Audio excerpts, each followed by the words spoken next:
Yes, sir. Yes, sir. That's what we like. That's what we like. Okay. All right. Yes, sir. Let me fix my mouse. Why my mouse jacked up like that? Okay. There we go. There we go. Whoa. I like it. Okay. Well, well, well. Yes, sir. All right. Listen. Welcome. Welcome, welcome, welcome, welcome, welcome, welcome, welcome to selection night. It's 2024, man. It was a journey getting here, but we made it here, and now it's time. It's your host, Black Velv. We're gonna get after it. The night will probably be long, so get your snacky snacks, get your sippy sips. It's gonna be interesting for sure, no question. But let me make sure everything is good. Let me get a couple things teed up here. Whoa, we're really in here right now. Let me make sure the stream hitting over there on Twitch, man. Let me make sure.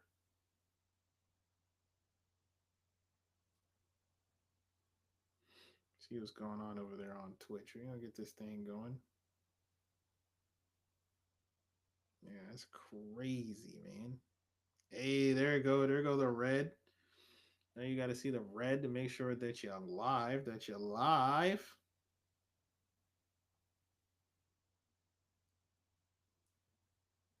That's what we like right there, boy. Hey, okay, we're good on that. I see my face over there.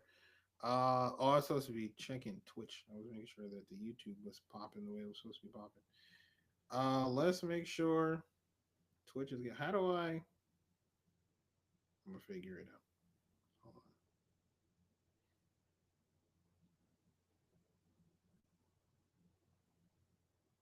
on. Okay, it looks like we're good on Twitch as well. Now, what I don't know on Twitch, let me see. I think you gotta move into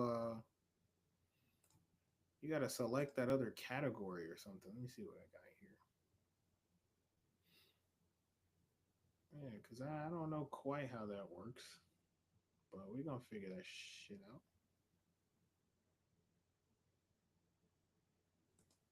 Up, up, up. Let me be careful. I don't know about TOS over there. Let me not say too many things.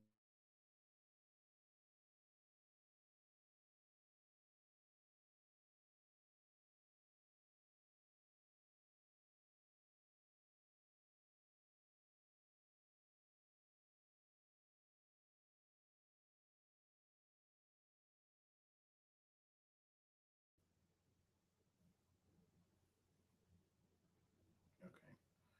All right, all right. I'm feeling that. I'm feeling that. Why is it lagging on Twitch? What's going on Twitch? I'm lagged out. Ah, sugar plums. Growing paint. Whoa, what's going on?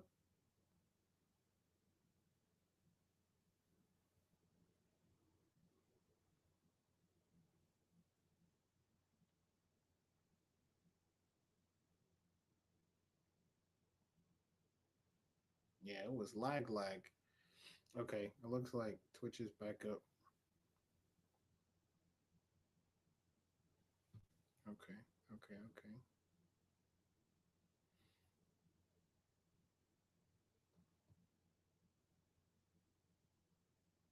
Yes, sir.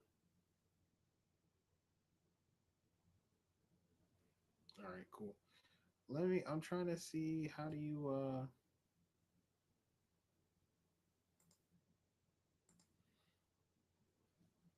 I wonder, do you have to go in here to do it? I want to there you go. You're gonna Jermaine's over here.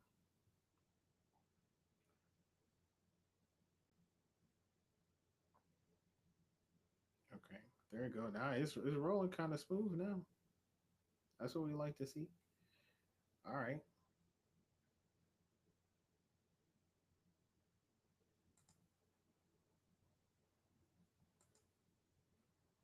how do I don't know how to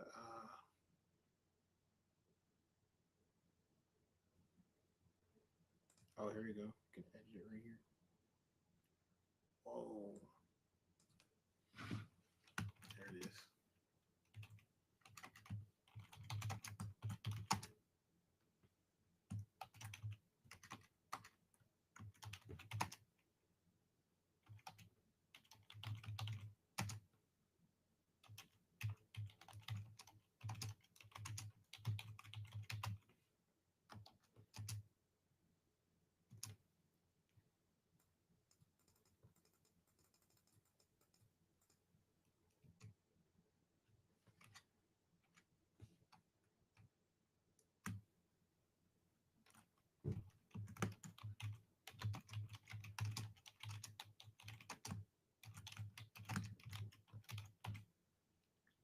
Hell yeah.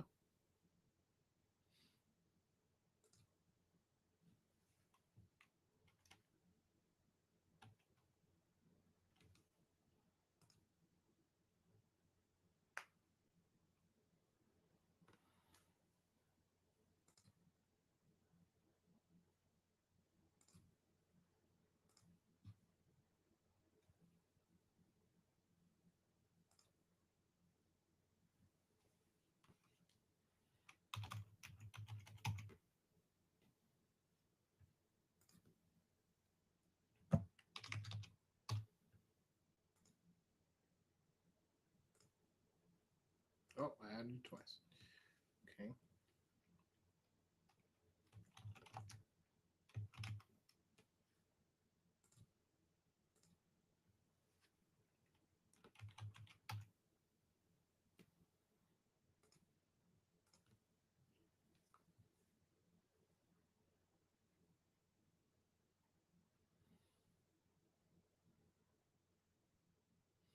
All right. I think that updates everything. I think that's got us good on Twitch. I hope. We check over here and make sure that we still chilling on the other side. Yes, sir. I'm supposed to be checking my. Yeah, I gotta check on the tube. Make sure everything's good on the tube.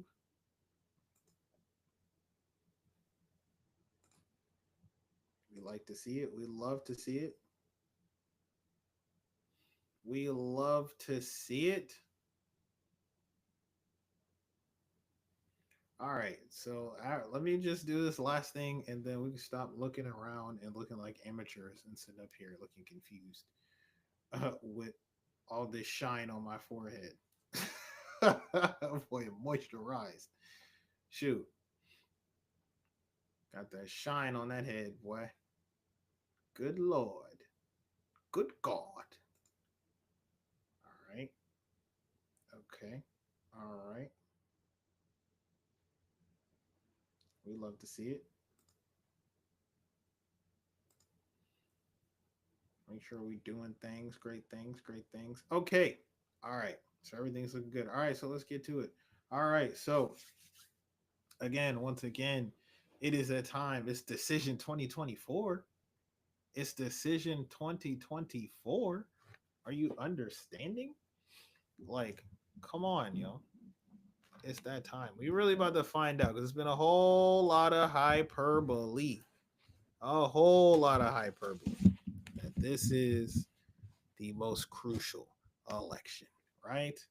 That this is going to be the game changer. Where we've seen unprecedented things happen in this go round, right? You know, never in history have you seen a candidate be in, ride it all the way up to the 100-day mark before the election day, and then drop out. Shoot, you've never seen people be this old, just be this old and trying to run the country. You know, that doesn't happen. That doesn't happen at all. So this is, I guess, arguably in some ways, this truly is a very crucial election, a very important election. But I think it also just comes down to how you view things, right? And I don't know what's going on YouTube. Let me refresh this for a second. Is this doing things? Woo wee! Ouch! That hurt a little bit.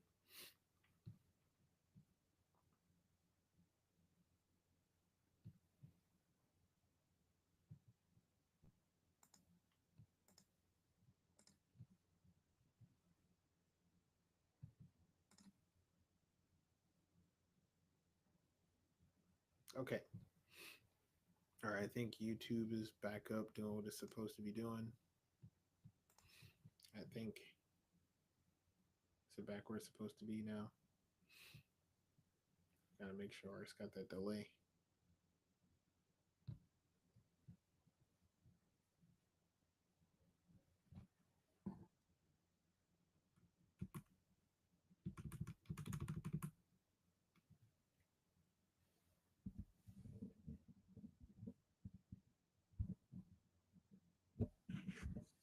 Man, oh, just a little bit, just a little bit, just a little bit. All right.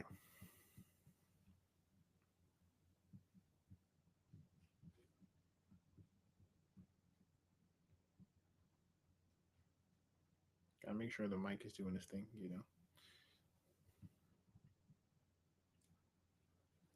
Boom. Okay. All right. So we are teed up. We're teed up. We're teed up. We're teed up. We're teed up. We love to see it. We love to see it.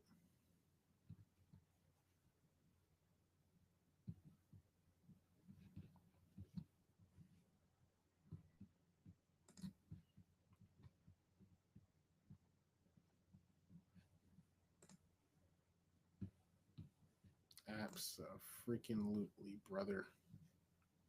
That's what we want.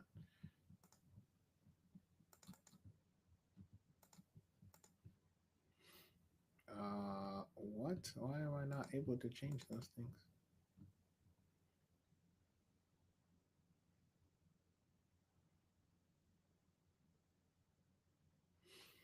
All right, let me. Okay, this was a good test. Let me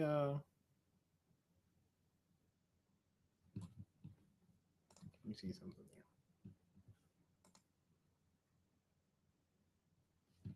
Okay, cool. Where were you supposed to change those settings at?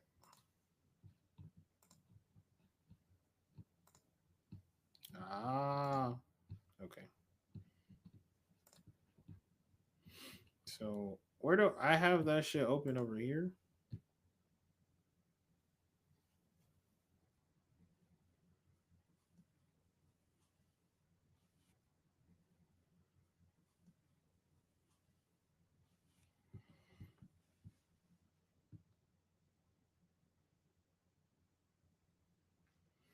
All right, are we in there? Are we in there like swimwear?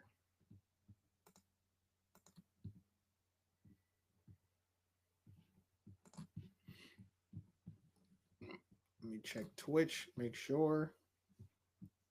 Twitch is a little delayed.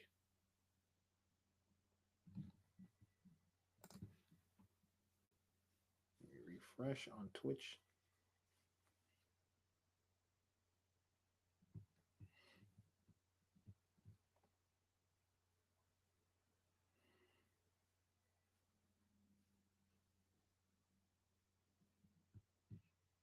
Damn, I gotta change this again.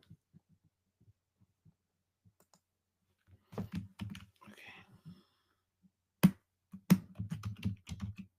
right, let me update Twitch real quick because I think we're here.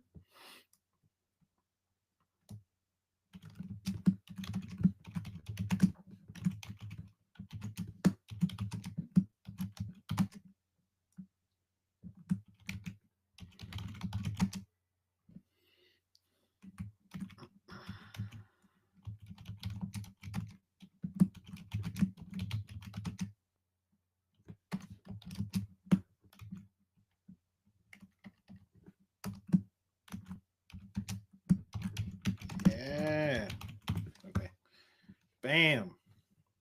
All right. Let's make sure that's all updated. It's the way it needs to be. We love excuse me. Oh my goodness. We love to see it. Okay. We're back in the New York groove, you know. We're back.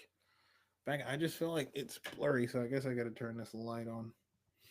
I just that resolution is hurting me. I don't know why it's like that. Okay. All right, we're here. Welcome, welcome, welcome, welcome, welcome. Welcome. I am your man's Black Velvet. If you don't know, then you will know and you should know.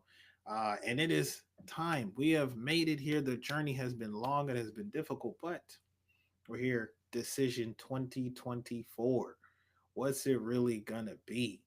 There's been so much hyperbole, right? Just going around this whole thing about this being the most important election, with people being forced to learn the definition of terms like fascism, having to deal with learning about communism. It's really just feeling like civics, AP, Geo, AP World.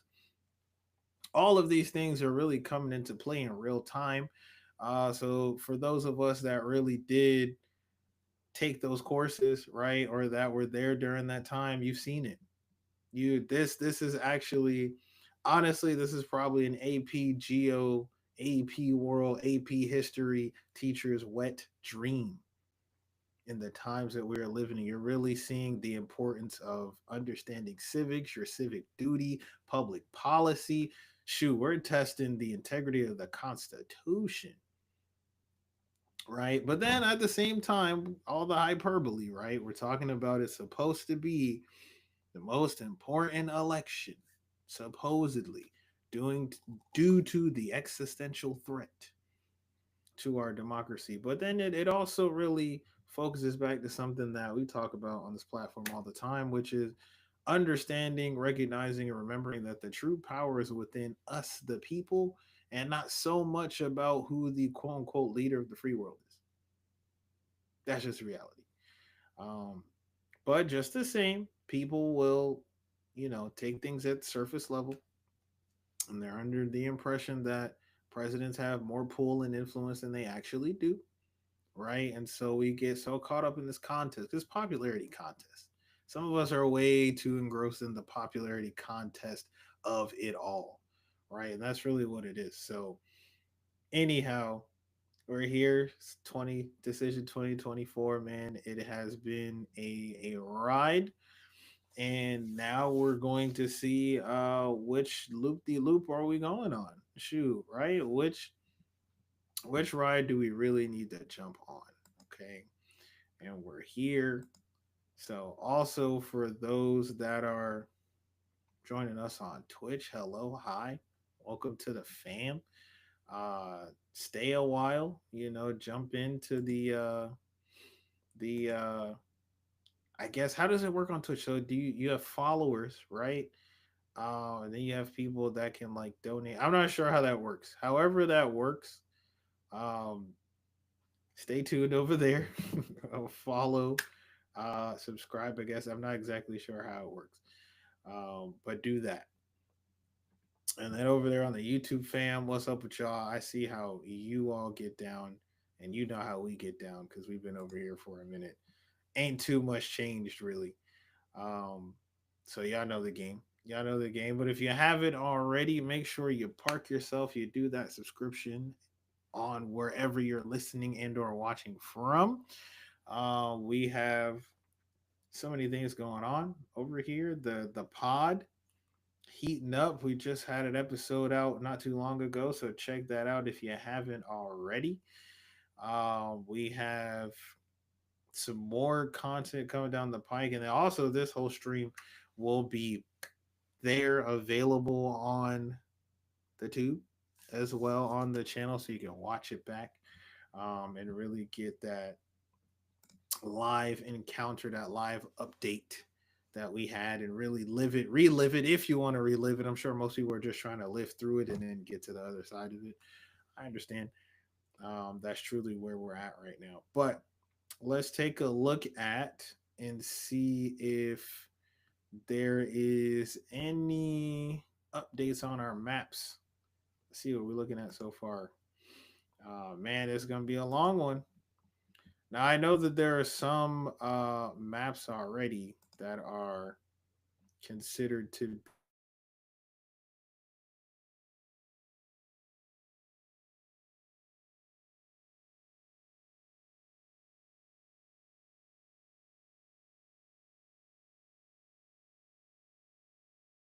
this thing going.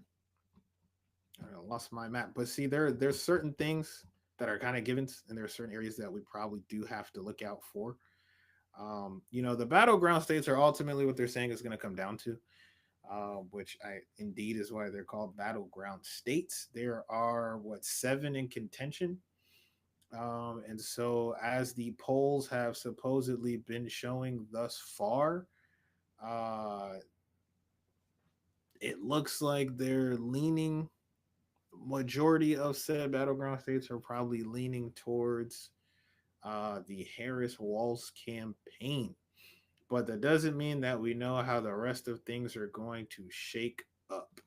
So we just have to keep our eyes peeled and really pay attention to what's going on. Let's see what we got over here. Okay, so here on NBC, we got some results coming in right now. Let's go ahead and drop that update. The votes are being counted, they're coming in. Okay, let's get that on the screen for the people to see because now things are gonna start getting interesting. Oh yeah, oh yeah, oh yeah, oh yeah. All right, let's see. We want the NBC. Yeah, let's get that up there. Okay, so as we can see, we're getting an update. We've got some votes in.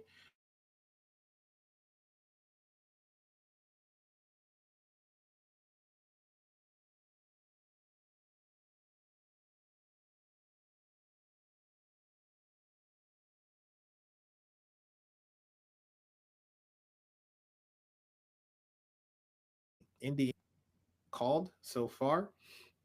It appears to be going toward Trump. Kentucky as well seems to be leaning heavily Trump. Those are both givens. Those are typically red states. Okay, and then we have New Hampshire. I'm sorry, I really said New Hampshire, which is right here. We have Vermont is what we're looking at here. Vermont is has been called so far. Well, how are they calling it already? There are no votes in there. Okay, well, I guess they're predicting this is 0% in, so they don't have any of the polls in yet on that. But they NBC saying that Vermont's going to Harris. That gives her 3 electoral votes in 19. Now, something we have to keep in mind. Well, before we get to that, let's just look at this breakdown because we got some percentages going on here. So that's Indiana and Kentucky. That's the percentage of the popular vote.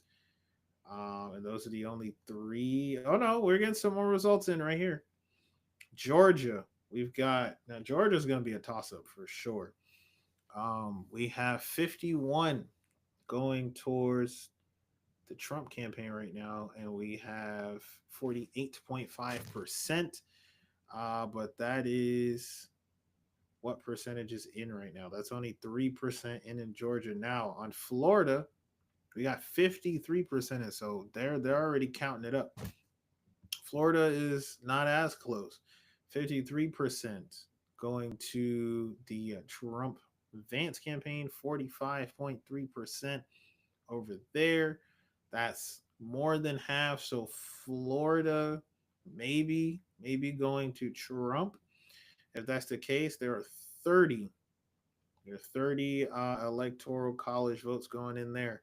So that will probably, the way it's looking right now, it looks like Trump's going to be put in for a slight lead. Here go the battleground states. We got Georgia, North Kakalaki, Pennsylvania, Arizona, Michigan, Nebraska's district number 2, Wisconsin, and Nevada.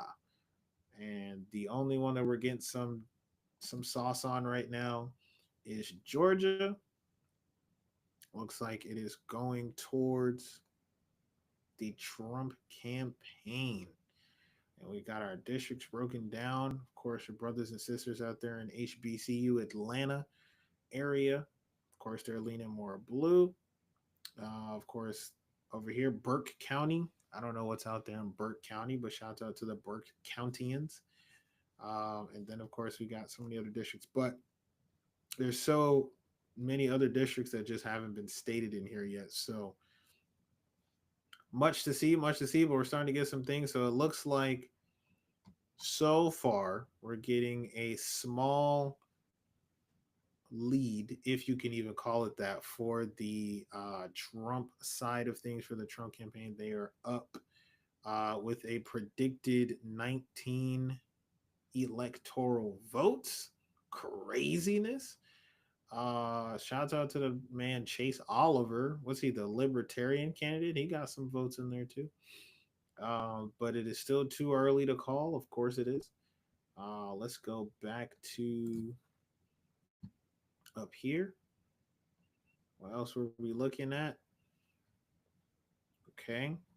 So those are the major updates right there for now, as far as we can tell. So it's real interesting.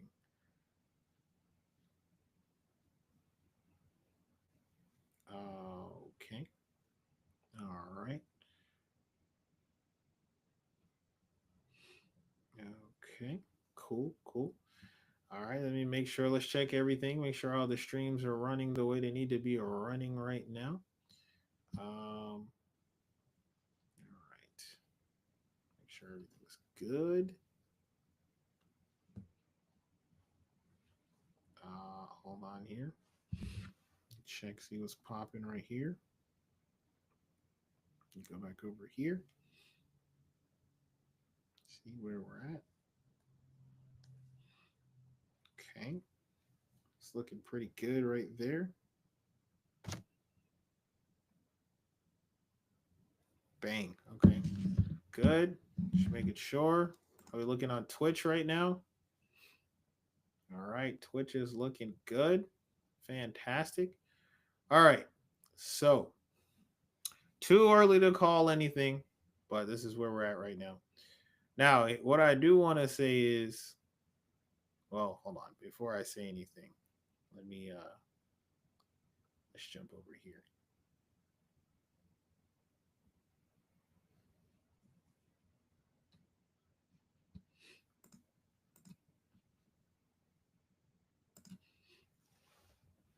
All right. Now, what we do have, let's say this. All right, this is a point that I really want to discuss a little bit and see what's going on with this. So there is this narrative, right? There's this or we don't have this mumbling. So something that's very interesting is happening right now, right? We have, for the first time in American history, truly and actually very real contention, a possible candidate for president that's a woman that has an actual legitimate shot of making it. Now, of course, we had a similar situation in 2016 as well. So we're back up at it. And it seems to be a little bit maybe more possible this go around. We'll see. Seems like hopefully they learned from their mistakes their last go around, and they're doing a little bit better. Now, with that being the case, I was asking myself as I was preparing for this stream this evening, on average, more of the electorate is female, right? Women on average vote more than men. The percentages have been that way since I guess the late 70s through the 80s. Um, Typically, women of all different categories, you're college educated, you're non college educated, black, white, conservative, liberal women as a whole, on the whole, vote more than men do. And so it's a statistic that I guess I didn't think about often, but when I was considering it, I was like, wait a minute. How is it that women on average vote way more than men do, but they haven't been able to get a female president to happen? They haven't been able to get that candidate there. Um, it's a very interesting question. But then it also forced me to think, well, you have to understand the breakdown of how women vote, right? And what issues they choose to vote on. Now, part of the reason that I was thinking about it too, and why I think it is extremely relevant to this go round, is you have women coming out, and what I will assume will be in even greater numbers than the last election cycle, due to so many of the issues that are disproportionately affecting them now. A portion of the electorate that already, on average, was much more active in the voting process is now even more active because there are so many things that are in contention and that are on the ballot that affect them. Obviously, since the last election, Roe v. Wade has been overturned, which has opened up a hotbed of state legislatures deciding to do things like trying to outlaw abortion, right, and make that legal or damn near impossible for women of all types, regardless of their situations, right? So that's up there.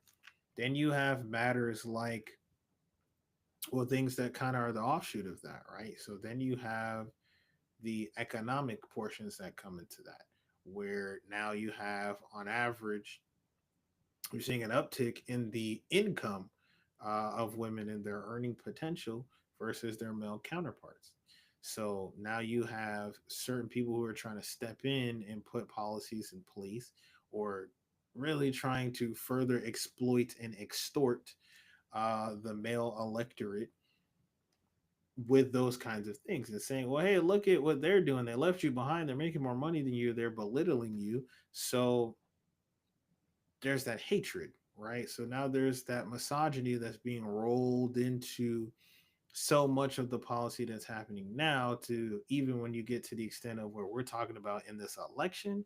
Now you have people who are men, a lot of men are transitioning over to the Trump camp because they feel like their needs are being met and they feel like they're being represented better by the Trump campaign, right? And they feel like, you know, they're being serviced more so due to what's being offered, or more so just, I guess, a rejection of the status quo that is their current existence, right? And feeling like you don't have a place, feeling like you don't have that economic stability, feeling like you don't matter, right? Those kinds of things are really in play. So those are just some components that go into it. Um, let's jump back over to that map. Let's see if we got any updates, and then let's further expand on that a little bit. There's this awesome video from Sky News that I was watching the other day, which I want to go through some points about it because it was pretty amazing. But let's see if we got any more updates on the map here. Okay, it looks like we are getting some more results in. Let me get that up there for you.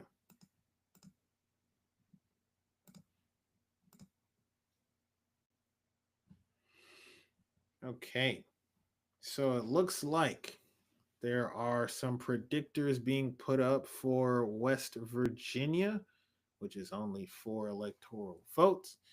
Um, that appears to be the case.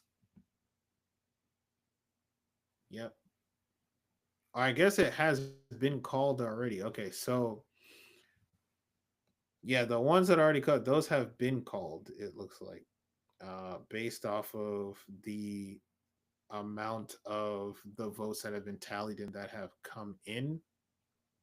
So it looks like, okay, yeah. So Indiana, Kentucky, and WV, West Virginia, have seemingly been called.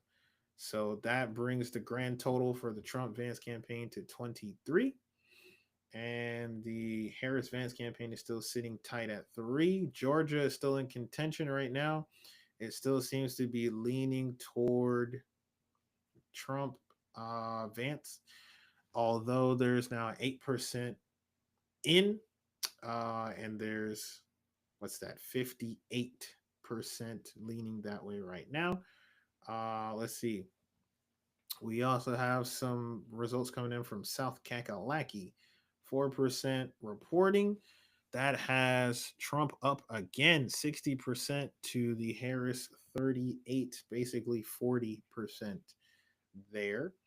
Of course, still too early to call. North Kakalaki. Now, are both North Kakalaki and South Kakalaki? It's just North that's considered one of the battleground states, right? Oh, well, let's go to the tab. It tells us. Hello. So we have Arizona, Georgia, Michigan, Nebraska District 2, Nevada, Wisconsin, Pennsylvania. Okay. So those are the ones. So it is the same as the ones that are listed right here. I just wanted to make sure. So North Carolina is very interesting due to its geographical location, but also, I guess, to the way its politics have been changing. Now, one of the potential vice presidential picks for the Harris campaign was a governor. No, not from North Carolina. I'm wrong. Who is the governor of North Carolina? I'm not sure. We have some more ballots. We're going to get to those in a moment as well, because we also have some Senate seats. Some congressional seats are up, and I think there might even be some governor votes happening this evening as well. So, gubernatorial votes happening this evening. Virginia seems to be leaning toward the Harris Waltz campaign right now. I'm sorry, 4% reporting, 50% to the Trump 47.8, so 48%, pretty close. We'll see where that ends up. That's not one of the battleground states, though. I believe Virginia pretty healthily and regularly goes blue. So I think that is set to be the case still. And that's all the results. Let's jump over and see. See what we got here. We got some Senate seats that are up. What do we got here? Okay. 29 Democratic seats are up, and 40 seats are up on the Republican side. And what do we have going on here? Indiana has gone red for their governor. For Indiana, Banks. I don't know about Banks. Was that one that was being watched? Indiana? No, I feel like Indiana's pretty reliably red. West Virginia, was that one to watch out for? No. West Virginia seems to, I guess, be leaning towards justice. That is ironic. Hold on, let's see. Oh, you won already. They just haven't reported the results, but I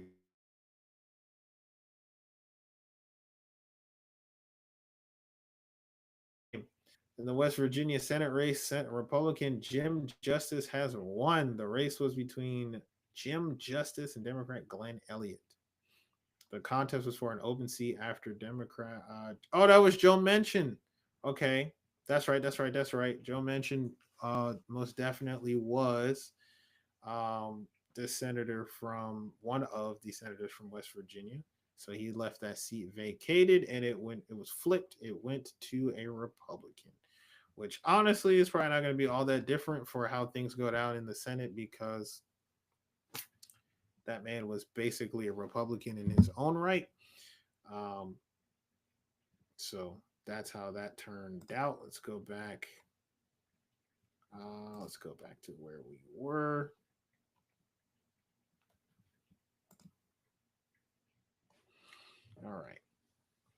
what else? No one else has any results on the Senate races right now. See about the governors. We have Washington, Montana, Utah, North Dakota, Missouri, Indiana. Indiana is hot tonight. Indiana got a lot going on. And West Virginia for that matter. And North Kakalaki. Okay. I like it. I like it. I like it. All right. So Vermont seems to be going towards the Repubs right now. Let's see what's going on in Vermont. Has it been called already?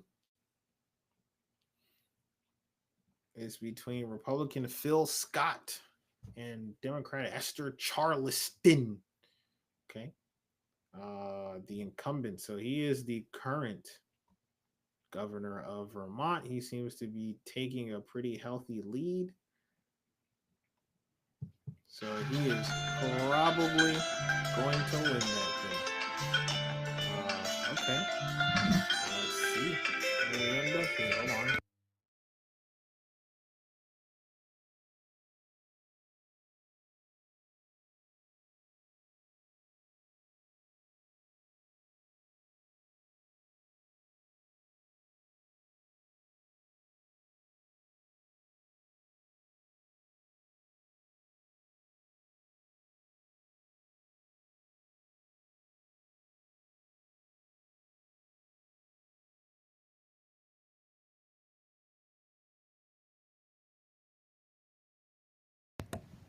All right. False alarms. Blown up. Gotta put your phone on silent. Okay.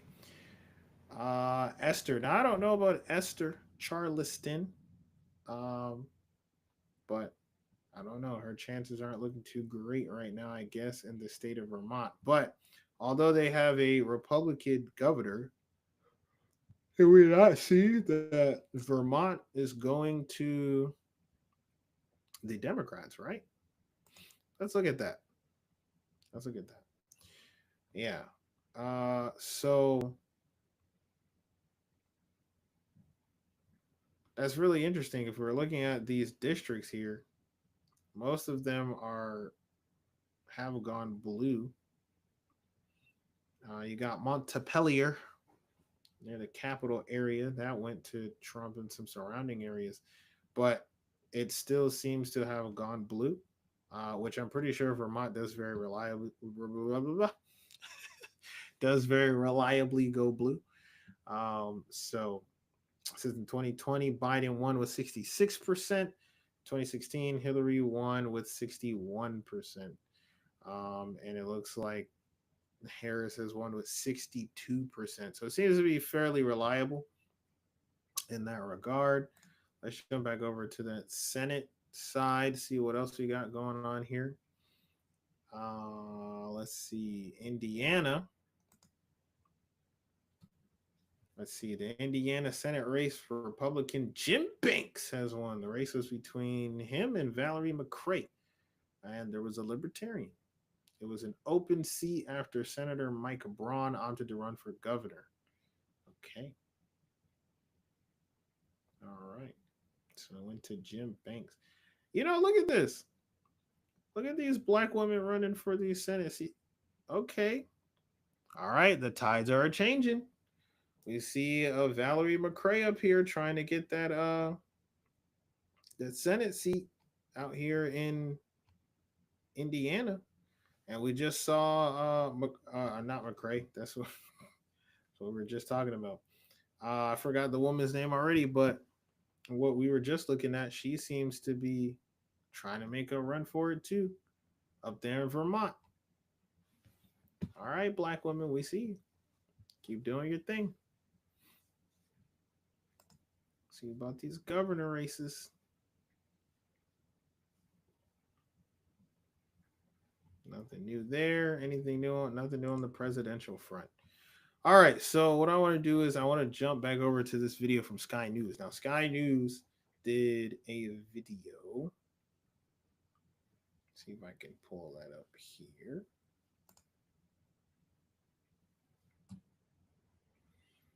Entitled "Why Has America Never Had a Female President?" And I felt like they had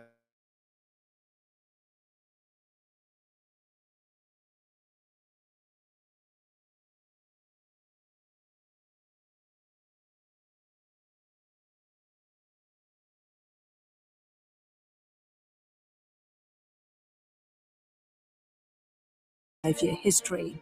But is that going to change with Kamala Harris? In the 70s, these were some of the attitudes that women in politics had to face. Would you vote for a woman for president? Well, I don't think they could handle a job. A man can do a better job than a woman. Would you vote for a woman for president? Not as yet. I don't think the women are ready for presidency. Over 50 years have passed. And so, like, one of the things that's so interesting about that to me is, what was going on in that time frame where men were saying they felt like they weren't ready. Because I think it's very interesting that they said not that they weren't qualified or capable necessarily, but that they weren't ready. That they implying that they didn't have necessarily all the skills or what it takes to handle that. It's interesting. Is the USA ready for a female commander-in-chief? We have historically considered leaders as white and male, the head of the nation, literally often called the father of the nation. And I said, let Trumpomania run wild, brother. You're coming up with all kinds of reasons and excuses. Part of it makes me think that, well, you just aren't feeling the idea of having a woman as president. Now, when I was watching this, when I was going through it the first time before the stream, I also thought about, it's very interesting to me that the conversation, the conference that Obama was having right there with that collective of black men, implying that they felt like they didn't want or weren't interested in a woman being president.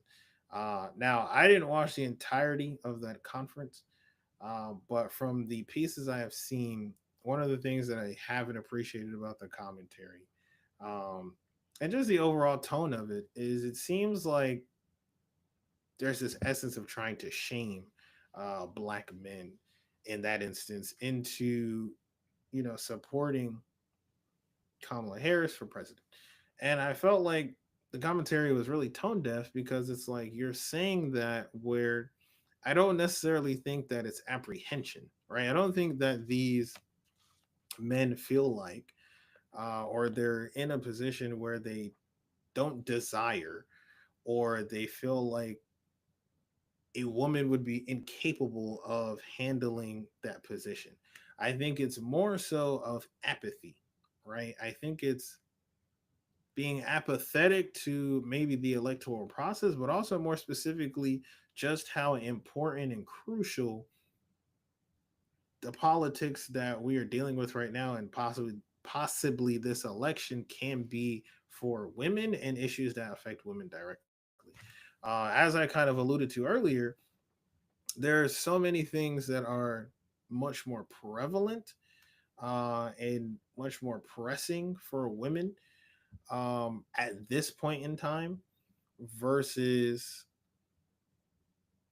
certain previous elections. And so there's a reason that they would take a little bit more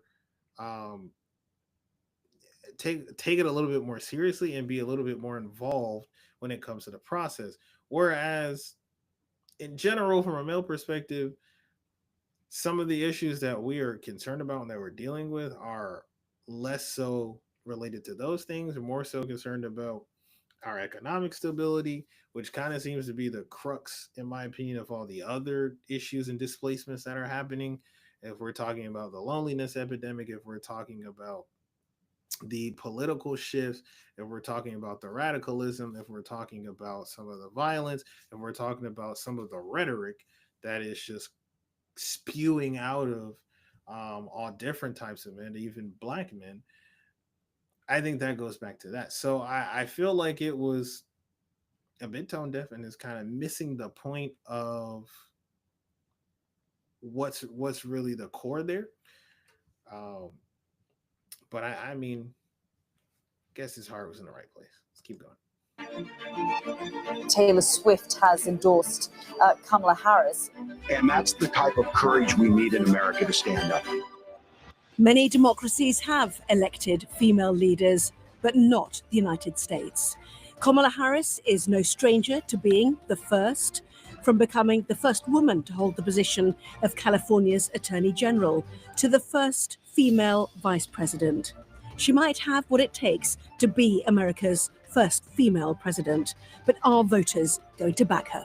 I don't vote for women in big positions. Why?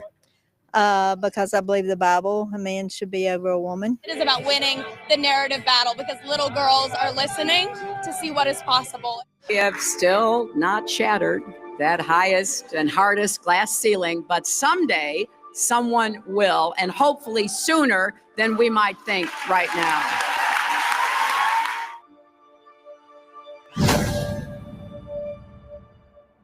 We've had notions and stereotypes about what leadership should look like. We have historically considered leaders as strong, tough, independent, assertive, things that haven't as often been associated with women.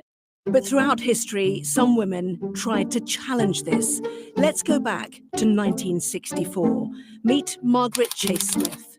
She was a Republican and became the first woman to actively seek the presidential nomination of a major political party. At the time, politics was truly a man's world.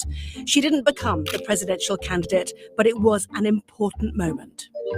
Regardless of what happened to me, what was really important was that through me, for the first time, the women of the United States had an opportunity to break the barrier against women being seriously considered for the presidency of the United States. These were the 1960s, a decade of changes. More women. Now, what I will say too, and hold on, let me jump ahead for a second, because this was really interesting. It gets that the issue isn't what America can do for women, but what women can do for America. Women to run for our nation's second highest office, you send a powerful signal to all Americans. There are no doors we cannot unlock.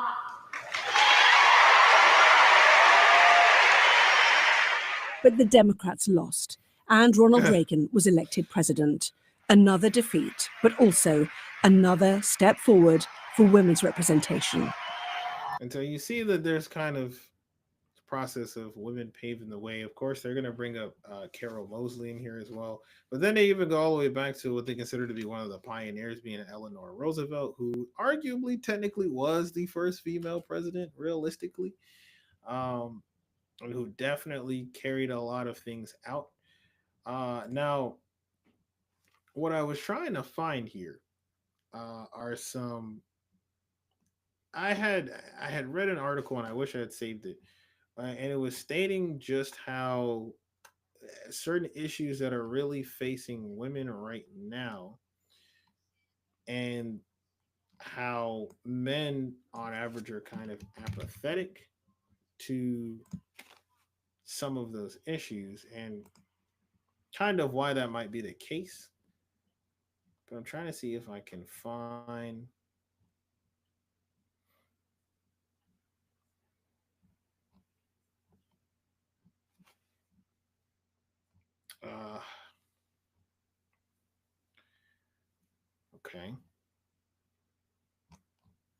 Okay. So Politico, let's get you over here. Politico has this interesting article. Actually, it has a nice little list from 2019. And it's titled, "What are the biggest problems women face today?" And a lot of these I'm sure still apply. So yeah, the lack of women in positions of power, which yes.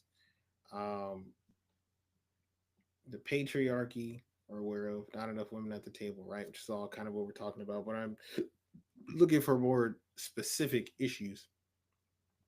Trauma-centered feminism.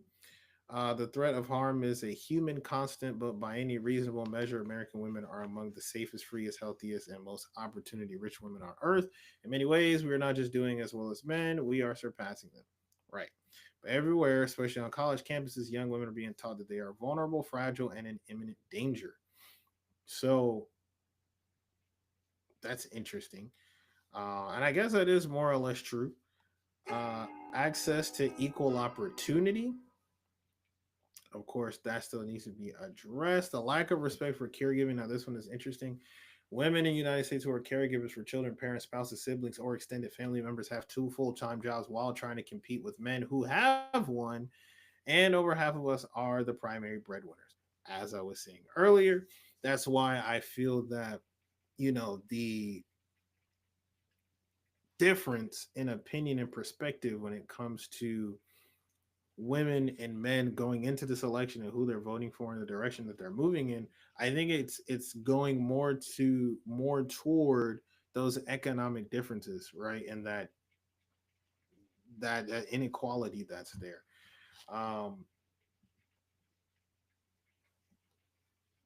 The standard response is to persuade men to help more, but we need a sea change, one that can happen only with a normative revolution around the value of care. We must come to see care work, the work of investing in others through physical care, teaching, coaching, mentoring, connecting, advising, and navigating as work. So, yeah, I think that is a big part of it. And again, going back to what I was saying about what Obama was saying in that conference, how is it that you're going to, well, I think this underlies that point of there's the economic part of it where I don't think that it's that they don't want a woman in charge. I think it's that they want to have an understanding and a better I just said understanding. Wow. And have a better hold on what their roles and positions are in society, in their families, and their relationships. I just talked about this in the last episode that I put out on my podcast, which you can find on this channel right here, as well as any streaming platform that you favor. But again, addressing this very interesting time that we live in where you have the effects of so many different policy changes and different political movements, where now you have a cohort and a group of men and women who both have strayed so far from what would be considered their traditional quote unquote roles within things like their communities, things like their workplace, things like their relationships, that to actually request to do something like help or to understand seems almost offensive because of just how polarized and shifted those priorities and the parameters of those roles has changed. And so I think that's where you're seeing a larger percentage of Black men, especially moving over to someone like a Trump Vance ticket, because they're looking for that degree of well, they're looking to buck the status quo, which this appears to be the status quo in their eyes, but they're also looking to feel like men, right? And do what men do. Now, this is one of those pendulum swing things where now it's kind of swinging too far in the other direction and it's overcorrecting, where you're going to have these men that are taking those feelings and it's turning into misogyny and it's turning into hatred for women, and trying to put them down, which I think is one of the other points in here. Right here, a campaign to normalize misogyny. The greatest challenge confronting women in America is a campaign to normalize misogyny and take women's rights backward. And so there seems to be this overcorrection where, you have things like where it's right, the sexual harassment claims and assault claims that are coming up, the aftermath of something like the Me Too movement, where now you're seeing a whole lot more of not just, okay, maybe we need to roll it back. Maybe you need to just have a slightly lesser voice in this space, but now it's turning into internalized hatred. And again, leading to things like now you have the government and other men inside of your womb as a woman dictating what you can and can't do in regards to your reproductive health, and the child that's growing inside of you. And the economy is not working for women. Women are the primary or joint breadwinners for a majority of American households. Right now, this economy and our government is not working for them and their families. Today, a woman earns 80 cents for every dollar a man earns, and the pay gap is even worse for Black and Latina women. Wages are barely budging in this country, but the cost of childcare has gone up so much that it's now more expensive than in-state college tuition, making it harder for women and men to work if they want to. Reproductive rights have been under relentless attack, even though we know that access to safe abortion services is critical. Those core economic issues are a huge burden on women. So yeah, again, when you're already behind and then you have those extra challenges on top, of course, and then you have to kind of work backwards and understanding as well. In order for these women, a lot of these women to become the more primary breadwinners in their households, there are a couple of different pieces that have gone into that. Part of it I've already addressed, like I said, where men have begun to feel more disillusioned, so they're not making the effort to be the primary sole providers, to then take that step to become college educated so that they can increase their income potential. They're not doing any of those things. They're stepping out of all of those spaces, and women have been stepping in to fill that. And so that means that women have been, the rates of college attendance has now flipped, and it flipped some years ago from being primarily men that make up university population to majority women. And with that change, now you're seeing more women coming out with college degrees, but that also means you're seeing way more women and thus households being mired down with exorbitant student loan debt, which, if we're going to tie it back to what we're talking about here, if that pay gap still exists, well, now you've kind of put yourself in this cycle of being stuck, and you put yourself in this cycle of I don't even want to say poverty, but hardship. Really, hardship would be the right term. You did this, you took this debt, you took this chance to better yourself, and you made it. You became the breadwinner, whatever the case may be. But then you can't even get to a point where you're making enough to pay that back and continue to be ahead. So you're already starting a foot behind. You're starting on your back foot. And it doesn't help on top of that when you have men that are actively trying to displace you as well. So something to consider, a whole lot of factors that are going into how this election is going to sum up and what the results are going to mean. Let's get back over to that electoral map. See if we got any updates on that thing. All right, let's see what we got here. All right, so we don't have any changes so far. Any poll? Okay, yes we do. Wowzer.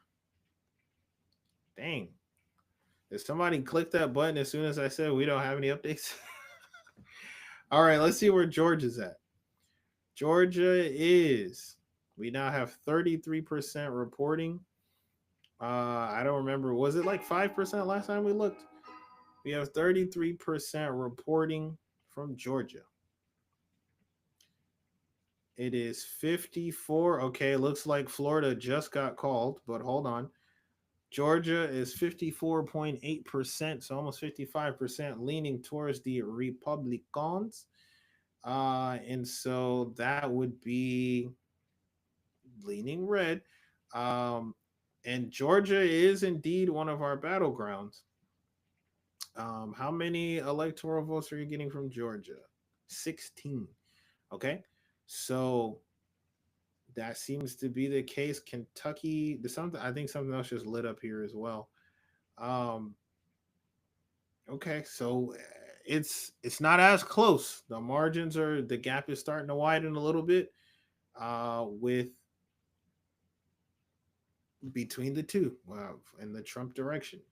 Alabama, I mean, come on. We already know which way Alabama's going. They've already called it. They haven't reported the percentages, but it looks like it's already been called. Or NBC is calling it anyways. Well, it's the projected winner. Yeah, I mean, That's kind of a given. There's not really much that needs to be said there on that. Yeah. But let's go to Florida because this is getting interesting now.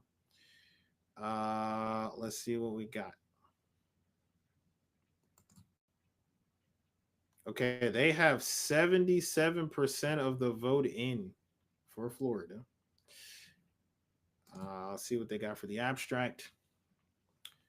Trump's pitch to voters is focused on the economy, immigration, crime. Harris, Trump Dallas argued she would usher in a new era, talking about the economy, abortion rights, and democracy. Okay. Let's see. They backed Trump in both of the last two elections, right? Trump won Florida with 51% of the vote. 2020, 2016, he won at 49%. So it was uber close. Okay. So it has been called. I mean, yeah, this is, yeah, that's definitively going red, which I mean makes sense. Typically, Florida goes red. I guess it's arguably become a little bit more of a purple state in the last couple of election cycles, but it still has primarily gone red. Up here in the Gadsden County area, and of course down here in the Miami-Dade, Broward County area, you know that's always blue no matter who usually. Okay, so that makes that called. All right, what else has changed? Tennessee is projected to go to Trump. Yeah, that usually goes red. I mean, these are all pretty standard, usually red. And of course, we're getting more of the red state results in because, again, we have to remember that Republicans typically do a lot more of their voting in person because it's typically older individuals, people who are used to voting or voted at a time when voting from home, mail-in ballots, that type of thing weren't as standard practice. So they tend to vote more so in person. And so those votes obviously get counted a little bit earlier. And it's a little bit easier to assess those votes and make these predictions. But these are all typically pretty red states. Or do we have the only battleground that we're really seeing anything from right now is Georgia, which looks like it is going to go red. They have 35% reporting right now. Pennsylvania is also starting to get some in. Let's see. Look at me not knowing my geography. Good Lord. Pennsylvania, the 3% reporting right now. It is not.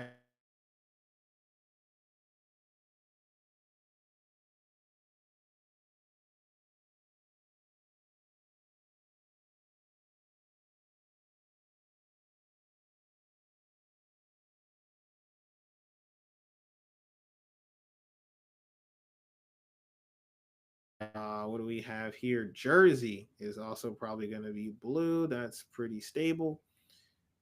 All right. So, and nothing else from any of the other battleground states. All right. It looks like there was an update on our Senate side. I think we got another senator just won a seat. Let's see. We had Indiana before. Tennessee. Yep, it was Tennessee. We didn't have Tennessee before. Marsha Blackburn. She was the incumbent. So she won her seat again. And she was running against Gloria Johnson. Now, Gloria Johnson is, or was, I don't know if she still is, she was actually I don't remember if she was in the Senate or the House, but she was a member of the Tennessee Congress, the state Congress, because she was a part of that coalition of people that were trying to fight for the people of Tennessee. I believe the people of Memphis at that time. With the two Justins, with Justin, gosh, I can't even remember their last names right now. Forgive me. But I have a video on this channel as well covering that. Go ahead and check that out as well. But I talked about that when it was going on, and how the two Justins, the two young black men who were doing their best job to advocate for the people of their community that looked like them and that they were elected to represent, they were being removed from their positions within that Congress due to not following the rules of decorum. However, one of the other people who had allied with them was Gloria Johnson, who did not, and who didn't even have her seat thrown into contention. So I believe this is that same Gloria Johnson, who was now running for the United States Senate. That's interesting. I didn't know that she was doing that. So might have to check back on that. I do believe, though, that both of the Justins, one was Justin Pierce. I am now remembering. I don't remember the other's name. I believe both of them did get their seats back, and are still currently serving as Tennessee State Congress people. But okay, let's get back over here. So far, what does that give us? We have a Republican flip in Indiana, right? I believe. Tennessee, that was an incumbent. West Virginia. No, I'm sorry. West Virginia was the flip, right? Because that was Joe mentioned. So it's not really a flip. But I guess on the numbers it is. Okay. So that was the flip in West Virginia. That's right. Let's go back here. Back to our Senate results. So we have one flip. Oh, it even says right here, flipped one seat. Why am I not using the resources? They tell me the answers. So you had that one flip in West Virginia, an incumbent in Indiana, incumbent in Tennessee, and Florida is new. Rick Scott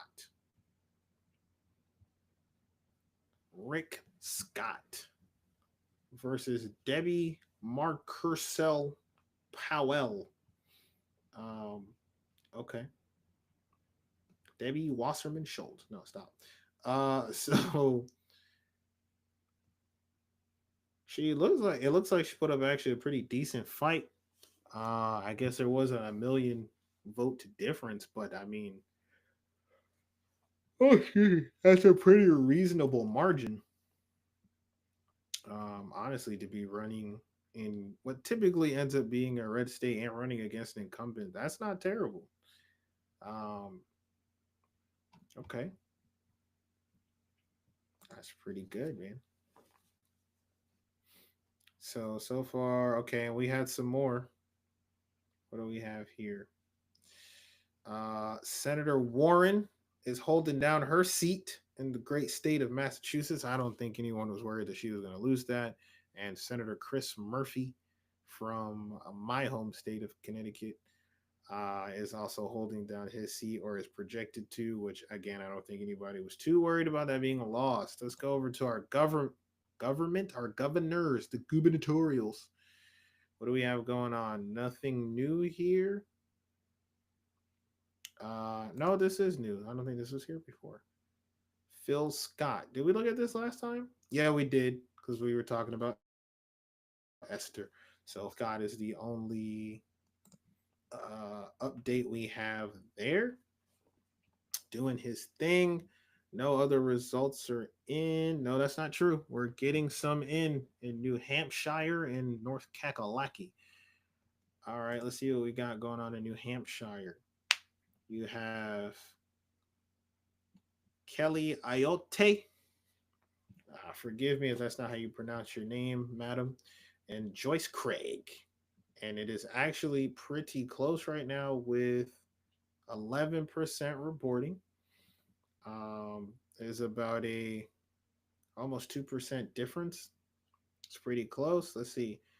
The contest is for an open seat after Governor Chris Sununu, wow, opted to not run for re-election. New Hampshire elects governors for 2 years.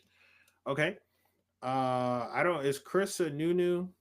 Was he a Republican or a Democrat? I don't know. I would guess he was a Democrat. Because I believe New Hampshire typically goes blue. But let me see. Chris Sununu.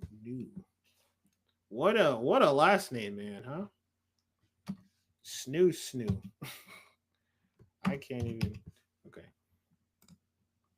I wonder what the ethnic origin of that last name is. Huh? No, he was a Republican. Okay, so I might not know my state electoral politics. Maybe New Hampshire does typically go red. Okay, so maybe they might be able to flip that. It's pretty close right now in New Hampshire between those two. Okay, very interesting. Okay, let's go back. We had New Hampshire. What was our other state we're looking at here? North Kakalaki. There's a lot going on in North Kakalaki and Indiana this evening. And we have Josh Stein. Okay, now this actually is an interesting race. With this, man, I almost said something crazy, but this airheaded clown, Mark Robinson, who still had the gall to put his shiny head up there on that ballot, and he's paying the price too. Let's see, between Josh Stein and now whose seat got vacated? It's for an open seat because Democrat Roy Cooper is term limited. Okay, so Roy Cooper termed out. Okay. All right. And it was previously a Democrat in there. This is North Kakalaki. Now, again, there's a lot going on in North Kakalaki this evening because they have their, okay. They have now, NBC is now projecting that Josh Stein is indeed going to win the gubernatorial race in North Kakalaki with 9% reporting right now. I think that is probably a pretty safe bet given all of the scandals that came out with Mark Robinson. The fact that he still decided to go through and even participate in this election is comical. The man had every reason to sit out, having all of his X videos and RedTube content. What was the website? Nude Africa. It was leaked and exposed how much of a freak that man is. Now, listen, what you do in the privacy.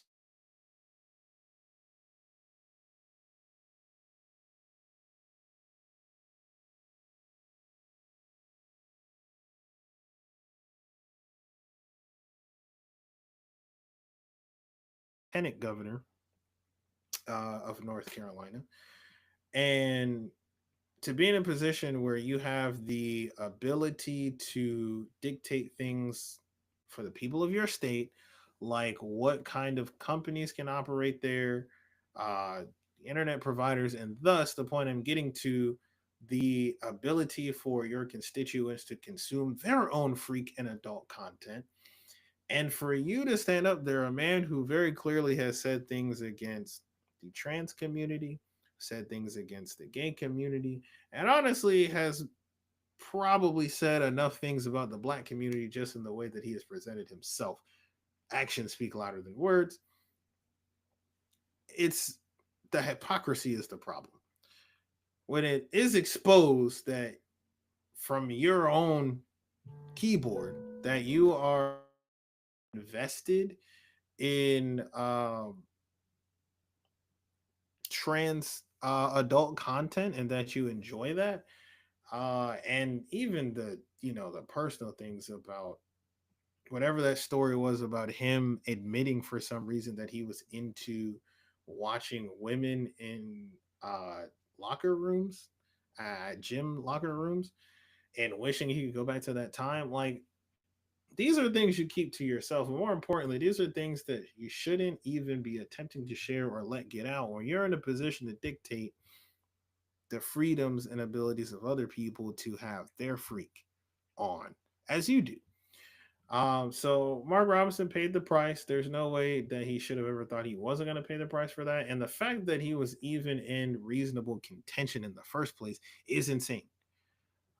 So there you go. That one's not really all that surprising, but it was definitely one to watch. I would have been very disappointed in the great citizens of North Kakalaki if you did indeed allow that man. Yeah, I don't know. Do we have any updates? We have, the number has changed. Let's get back over here. I don't believe that was 99 before. Let's see what updates we have. Georgia is still too close to call. They're saying it doesn't look that close to me right now. Pennsylvania, we're getting some results in, it looks like. Still leaning, but it's only 7% reporting. DC was called, or no, they're projecting that DC is going to go to her. It probably will. So what's making this 99? What did we miss?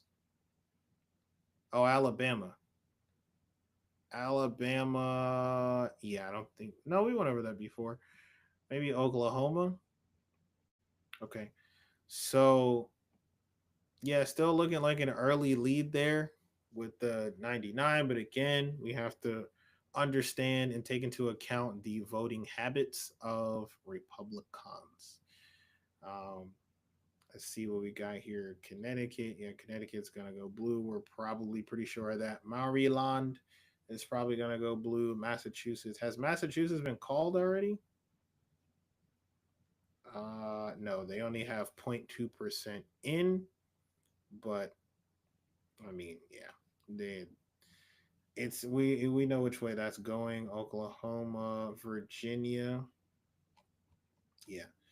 So we're really waiting for, hold on, we're getting some results here in Michigan, it looks like.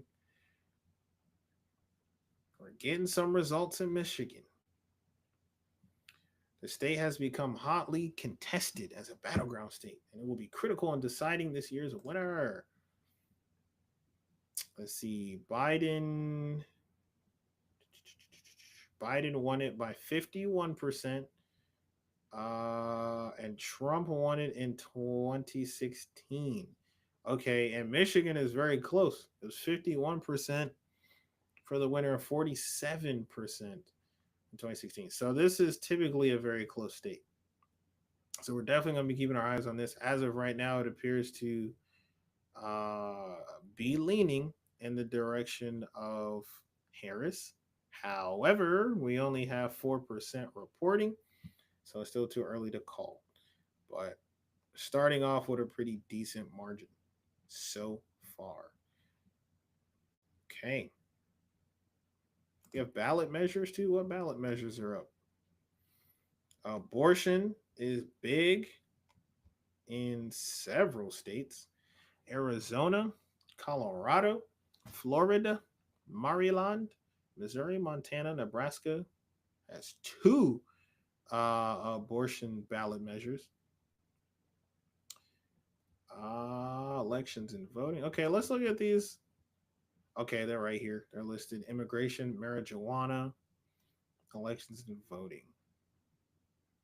Provides a right to abortion in the state of Arizona. And we don't have any results for that yet. Florida provide a constitutional right to abortion before fetal viability or when necessary. Now look at this.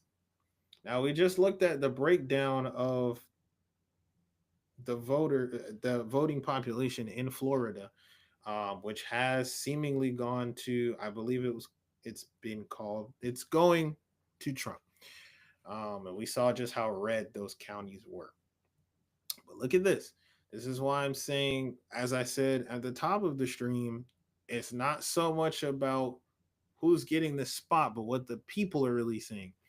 Because even though primarily, the voting population of Florida seems to be leaning red, as you can see on this ballot measure right here, providing a constitutional right to abortion before fetal viability or when necessary to protect the patient's health. 57.3% of the people who voted on this say yes, there should be a constitutional right. 52% with 2.2 million estimated voters on that. 81% in. 81% of that vote is in. So that's a yes. Again, we have to consider too, as we were talking about earlier with that Sky News video, these are the things that are bringing the women out to vote, especially Missouri. Establishes a right for reproductive freedom, which is defined as the right to make and carry out decisions about all matters relating to reproductive health care, including prenatal care, childbirth, postpartum, birth control, abortion, miscarriage care, and respectful birthing conditions. The people of Missouri say absolutely not, but this is with less than 1% reporting. So it looks like the people of Missouri are saying no.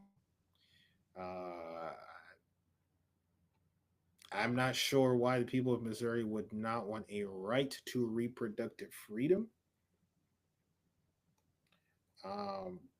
But it seems very clearly worded, if that is indeed how it's worded on the ballot itself. So that's very interesting. Let's see what's going on with marijuana, though. Okay, in Florida, the initiative would legalize recreational marijuana for adults over 21. The majority of people who voted on this ballot measure said yes. It says not passed. What does that mean? So the people have voted on it and they still didn't pass it? Is that what that means? That's insane. Now, I will say I was in Florida earlier this year in the Orlando and surrounding area. And I guess I hadn't really thought about it because I don't really keep up with Florida state politics. But I just kind of assumed, given the types of people that you think of living in Florida, especially the diversity that exists in Florida, especially in regards to the different minority groups within Florida, I thought for sure that there was legalized recreational marijuana use in Florida. Because you just, even beyond the whole Florida man thing, I just thought that was there. I thought, they had voted on that. Even with the red wave that kind of is Florida, when it comes to using marijuana along lines of Democrat and Republican, I don't know how much that really makes a difference. I mean, if you need to take your edge off, you need to take that edge off. And as can be shown from this ballot measure, 55% of those that voted on it said, yeah, we should go ahead and do that. But I was very surprised to see that. And part of why it was surprising too is because it was on a trip where I was also going to Denver, Colorado. We all know Colorado is known for many, many things, but of course, being called the Denver, Colorado, being called the Mile High City for a handful of reasons. And so going there and being in that environment and experiencing those people that were there versus the people that were in Florida and what that population looks like, it was just a little surprising to see that Denver, or the state of Colorado in general, figured it out way before the state of Florida, which has way more people, and honestly would benefit economically, in my opinion, from allowing recreational marijuana use. So I don't know. I thought that was very interesting. California has a ballot about marriage, repeals Prop 8, and establishes a right to marry in the California Constitution. I don't know about Prop 8. We might look into that later. Minimum wage. Okay. All right. What's going on the Senate side? Do we have any more updates? We do not have any more updates here. And we are still holding steady on our electoral map. Okay. All right. On our swing states, we don't have anything else there. So everything's holding pretty steady right now. Let's see. Do we have anything else on our governor races? What's going on there? Anything exciting?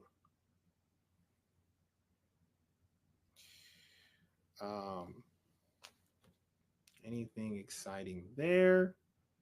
Nothing new there. Okay. All right. So we're going to keep looking at that. Now, let's actually jump over. Let's see what Fox has got going on. What are they chatting about over here as they're waiting for their favorite to get chosen? Let's see. About when we might know results there in Georgia. Polls close at the top of the next hour here. I'm Andrew Kraft, back out live. I want to just put this tweet up here. This is a really good illustration of what election officials have had to contend with today. Anna Giratelli at the Washington Examiner tweeting out this: 7 new bomb threats received by election officials in DeKalb County outside Atlanta, Georgia, according to county officials. She says this is polls were supposed to close at 7 o'clock Eastern in about 9 minutes there. In the meantime, we still have Brian Sobel and Austin Westfall with me here in the newsroom. And Brian, election officials, they're trying to preserve the sanctity of the ballot today. They've had to contend with a lot, haven't they? Yes, and these threats, if So they're talking about bomb threats, apparently, because people are outside of the polling places throwing Kalashnikovs, no, Molotovs. I imagine somebody hitting you in the face with an AK-47 after going in to vote for your candidate. That's a little insane. But I guess that's something that is going on. I wonder in what counties that's happening or that was happening. Because as we saw from the map earlier, Georgia seems to very clearly be leaning more so toward the Republicans. So I'm not really sure why any of them would be leaving bombs. That seems kind of counterintuitive to their goals as a whole. So I don't know, it's just, that one's kind of odd to me, but I guess if that's what they're doing, that's what they're doing, man. Yeah, that's crazy. Let's let us take a little break here, and let me get a little bit of fluids. Let's get this thing going. Gotta stay hydrated. Or actually, hold on. Let's jump over here to the other side of the spectrum. Let's see what they're talking about on this side. It is lagging a little hard, though. Let's see. Shift over here for a second. She has personally said that she's trying to take votes away. The advertising will probably be more focused on a few specific states. So again, only 2% of the vote in North Carolina, but there she's at 0.5% of the vote. Chase Oliver at 0.4, Cornel West at 0.2. And so that's that's almost twice her share in some of these other states. And again, it's not a lot of the vote, but some of these polls in North Carolina have been very, very close. So 0.5% of the vote theoretically could be significant. Again, a lot of this is based on assumptions that people would vote a different way if they weren't voting for someone. I think there's a... Okay, so they're talking about third-party candidates. Now, what's really interesting about this election cycle as well, especially even in regards to third-party candidates, it will be very interesting to see, depending on who ends up being the victor here, how much of a conversation is made around third party candidates, and where they factor into the whole process, I guess I should say.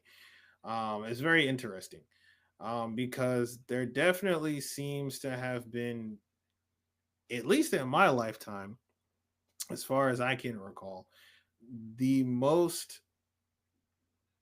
focus and energy or even acknowledgement of third party candidates, this go round, to an extent where some people even genuinely felt that they could have a legitimate run. Of course, we saw RFK Jr., who came out pretty early, far ahead in certain polls, and people were taking very seriously as to a potential alternative to the main contenders back when Joseph Biden was one of the candidates. Um, but then you also have seen, uh, you know, Dr. Cornel West, who has been very vocal and kind of was playing hopscotch with which independent party he wanted to be a part of. Jill Stein, who is running for like the 14,000th time, who has been very feisty this cycle. I don't know if she has always been that feisty, but she definitely has been going at next this go around, including other third party candidates, to the point where it almost seems like this more so about her is about conquest, and about personal gratification, and not so much about the issues and what's best for the people. It doesn't seem like it doesn't seem like she's really in it for the policy platform. It just seems like she's a little upset that she has not ever been able to get on an official electoral ballot, presidential ballot.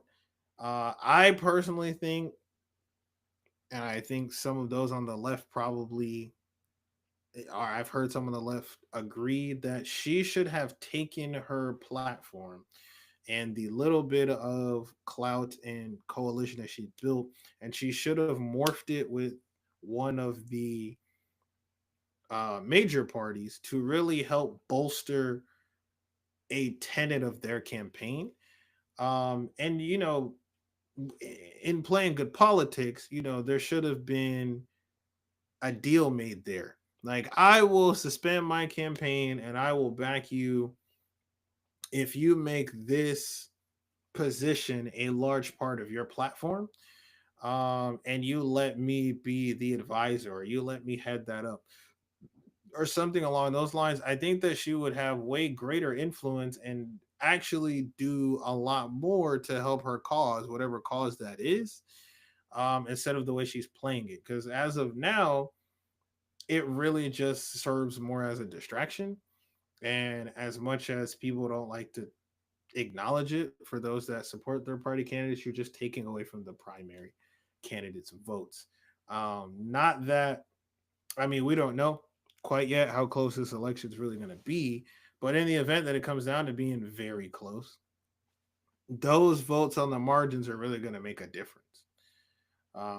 So it's just something to consider as well. Let's see how the stream health is going. Make sure everybody is in there. Let me check. Let me come over here. Okay. Looks like we're still in there like swimwear. Indeed.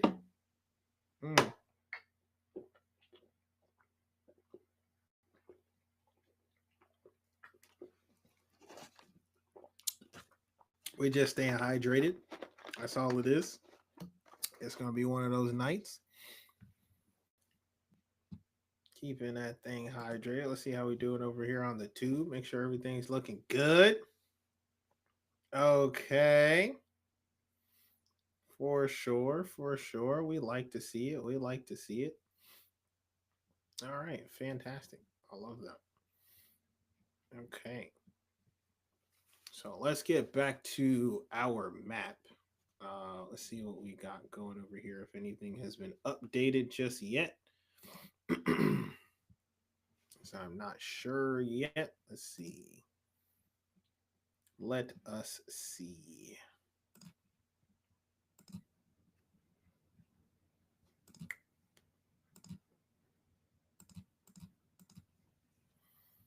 All right. All right, let's tap back in. We got some updates. NBC has updated the numbers again. Let's get you in here. Hold on now. We're seeing some things. Oh, I think we got some updates on our yeah, I think we got some updates on that as well. Okay. Let's see. Why is it saying that it's not connected? Are we still live? I hope we're still live. All right, let's get in there. Here we go. All right, let me check, make sure we're still live in there. Yeah, we're still live. We're still live.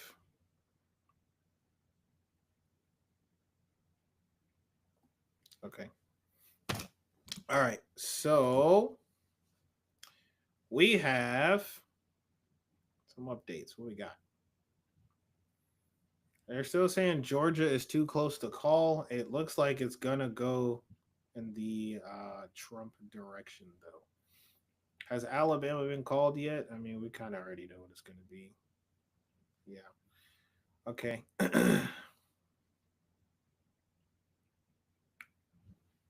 right, we got some updates in our numbers here.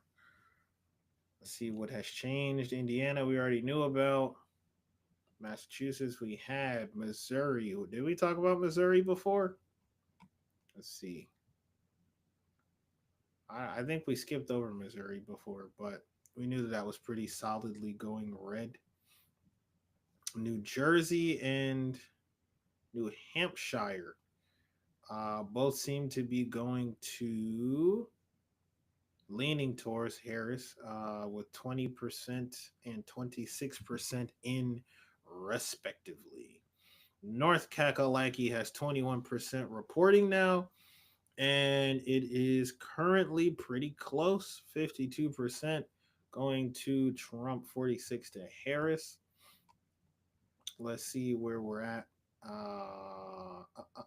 North Kakalaki, which is one of our battleground states.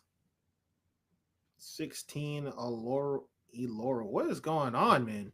I'm having strokes this evening. 16 electoral votes coming out of North Kakalaki. We're not going to get any results from AZ and NV because they're on a different time zone. I'm also realizing. And their poll closed at 9, and it is currently 20 till 7 for them over there.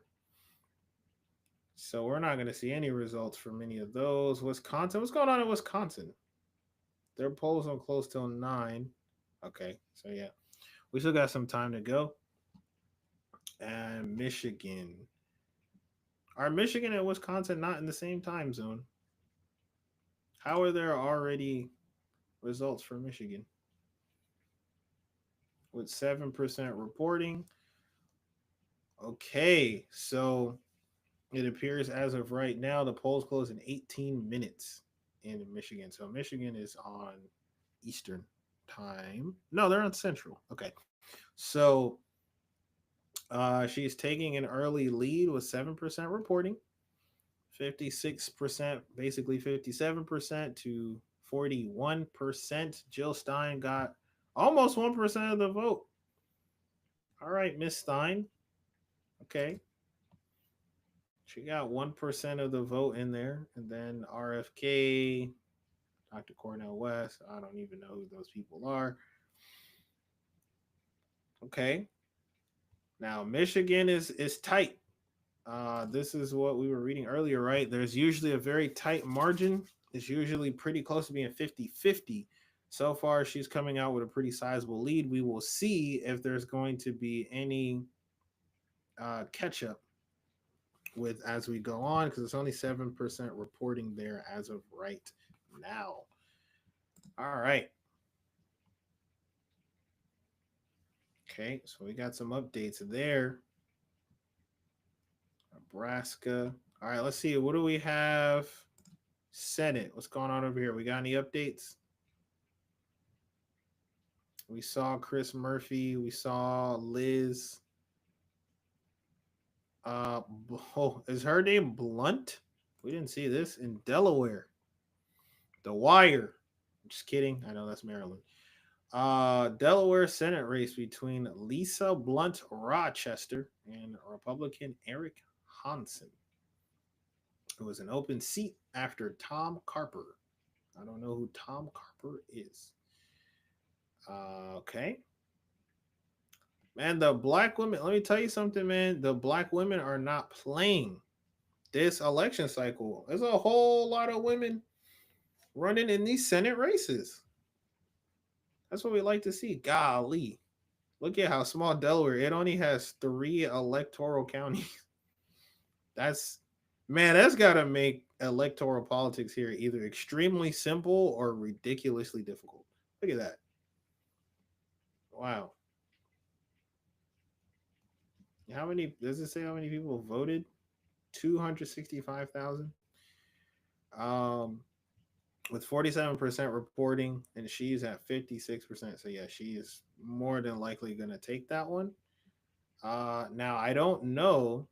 I mean, based off of this, I would assume that Tom Carper was a Democrat, so nothing is flipped there. They're just holding that stronghold, which is cool.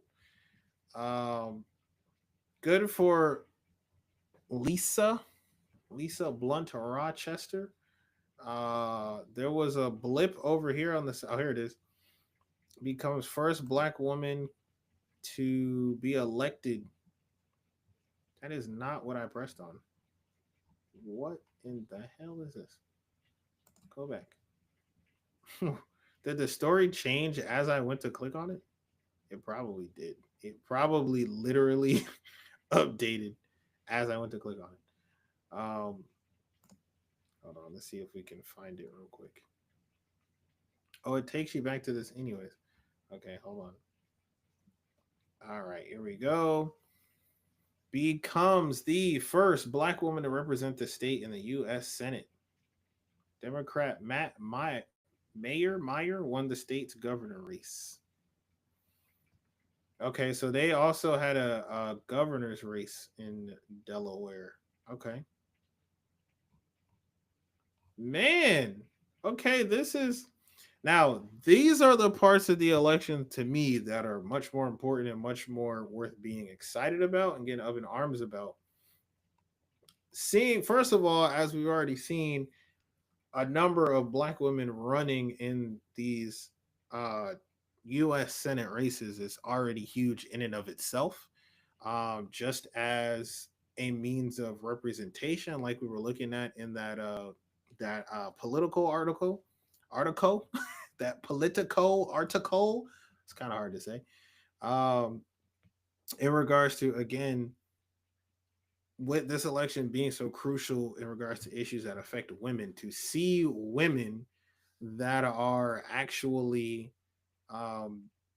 stepping up to represent women is good. That representation is good. And then you add on, the other part of being a minority woman, that all the intersections are intersecting, so that's fantastic.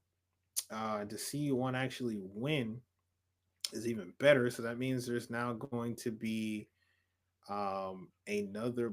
Are there any other black women in Senate currently? I don't believe so. I mean, I guess you could technically count Kamala Harris. She's technically the president of the Senate, but I don't know that there are any other black women in Senate. There are a handful of black women in the House of Representatives, but that's fantastic. This is Something worth getting excited about. Lisa Rochester. Great job, Miss Rochester. Senator Rochester. Get ready to get that that salary, that senatorial congressional salary. That's 6 figures right there. I mean, I don't know what this woman does in her personal life. She might already be there. All right. Let's see what we got going on here. We have not looked at the House. Just because there are so many districts, man.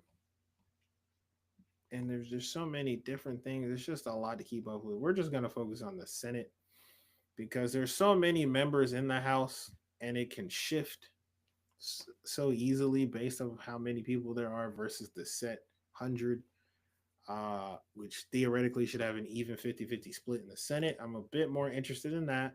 So the Senate has a little bit more strong arm power when it comes to different bills and whatnot getting enacted. So that's something that matters for sure. Yes, sir.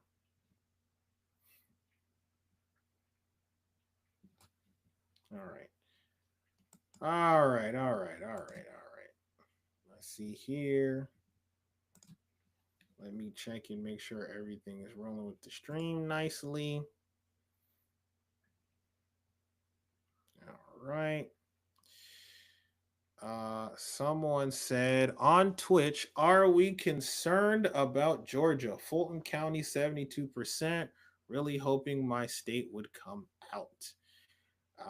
From La Croix Boy. Are we concerned about Georgia? Now, when you say concerned, what do you mean concerned? I mean, I think that Georgia, well, if we're talking about Fulton County, which of course incorporates the greater Atlanta area,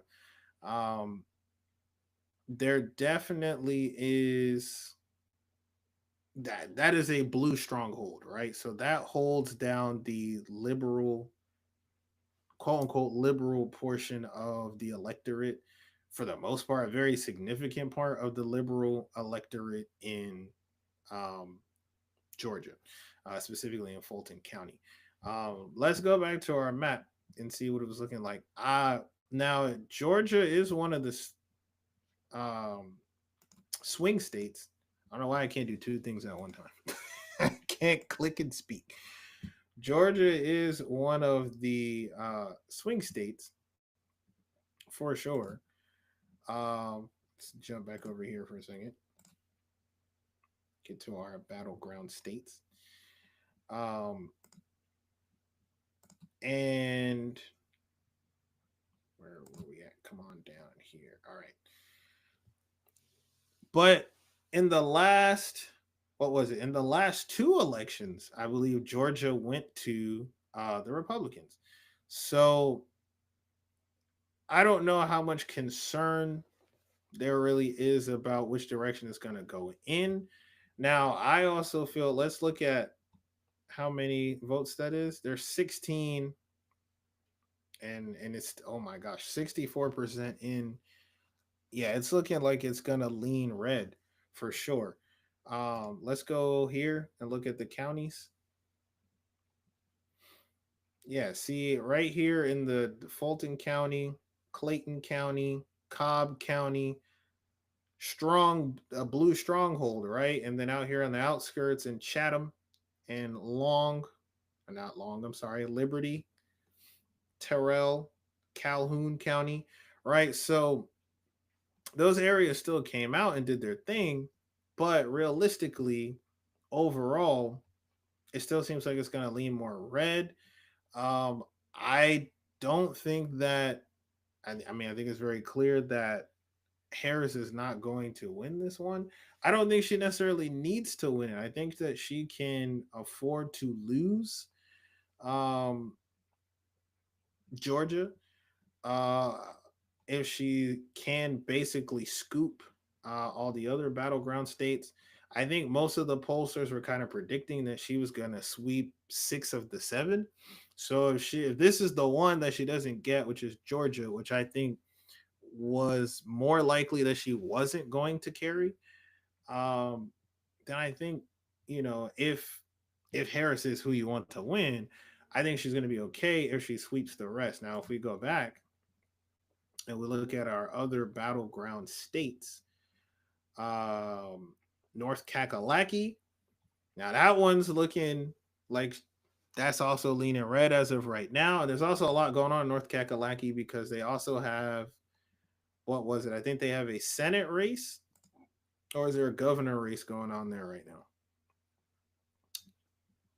Yeah, they have a governor race, and the governor is a Democrat, Josh Stein, who was an incumbent, I believe, right? I think. Oh, yeah. Right. Okay. This is what we were talking about earlier. Right. So North Carolina with Mark Robinson and everything. Yeah, he is not an incumbent. Right. So we discussed that earlier. Mark Robinson's silly ass. We went over that. So you have that, but then I think they also have a Senate race going on in North Kakalaki, I believe. No, they don't. Okay, so they just have a governor's race. So the politics in North Kakalaki are interesting, based off of where it's located, especially in regards to being sandwiched right up against South Kakalaki, which typically is way more red, and Virginia, which is kind of a toss-up based off of the people of Appalachia. You have that industry there. They still consider themselves part of the South, and so that the country. But then you also have people who very traditionally typically vote for Democrats there. But then also, again, because you have a lot of industrial and factory type workers there, working class, what I call bread and butter Americans there, they also tended a little bit more towards Trump. I believe, hold on, I had a 2020 map up. Here we go. Let's see. So Virginia actually still went blue last election cycle as well. Very interestingly, but that's what I'm saying. Those people typically very strongly go more so for the Democrat, just because traditionally that's where they land. But there are interesting politics there. Now, LaCroix Boy, I think that was your name. I think that I believe you also said something about you expected more people to turn out. Now, are you saying you expected more people to turn out in the not Broward County? Still thinking about Florida. In the Fulton County area? Are you saying you expected more people to turn out there? Or are you saying you expected more people in Georgia at large to turn out? Because I'm pretty sure we can go back and look at it again. I'm pretty sure the people of Fulton County and the greater Atlanta area, I think they did come out, and I think they typically do, because that's a very strong liberal stronghold, especially with college educated individuals, especially with college educated women, especially if we're talking about the HBCU corridor and that class of individuals that come out of that area. And again, like we've been discussing the whole stream, you have a lot of issues that are disproportionately affecting women right now, that are affecting how things are turning out in this, how things will turn out in this election. And so I think, of course, women of color, minorities probably for sure came out in great numbers in this area. Let's see what we got here.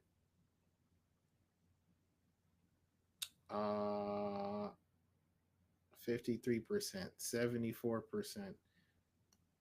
Fulton County specifically, 72%.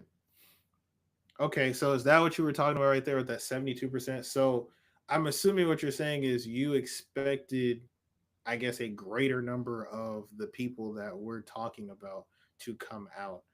I mean, I think 72% roughly. I think that's a pretty sizable margin. I don't know what Fulton County did in 2020. It may have been a little bit more. I doubt it in 2020. I would say maybe in 2016 might have been a little bit higher, but I mean that's a pretty sizable margin still. So nah, I would say again, roundly getting back to your question. Actually, here we go. I didn't even realize they have it broken down here. Okay, but this isn't by county. This is the whole state, but just the same. So again, 54% women voted, 86% were black, right? And again, if we're saying that's primarily women, then we can conclude that primarily black women and then Hispanic and Latinas were doing that voting there, right? So that's in that area. I don't think that that's less than average turnout in that area. But it's not enough. Again, you're always going to have that greater Atlanta stronghold in Georgia, but look at how many other counties in the great state of Georgia that are red. You have to fight all of that, and there aren't enough people in these counties to overturn all these other people voting in these counties.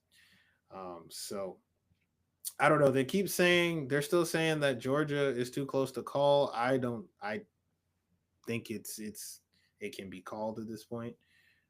They have 65% reporting. I think that Georgia's going to go to Trump at this point in time. So when it comes to the battleground states, I just don't think that she's going to get that one. I don't think that she necessarily needs to get that one. Now, the one I will say I'm more concerned about is North Kakalaki, because we know that Governor Stein is over there. So it seems that he did indeed beat Mark Robinson in his nude Africa profile picture. But I don't know that. I don't know how much of an indicator that is of where North Carolina is going. Now, North Carolina is still pretty close. 51% going Trump, 47% with 38% reporting. It's close-ish.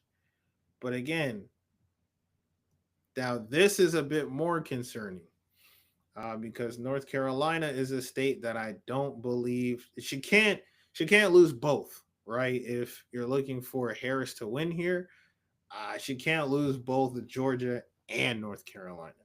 Then things are going to get bad, really, really bad there.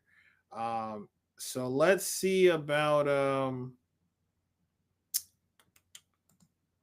I also wanted to see about Michigan. Michigan, the two that I'm really tracking and I want to maintain focus on is Michigan and North Kakalaki.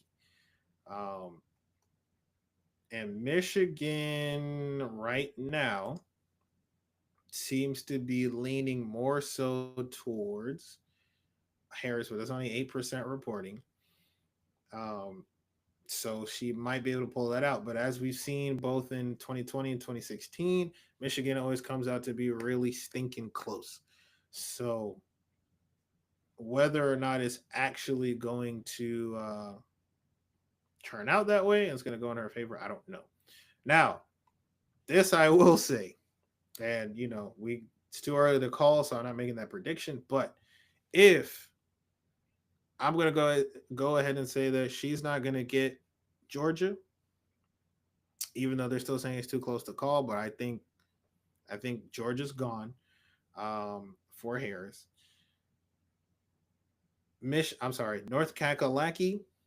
If she loses both of those, then I think for the Harris-Walz campaign, I think that might seal it. I think that's going to seal the deal. At that point, it's going to make the margins too close, and I don't think she can overcome that if she loses both of those. And I will say the same thing for Michigan.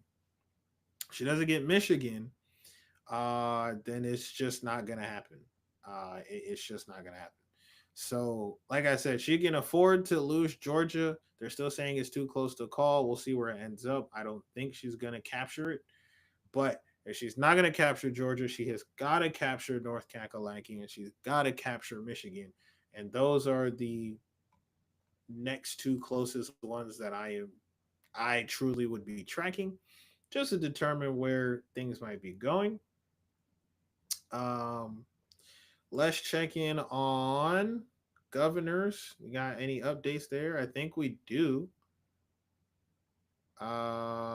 Yes. I don't think we had Indiana last time. This is new. Okay. Indiana, Republican Mike Braun has won, which, I mean, I don't think that's surprising. Everything across the board for Indiana is pretty red, pretty comfortably. So that remains the same. Yeah, that seems to remain the same. So not surprising there. Indiana, keep doing what you're doing. The great people of Indianapolis. I don't know too much about Indiana. But hey, if that's who you wanted, that's who y'all got. Do we have any other updates on the governor's races there? Okay, we got a whole lot going on here. North Kakalaki, we already covered that. We covered Delaware, covered that one. West Virginia, we didn't do West Virginia. Here we go. Patrick Morrissey in West Virginia. He's projected to win. He is ahead by a pretty sizable margin. West Virginia is not one of our battleground states. I'm also pretty sure West Virginia pretty reliably goes red. So again, that kind of falls in line. Again, great job to and great congrats to Lisa Rochester. She won that Senate race. What state is that? Delaware, for Delaware. So she is the first Black woman to carry that position in that state. Good for her. That is fantabulous. Again, the Black women are out. Let's go back to that Senate map. The Black women are out this election cycle. Not just on the presidential ticket, but let's go back and just go over it again. Because we got a few running. She's the first one, I think, that we've seen win. Let's see. Trying to remember where they were all at.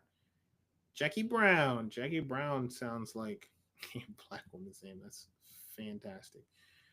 All right, let's see here. Because we had a couple others. Let's see. Yeah, in Indiana. So Indiana, North Kakalaki, they got a lot going on this evening. Yeah, Indiana, we had Ms. McCray. Valerie McCray was running to fill that seat left by Mike Braun. She did not quite capture it, it looks like. It's not really close, so I don't think she's gonna capture it, but she made that effort, putting in that work. So as we just saw, Indiana's pretty reliably red. So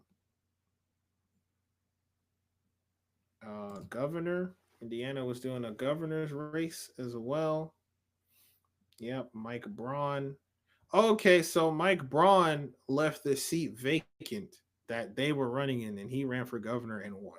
Got it. Okay. All right. There we go. Let's go back, because there was another Black woman that was running in one of these states as well, I believe. And she didn't quite capture it, or so I thought. Is it here in Mass? No. Delaware. I thought I just saw another one. I don't know. I thought there was another Gillibrand. I thought there was another one. That's interesting. Yeah, it's a whole lot of. Is every state's having a Senate? No, not every state having a Senate race this evening. We got any more black women on these ballots? Who's running in Texas? Man, you mean to tell me? Hold on, let's look at this. You mean to tell me Ted Cruz is still seemingly running away with it after he almost drowned himself politically over these last couple months? He's still walking away with it, huh? 51%. I mean, it's kind of close. They're saying it's too early to call still. But man, I thought he was in actual danger. But it looks like he might carry it. We'll see. We're gonna keep an eye on this one. He might carry it still. So so far the numbers are holding strong. There is technically one flipped seat in what's that, West Virginia from Joe Manchin, but I say technically because Joe Manchin, however you pronounce that man's name, was effectively a Republican, politically speaking. He was a dino, Democrat in name only.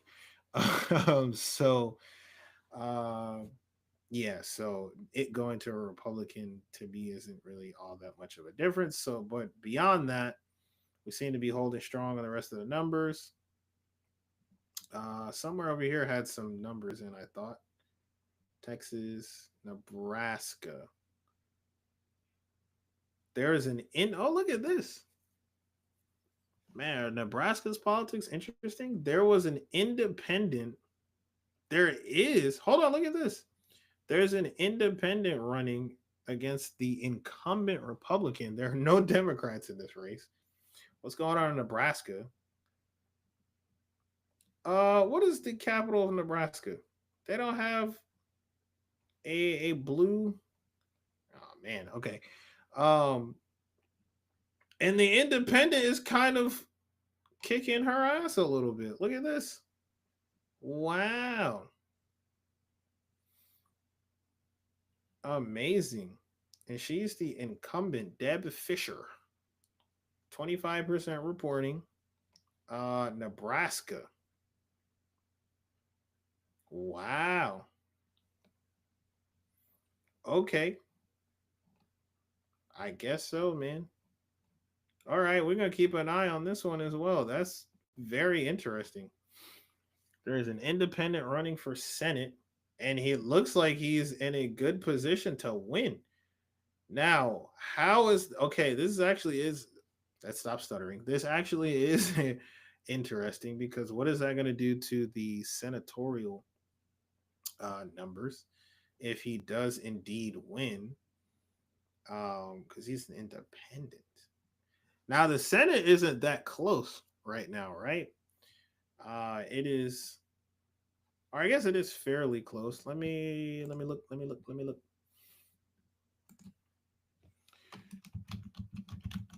Let's see.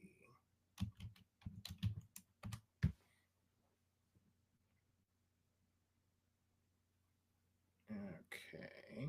Let's see. Party division. Let's see where we're at right now.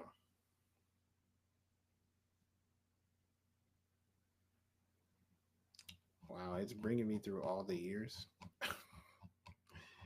I just wanted to know what it. Okay. I don't even want to scroll that far down. Hold on. All right, here we go. USA Today is going to help me out. All right, let's see where we're at right now. There are 47 Democrats and 4. Oh, no, I was totally wrong what I just said. It's actually very close. Holy Snapdragon processor.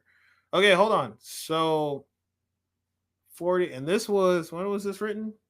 In October of this year. So this is recent. Yeah, so nothing major has changed since then. Okay.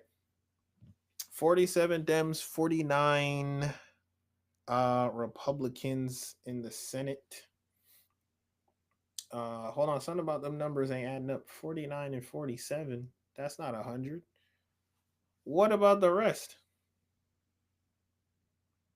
Oh, the independents. Okay, I was gonna say. I'm like, that don't add up, y'all. Okay. 4 independents. You got Bernie, Angus King, Kristen Sinema, and Joe Manchin. Now, Joe Manchin is out.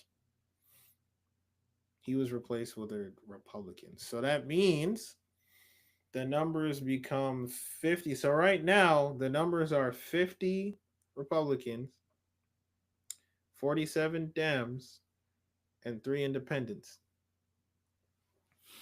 But it's about to go back to the original count. No. Actually, no, it is. It's literally about to go back. So if what's my guy's name? I forgot his name already. Where? I lost my tab. Dan Osborne. If Dan Osborne wins this Senate seat in Nebraska, which he seems to be very much so on track to doing, with 27% reporting, he's gonna basically even the numbers right back out. So it's gonna go back to being 49, 47, 4. That's very, very interesting, actually. I don't know if the mainstream outlets are even talking about that, but we are definitely going to keep an eye on that for sure. Love to see it. Yeah, independent stand up. Okay, what's this right here? Oh, Bernie. I don't think Bernie was worried too much about his seat. Ohio was already red, wasn't it? Ohio, Sherrod Brown. Wait a minute. We got to keep an eye on Ohio. Sherrod Brown. I don't know why I always think Sherrod Brown is a woman. That just sounds like a woman's name to me. And Bernie Moreno. It is one of the most closely watched races. Oh, I didn't know that, but I will be watching now. It's a battleground. Is Ohio okay? Ohio's also a battleground this go around. Ooh wee! Hold on, y'all. Things getting hot in Ohio too, so we got to keep an eye on. Not Indiana, North Kakalaki, Michigan, and Ohio right now. And I said Michigan. Yeah, North Kakalaki, Michigan, and Ohio is what we're looking at. Now, hold on now. Bernie Moreno looks like now. Okay, this I would say actually is too close to call. This is very, very close. But going back to the count that we just had, if Bernie pulls this out, that means the numbers are gonna shift. What is it? So assuming that Dan, I forgot his last name, is it Osborne? Assuming that Dan wins in Nebraska, that will put the numbers back at 49, 47, 4. If Bernie flips Ohio, that's gonna put it at 50, 46, 4. So there will be 50 Republicans in the Senate, meaning they will hold on to their majority. I don't know. See, the Senate is so close anyways, though. Democrats would have to, if they wanted to regain that power, they would have to flip a couple states. Otherwise, they would just be deadlocked anyways. It would just go the other way and they'd be one up. So, yeah, I don't know. I guess we got to keep an eye on Ohio too. It's very, very close, like almost seemingly within a margin of error. But yeah, I don't know. We'll keep an eye on it. Sherrod, I don't know, man. You need to get back on your stuff, buddy. All right, let's move. We're looking at Senate. Let's go back for a second. So the count is really interesting. Arizona's a battleground. Yeah, it is. It is. Carrie Lake. Oh my God, man. Why won't Carrie Lake go find another profession? Come on, bruh. Come on, bruh. Carrie, go on and do something else, Carrie. She got a nice little talk show face. You know what I mean? She even has a talk show name. Did Carrie Lake have a talk show? No, that was Ricky Lake, right? Man, I don't know why she keeps trying to do this Senate thing. It's not gonna work. How many times has she run for these offices? You don't have the sauce. It's for the seat being vacated by Chris. Oh, so she's not even. Oh, wait a minute. Hold on. We got to go back to Arizona. I didn't realize that Sinema was vacating her seat. Oh, whoa. Okay, hold on. This is a significantly more interesting race than the presidential one, to be honest. Because again, these are the people that are more directly going to affect us, the people, we, the people. So wait a minute now. Sinema is vacating her seat. Ruben Gallego. The contest is one of the most closely watched in the nation as Democrats try to hold the seat, being vacated by Sinema, who was elected as Democrat and then switched to becoming an independent. Okay. So now we also have to keep an eye on Arizona. So in Arizona's polls close in like 2 hours or so. We got to keep an eye on what's going on over there, because I didn't realize she was vacating her seat, which means that could throw the numbers off. Because again, right now we're projecting, the Black Velvet projection is the numbers stay the same as they are right now. So you have 49 Repub, 47 Democrats, and 4 independents, because Dan in Nebraska is an independent. It looks like he's going to win. So he's going to hold that. However, in Ohio, it looks like Sherrod Brown might lose his seat. Sherrod loses his seat. That goes 50 Repub, 46 Democrat, 4 independent. And then with Arizona, if Rubin here wins, then that's going to shift it to 3. It's going to put it back at 3 for the independents, 47 for the Democrats, and 50 for the Repubs, which means they will still very much so be holding on to the Senate. So as far as things are looking right now, it's still fairly early. I don't think the Senate is going to change control. It looks like the Repubs are going to hold their slim majority. Looks like they're going to hold it down. But we're going to keep an eye on it. There's a whole lot of cool stuff going on. The numbers have changed over here on the electoral map. Hold on now. What's going on here? Trump's up to 168 and Harris is at 134. What has changed? Wyoming is being projected for Trump. Not surprising. Wyoming is a red state. It's 3 votes. Not too worried. Again, with these that are just kind of very stably in their camp, we're not so worried about those. We're interested in the flips, changing it up, seeing where that's going, how much that'll even things out. Because as of right now, brother,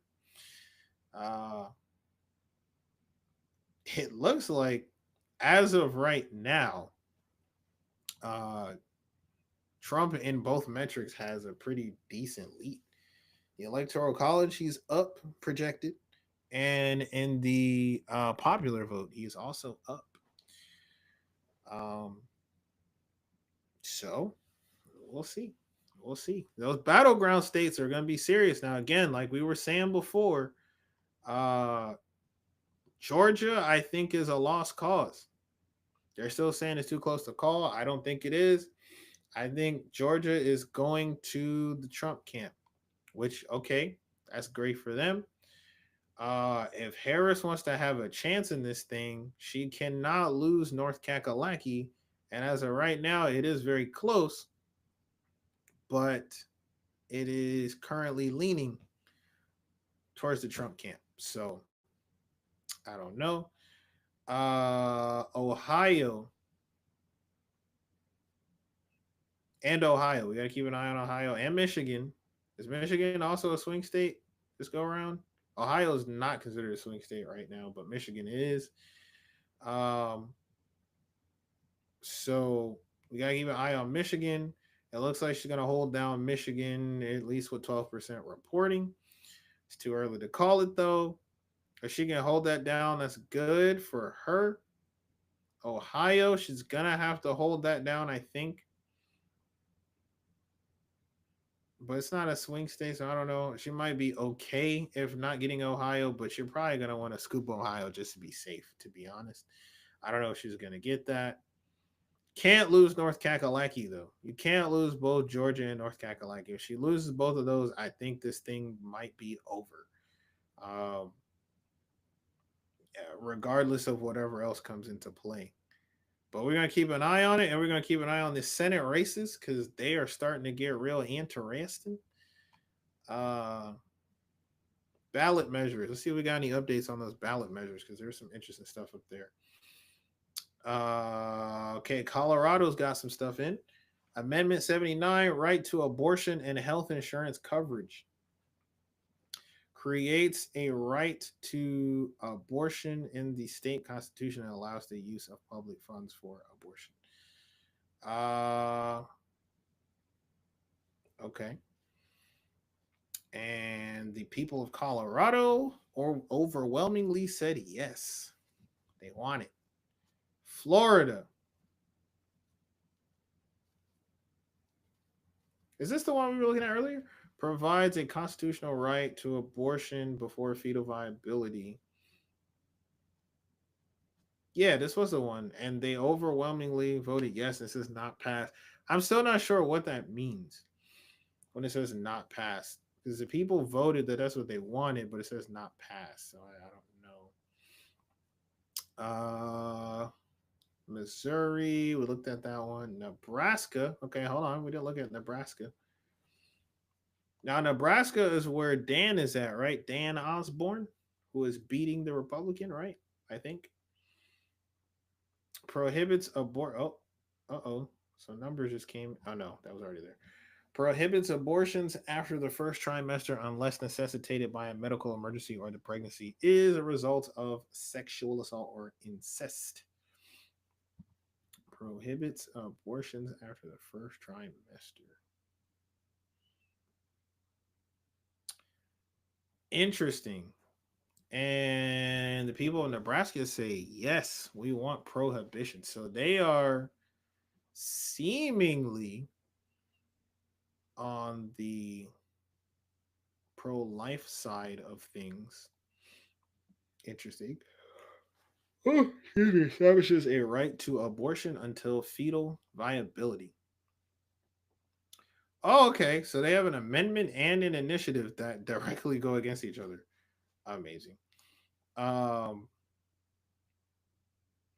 the results are consistent because it seems that majority of people are against this initiative. Interesting, Nebraska. Are Nebraska's politics interesting? Whoa. Top 4. Okay, ranked choice voting is on the ballot. Hold on now. Establish a top 4 open primary system and ranked choice voting for state exec, state ledge, and congressional offices. I was gonna say it's pretty close, but it's not. The people of Colorado said no, we don't want that. That's interesting. I wonder why they said that. I think ranked choice voting is such a fantastic idea. The people of Colorado strike me as open-minded individuals. but that's really interesting that they don't want that, seemingly. Okay.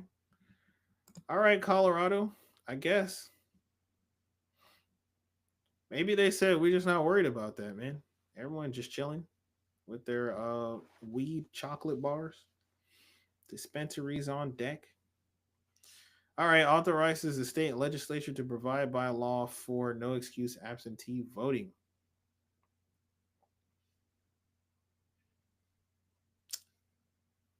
No, so they want Oh, that's Connecticut. I'm sorry, it's a whole different state. Okay, ranked choice voting. Wait a minute, ranked choice voting is in a couple states, on a couple state ballots. Okay, hold on now. DC. Yeah, the results aren't in yet, but it says would allow voters who are not registered with a political party to vote in primaries and establish ranked choice voting. I'm curious to see which direction DC goes on that, because DC tends to be very liberal leaning, but I don't know how that would factor into their opinions on ranked choice voting. Citizenship requirement to vote and allow 17-year-olds to vote. States that only a citizen of the U.S. rather than every citizen of the U.S. can vote provides that 17-year-olds who will be 18 by June. Okay. All right. Ranked choice in Idaho. Replace partisan primaries with open top 4 primaries and establishes ranked choice voting for general elections. Idaho. Interesting, Idaho. Very interesting. And then there's a lot of citizenship for requirements to vote and ranked choice requirement. They're just mixing them together. Vote. Okay. Nevada. Also ranked choice voting. Citizenship requirement to vote. Provide in the state constitution that only a citizen of the U.S. may vote.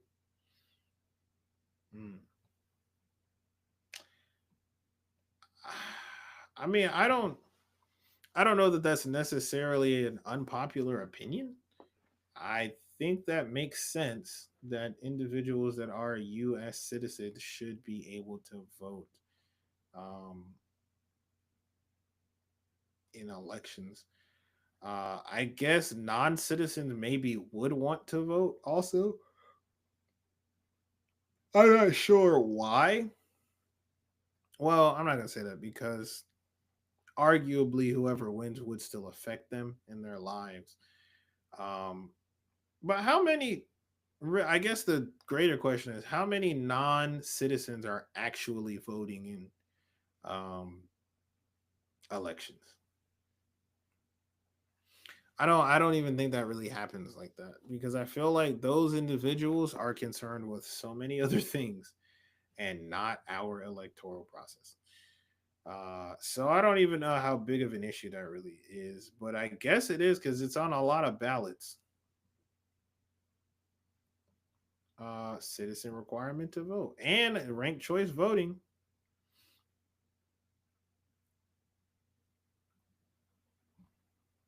Okay.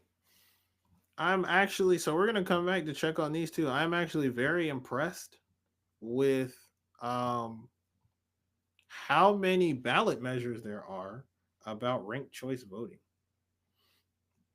I'm also very interested to see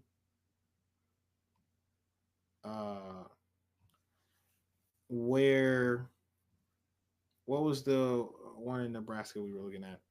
I'm very interested to see. I already forgot what it was. Was it about abortion? What was the one? Okay, this one. Yeah, I'm interested to see where Nebraska ends up on that also. All right, let's see. Let's go back over here first. Looks like the numbers have shifted again. What do we have? What do we have? Anything? Let's start with the battleground. Anything new? Wisconsin has got some numbers. Michigan has got some numbers. Wisconsin is a battleground state this go around, huh? Really? Let's see what we got going on here. Let's see what they're doing over there in Wisconsin. Wisconsin has become a hotly contested swing state. That will be critical. All right, I guess it is. 2016, Trump won it. Again, these are Michigan margins here. Voted for Democratic in every president since 1988, though some years victories were narrow. All right. So as of, oh my Lord, look at how close this is. With only 9% reporting. Oh boy. Okay, this really is a battleground state. Michigan is Wisconsin is close. That is less than 0.5% difference. That's definitely within a margin of error.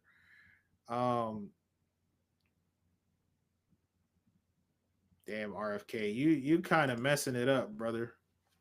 Those 1,300 votes could have went to one of these two people. Just playing. I don't know how much of a difference it's going to make. It's a whole bunch of other people running. All right.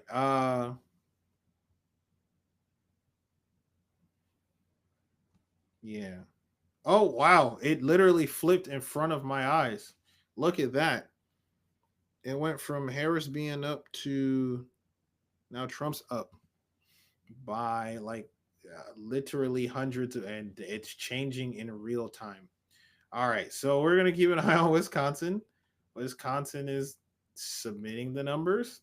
It is direly close. Now, again, like I was saying before, I'm pretty sure that Georgia is a foregone conclusion. I don't think that she can win Georgia. I don't think she's going to win Georgia. So if she wants to have a chance, she can afford to lose Georgia, but she can't lose any of the other battleground states, I don't believe. And it's looking kind of tight in Wisconsin. Who they got on they got some Senate races. Tammy Baldwin. Nah, she's holding steady on hers. Okay. Ballot measures, we're good on that. Yeah, so she can't lose those other ones. And it looks like it's a little too close for comfort in North Kakalaki. So that could be dire. See where we're at. Yeah, it's not looking good. 58% reporting. I don't know. It's that margin is still there. It is still arguably too close to call. Georgia is, they're saying it's still too close to call. Yeah, these are within roughly the same margin. I don't think she's clawing this one back. I think Georgia's foregone. But I will see.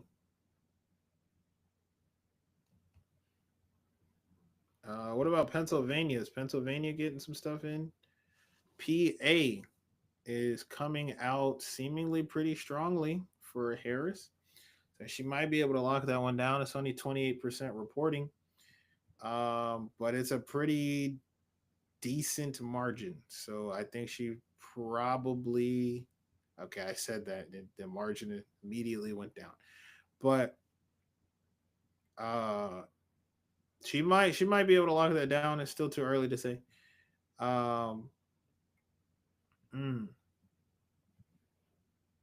Nebraska District 2.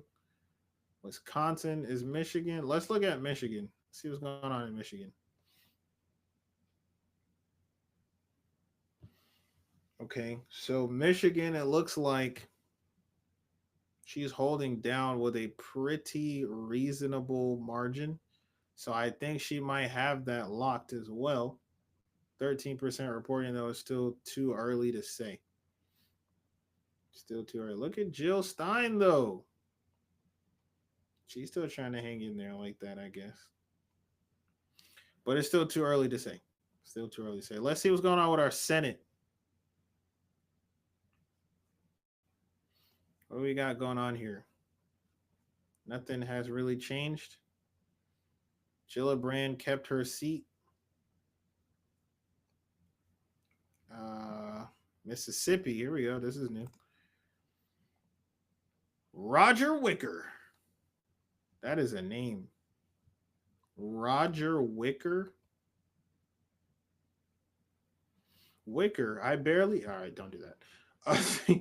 And Ty Pick. Yo, what are these names, brother? What is it with these AI generated names? Ty Pinkins and a Roger Wicker. Come on now. What are we doing? But Roger held his seat. Okay. So we're really looking at Arizona, man. What else? Where else? Excuse me.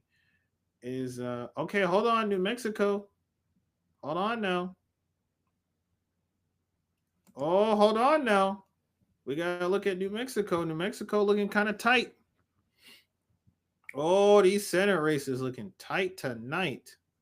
Hold on now. Okay. The incumbent is Democrat Martin. Oh, wait, I'm sorry. That's not a Latin name. I don't know why I'm saying it like that. Martin Heinrich.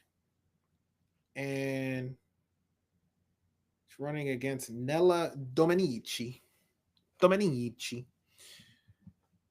And that is close. Ooh-wee. Again, within the margin. Now, it doesn't seem like this is one of the battleground states that they're watching, but we're watching because this is close. And how they have 19% reporting so far.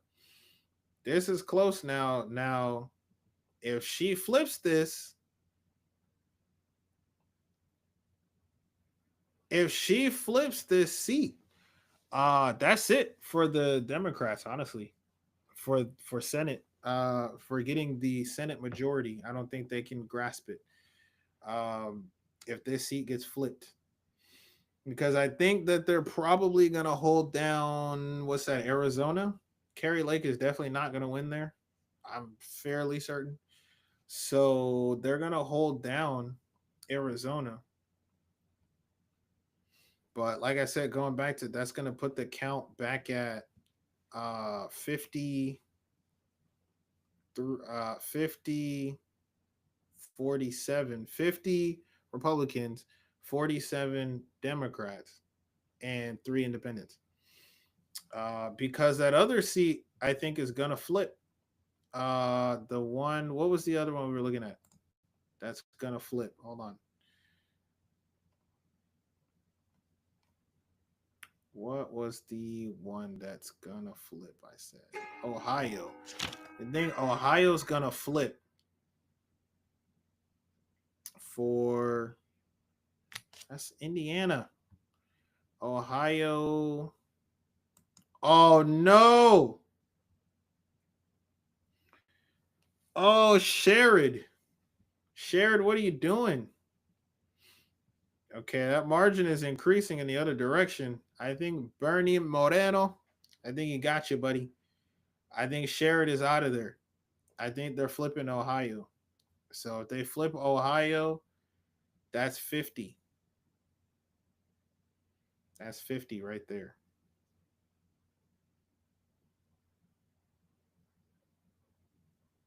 Yeah, it's 50 because that means they're losing one somewhere, right? Yeah, they're going to lose one in Nebraska. Because I was like, there should be 51, 50. That means they're going to have 50 because I'm pretty sure that they're losing Ohio. I mean, Ohio. What? They're losing Nebraska. What am I saying? Yeah, I don't think she's coming back from this one. I don't think Deb is coming back. But I don't know. It's a lot of counties in here that haven't reported yet. So I mean, it's possible she is the incumbent. So, but I mean, this is a crazy margin this early on. So I don't know. I'm gonna say my projections are Deb is losing Nebraska, so that puts another independent in, but they're losing an independent in Arizona Cinema. And so it looks like what's his name? I forgot the oh gosh, I so many names to remember. Oh, it's a very nice Latin name. What's his name? Gallego. I think Gallego's going to he's going to win Arizona. So that's going to take that, put that back in for the Dems. But then the Dems are losing one because I think they're for sure losing Ohio. So I think that's going to leave our count at 50, 47, 3. 50 Repub, 47 Democrats, 3 Independents. I don't know. Yeah, I don't know what else happens from there. What's the other race we're looking at that's really close? I already forgot.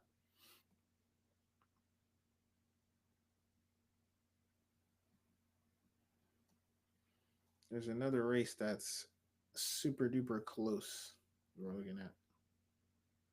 New Mexico. Oh yeah, this New Mexico race. We gotta keep an eye on this. Matter of fact, I need to start writing this stuff down. That's a lot of information that I'm trying to retain in my head. I'm doing a good job right now, but it's about to be too much. Let's write some things down here.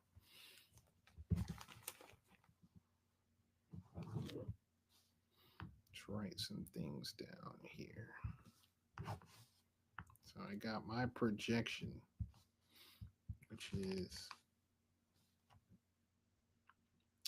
50 Republicans, 47 Democrats, and 3 Independents. And then we need to keep an eye on New Mexico.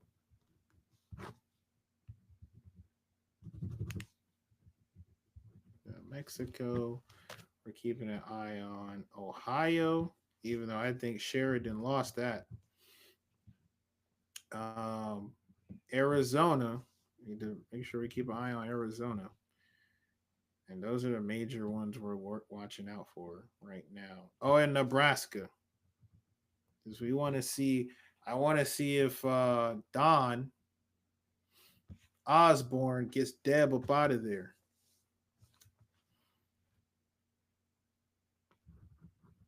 And then, of course, the general. Certain things that if Harris wants to have a chance, she cannot miss right now.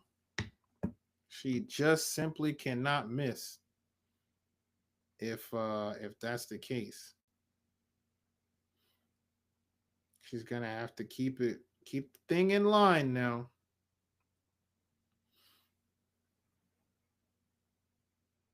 She's gonna have to keep that thing between the lines.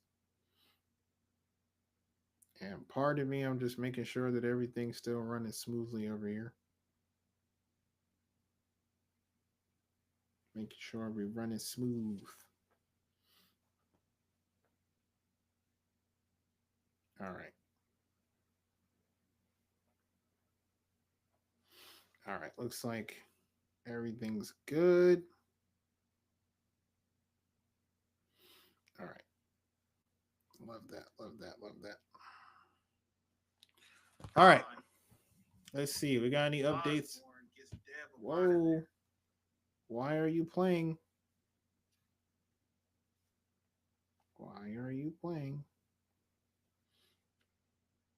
going on here?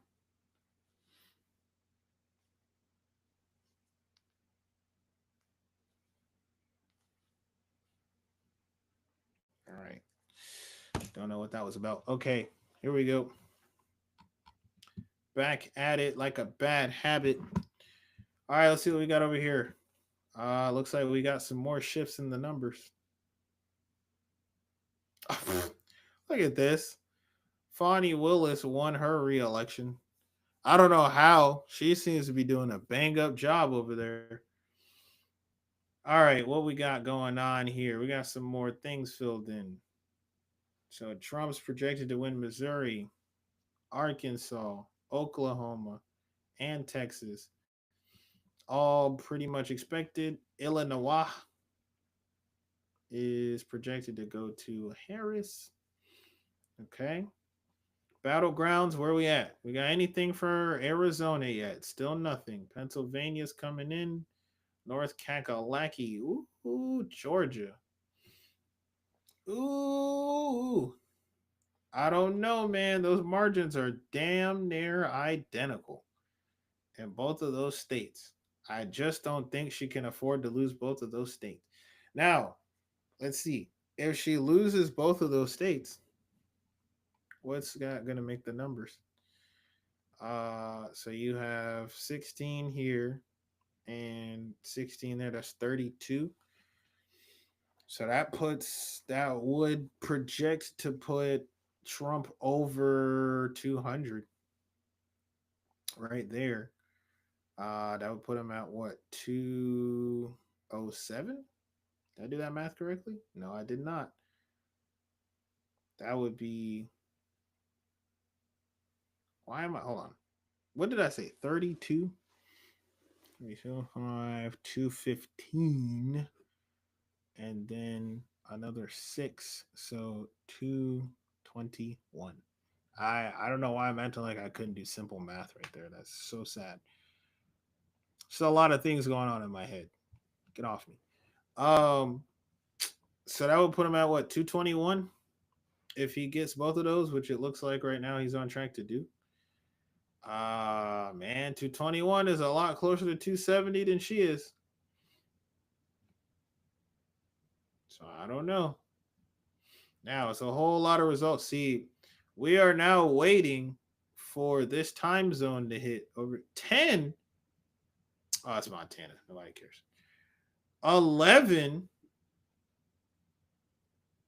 Oh my God. Why do we not have general standards in this country for this kind of stuff? Theirs close at 10. Theirs close at 11. How does that make any sense? All right, anyways. Yeah, so we're waiting for this corridor of the country to close up their polls, which I guess we're on our way. Wyoming has already reported though, so that's odd. But Montana's gonna go red, Idaho's gonna go red. These are both gonna be blue. Nevada is a toss-up, so we don't know right now. Does Nevada have a Senate race going on? Also? Yes, they do. With Jackie Rosen or Rosen. I don't know how you pronounce her name. And apparently, okay, so we'll see what the numbers are looking like when that comes in. I don't know. Okay. Now there was something that popped up over here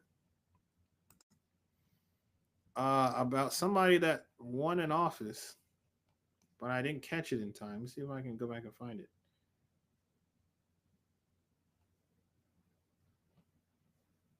They've been popping up so fast. And how I'll say they're not enthusiastic about candidates. Oh, she's kind of cute. Hold on.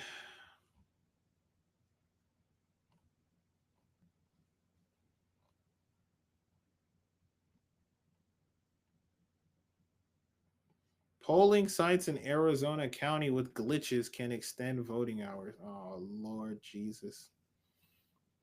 Republican Kelly Armstrong wins North Dakota. Okay.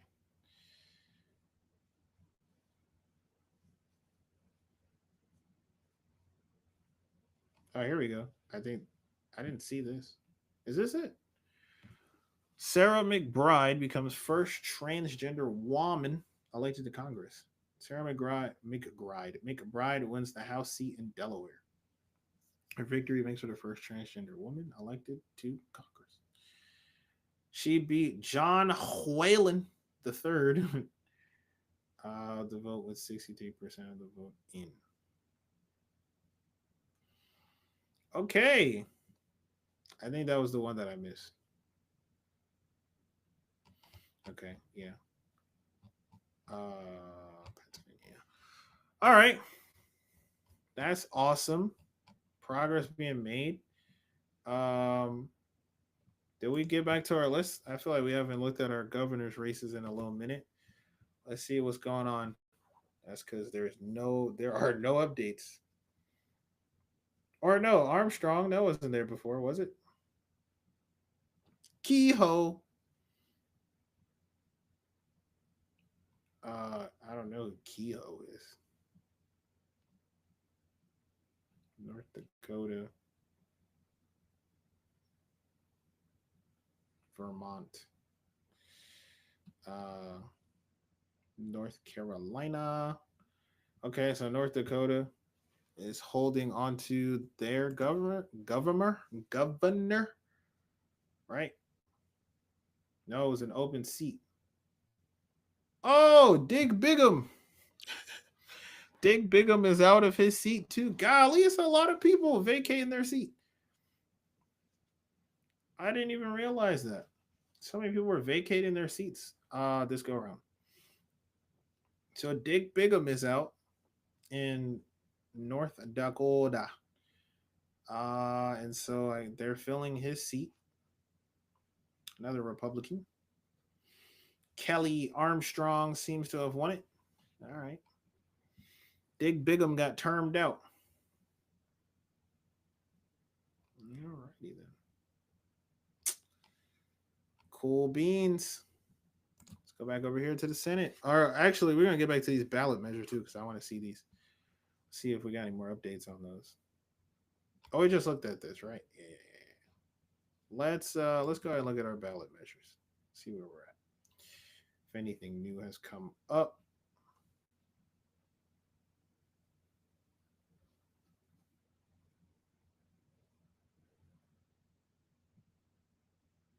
I think I skipped over this one. Establishes a right to reproductive freedom defined to include the ability to make and effectuate decisions to prevent, continue, or end one's own pregnancy. Marilan says you should have a right to abortion. The people overwhelmingly voted for it. And it passed.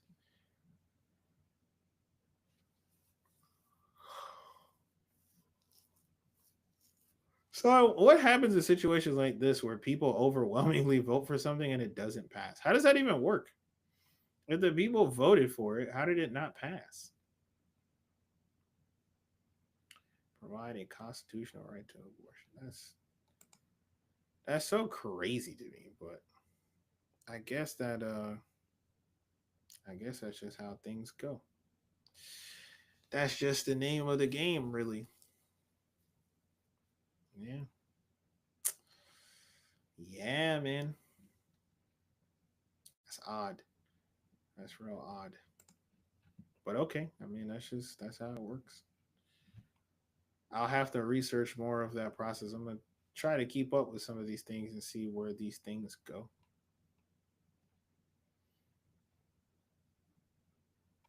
Missouri. Okay. This one, the Nebraska one, that are in direct conflict of each other. Okay, New York passed a right to abortion, establishes that people cannot be denied rights based on their ethnicity. Okay, Title IX stuff.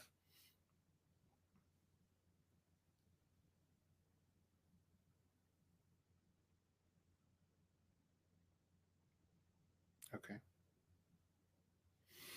All right, and then I wanted to see, let's go back down here because there's a lot of ranked choice voting on ballot measures, which I find fascinating. And there are no results on any of the ranked choice voting ballot measures right now. That's interesting. And then, of course, we're talking about weed. Yeah, this is wild to me. I don't understand how the people voted on it, and they're just like, yeah, no, we're not doing it. Like, huh? The people wanted that. I guess. All right, let's see what we got over here. We got an update on Trump. It says 191 now. I think he just got the Dakotas. Yeah, I think that's what that was.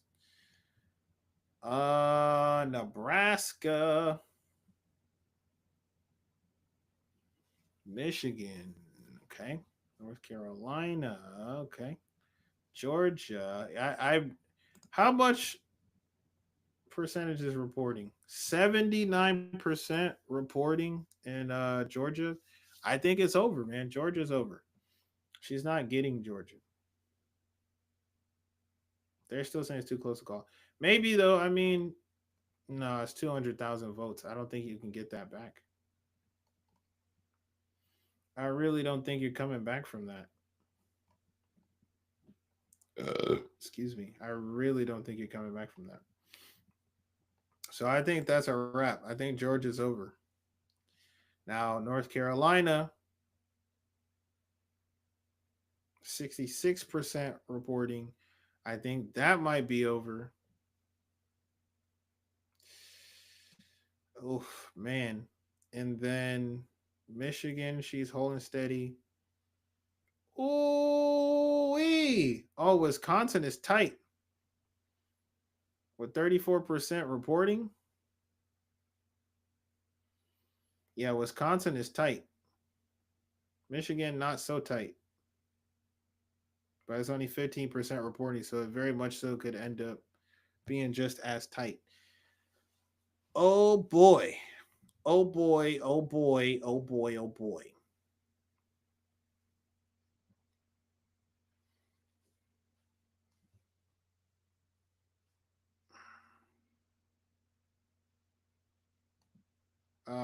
Let's see what the Fox News is saying, because I know they got to be singing their praises right now. They look like yeah, honestly, they ought to be turning up a little bit right now. They're holding the Senate, it looks like. We're gonna keep an eye on those couple of states. Their man is up right now electorally. And I don't know what the House is looking like, but they might be up on that too. Let's see what they're talking about over here. Fulton County there right now. Let's check in with Christina Evans. She has her pulse on what's going on there on social media, specifically there in Georgia. Christina, what is social media saying? What will they say in this press conference? Andrew, so of course, like you just said, eyes are on Georgia right now just because of some of the news that has been coming out earlier today. In fact, if you did hear that Secretary of State earlier in the day, Brad Raffensperger, he made a comment in a live press conference talking about how this is the wrong Georgia to mess with as far as election interference. And here in our social center, we've been getting some updates directly from officials in DeKalb County as well, because more bomb threats were called there in the state. Now, this isn't the first time that we're seeing those happen across the social media platform again today, that we're getting those updates that they're happening at those polling locations. I do want to show you right now a full look at that screen there. This is what the DeKalb County Police Department has now tweeted out as well. So they let it know that DeKalb County has now responded to multiple bomb threats. Those locations are also being listed there, but they are now reopened as well. So we're taking a look again at some of the things that are coming out from the social media aspect. This is what we know so far from the Associated Press. These are overwhelmingly. I don't want to hear about no bombs. Why are people dropping bombs outside of the polling place, bro?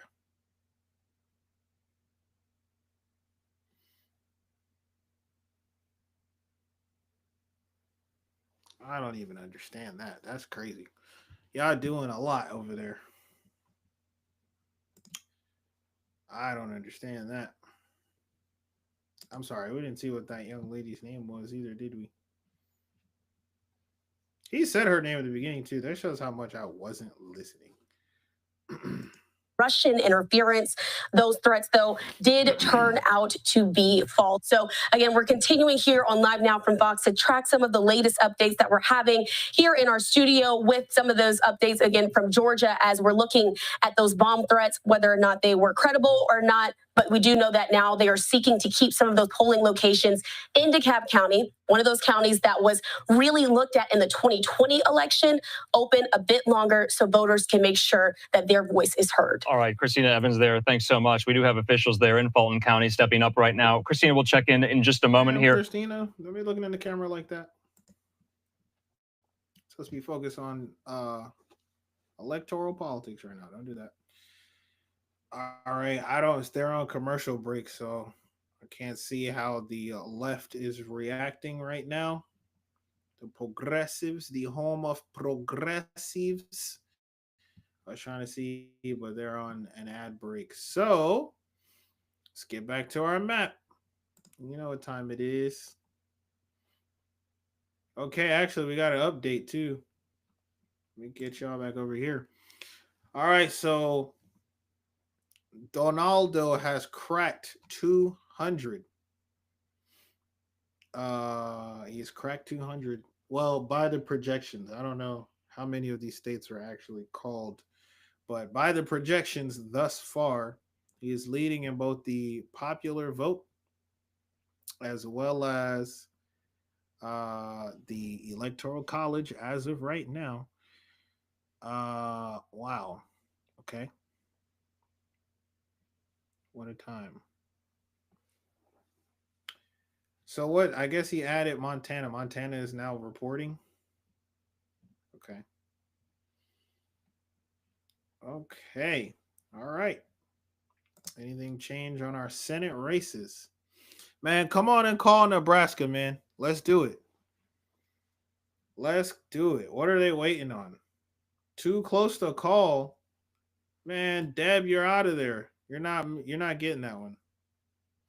You're out of there.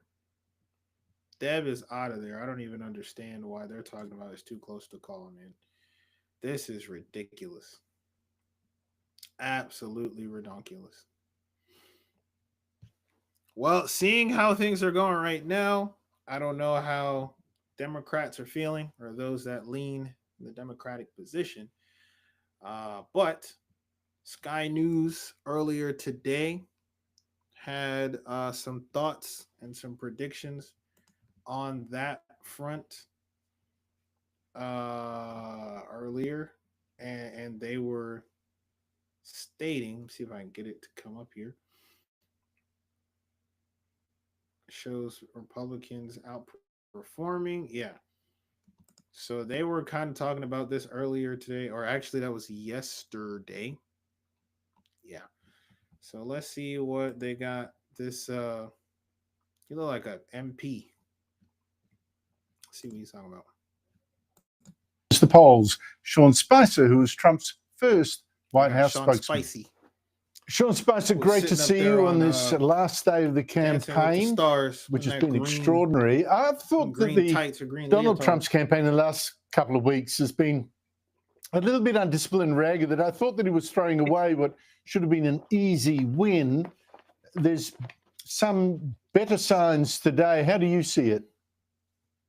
Well, look, just to be clear, the way our country is divided, I don't know there was going to be an easy win. But I do. Oh my God. I always forget that Sean Spicy sounds like that. He sounds a little spicy too. I always forget that that's the voice that comes out of that man. I think that we've talked about this in the past, Andrew. When Donald Trump is able to contrast his record of 4 years as president with her 4 years as vice president, there's no question that the American people have a clear and easy choice, to be honest with you, whether it's domestic policy, taxes, border security, or even the chaos that exists, foreign policy. That being said, we're at the phase now where votes matter, right? Polls and yard signs and spending money and commercials are all nice to talk about, but this is when the rubber hits the road. And when you look, you can see over and over again, it's the Republican side led by Donald Trump that's actually exceeding where it's always been on the early vote. and it's Democrats underperforming. So you take a state like Pennsylvania, a must-win state, 19 electoral votes. Joe Biden won that state on early vote by 1.3 million votes. Early vote counts came out today. The Democrats have about a 402,000 vote lead. So you think about, I mean, that's a 900 vote, 1,000 swing in the direction of Donald Trump. That's huge. And we're seeing that in Nevada, in Ohio, Georgia, every state. Republicans that are consequential in terms of the battleground states, Republicans are outperforming.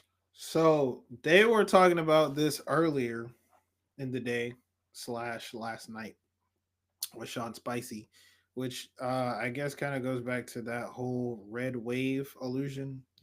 And the polls have been all over the place going into this election anyways, and it's been incredibly indecisive and unpredictable, to say the least. But to see that they were speaking about this indeed was very real, because as we can see, as things are going right now, the Republicans have been coming out and they've been doing their thing. They've been making things pop. So forming where they have an early vote. And now, mind you, as we were discussing earlier, and as I stated earlier, because of how Republicans typically vote, usually going into vote counting and these election cycles, there is a little bit of a bump and a lead that starts to build for Republicans based off of how they count the votes and how they vote, because again, most of them typically vote in person, and thus those votes get counted earlier. But a very large portion of Democratic voters vote with their absentee ballots and other non-in-person forms of voting, which take a little bit longer to count, but ultimately end up facilitating more people voting overall. However, even with that understanding, the gap has only been widening for Donaldo. So I don't know. It seems that we're still moving in that same direction. That's how things are going. So that's just how it is. How's it going in the election? As an Aussie, I have no care which way it goes. So right now, just as a general recap, as of right now, the Republican candidate Donald Trump is ahead. As a matter of fact, hold on, let's get our map back up, because we've been tracking this thing meticulously. It's getting hot. It is getting very, very hot. Hold on, let me get this up here for you. Okay, so as of right now, this is where things are standing. In the popular vote as well as the electoral college, Donaldo is up. However, we have a handful of states over on this side of the country that haven't been reporting yet because of the time zone. Their polls haven't closed yet. As you see, Colorado literally just came in and is now coming in, but there's still a pretty sizable lead. As of right now, the states that are holding, the states that are really maintaining those margins and is really going to define how this thing's going to end, we're looking at Georgia and we're looking at North Carolina. Georgia, they're saying it's still too close to call. I am saying the Black Velvet prediction, Georgia's gone. I do not think that Harris can make it up. Now, with her not getting Georgia, she cannot lose any more of the battleground states, and our battleground states are these right here: 1, 2, 3, 4, 5, 6, 7. I didn't count this because that's just a district. So if she loses one of these, she can't lose the rest. Our Australian friend, and unfortunately, it looks like she's also going to lose North Kakalaki. So if North Kakalaki goes down the drain, I believe it's kind of over. I think it's wraps at that point, if that is the case. So that is kind of the state of things as of right now. I'm actually a bit more interested in the Senate races right now, which are way spicier and way more interesting. I am not sure how your Congress or Senate equivalent works in Australia, but ours is always very close to being deadlocked, and it's no different right now. But we are very meticulously tracking a couple states because there are about to be a whole lot of flips, and it's already pretty close right now. The Republicans are up in the Senate by 2. The number, what do we have? We have 49, 47, and 3 independents. Is that right? 49, 47? No, 4 independents, excuse me. But we got some states that are contested. It looks like New Mexico is pretty close. We have Arizona, where a Democrat's probably about to win. Nebraska is the most interesting because there's a damn independent who's about to rip the seat from the Republican in that area. Yeah, so the Senate races are really what's looking spicy right now. And actually, now that we're looking at this, let's get back to Arizona because we actually got some numbers in. Now, I have been saying Kari Lake's not going to win. It looks like I'm probably right. We have 49% reporting. Gallego is up. I think he's going to get it. So Sinema is out. So that takes 1 away from the independents. So I think my projection, my Aussie friend, if you're still listening, is that the final numbers are going to be 50 for the Republicans, 47 for the Democrats, and 3 for the independents, meaning that they're still going to hold the majority in the Congress. And that's just not going to change. Some of the seats are going to switch around, but they're still going to have the majority. Now, with that being the case, they might end up having a super majority because if Trump wins the presidency, they hold on to the Senate, and I believe they're up in the House right now, super majority across the board. So things are spicy right now. More so on the Senate side than the president. This one is, starting to look starting to look foregone is what I'm trying to say. I don't know why I couldn't say that. So that's what it's looking like right now. Hey there, how's it going, XO? We are seeing a lot of great things. Well, I'm not gonna say we're seeing a lot of great things, but we are seeing things occur in a very interesting fashion. And it looks like for some reason my screen is not shared. I don't know why it's not up there. Hold on. That's odd. Dang. Well, my Aussie friend, if you're still listening, I thought the map that I was referring to was in front of you, but for some reason it was not up there. My apologies. I thought it was up there the whole time. But hopefully I explained it well enough that you can understand. There's everything. Yeah. Hopefully I explained it well enough that you could understand what I was saying. Yeah, so it's interesting. XO, are you expecting to see any particular results? Is there anyone that you're looking to see win? Are there any specific races that you're interested in? Because there's a lot going on this evening. Of course, we are here tracking the general election, but we're also tracking our senatorial seats and the gubernatorial races and the ballot measures. There's so much going on tonight. It's getting spicy. Matter of fact, let's jump back over to the gubernatorial races and see if we got any updates. It looks like everything is holding steady. What is this? What's this R? Oh, they have a write-in candidate. Okay, got it. Okay, so nothing up there. Let's get back over to the Senate because this is really, to me, the highlight, most important thing that's going on this evening. Democrat Angela Oswald wins Senate race in Maryland. Okay. Where's Maryland? Right here. Is this another black woman? Okay. Okay.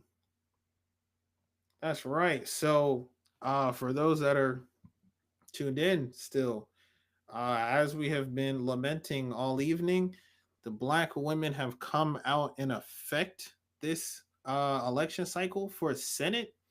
We've had a handful of black women running. A couple have lost, a couple have won. So Angela also Brooks, which is an amazing last name, is projected to win Maryland. And that is fantastic. That also means I'm pretty sure Maryland is holding their their Democratic seat for Maryland, so that's not going to shift the numbers too much. But now we've seen that. We also had, let's go back to over here because I'm forgetting everybody's names. It's a lot of greatness happening. Where was the other one?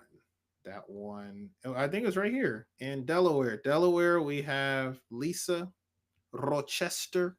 She won the seat, and she is the first black woman to do so for the state. Good for her. And then we had our sister McCray, Valerie. I don't know why I always forget her first name. Valerie did not quite clutch it in Indiana, but she gave it her best shot. Hopefully she'll come back at it again. And I think that was it. Or there might have been one more, but the sisters are out in full effect. They are putting all of their essence and dedication forward to be represented effectively. So that's big, man. We love to see it. We love to see it. I did not realize that so many black women were running for Senate this go round for United States Senate. So that's awesome. Yeah, man. So it's great things happening. I think we got another update over here because we're at 207 now. Okay, so it looks like Trump is projected to win Iowa, which is interesting because it seems like at the last minute people were going back and forth about whether or not she was going to win Iowa, if that was in contention. I didn't really see it. Iowa typically and pretty reliably goes to the Republicans. So I don't really know why that was coming up. I guess maybe she was doing better than Democrats typically seem to do in Iowa, but I didn't think she really had a chance with that. And it's also not one of the battleground states, so I really wasn't too worried about it. Yeah, Nebraska. She's holding down Nebraska. Now, Nebraska is so interesting. Like, the running joke of the evening is definitely that Nebraska's state politics might actually be way more interesting than they're given credit for. First of all, look at how close Nebraska is right now. 41% reporting, and they are literally neck and neck. They are separated by a couple hundred votes in Nebraska, which is crazy. And Nebraska is not even a battleground state. And you have the Senate race that's popping off in Nebraska, where there are no Democrats running, by the way, which is crazy to me because I know there are Democrats in Nebraska somewhere, clearly, but there are none running for the Senate seat. And they got an independent who is whooping the ass of the incumbent politically that's there. And so she's about to lose her Senate seat. But there's no Republicans running. Nebraska's politics might actually be interesting, man. It's a lot going on over there. New Mexico might be, it's looking a little close actually, with 32% reporting. Michigan is still looking like it's going to Harris at the moment. She's not going to claw back Georgia. I'm pretty sure that's just not going to happen. North Carolina, that's just not going to happen. Pennsylvania, golly, is she also down in Pennsylvania? I haven't even been checking for Pennsylvania. Hold on, let's see what's going on in PA. All right. Okay, PA is actually pretty close right now. But she's down with 54% reporting. Golly. Okay, so PA is close. So right now we're looking at Nebraska, PA, and what's the other one? Wisconsin are close. That's real interesting, man.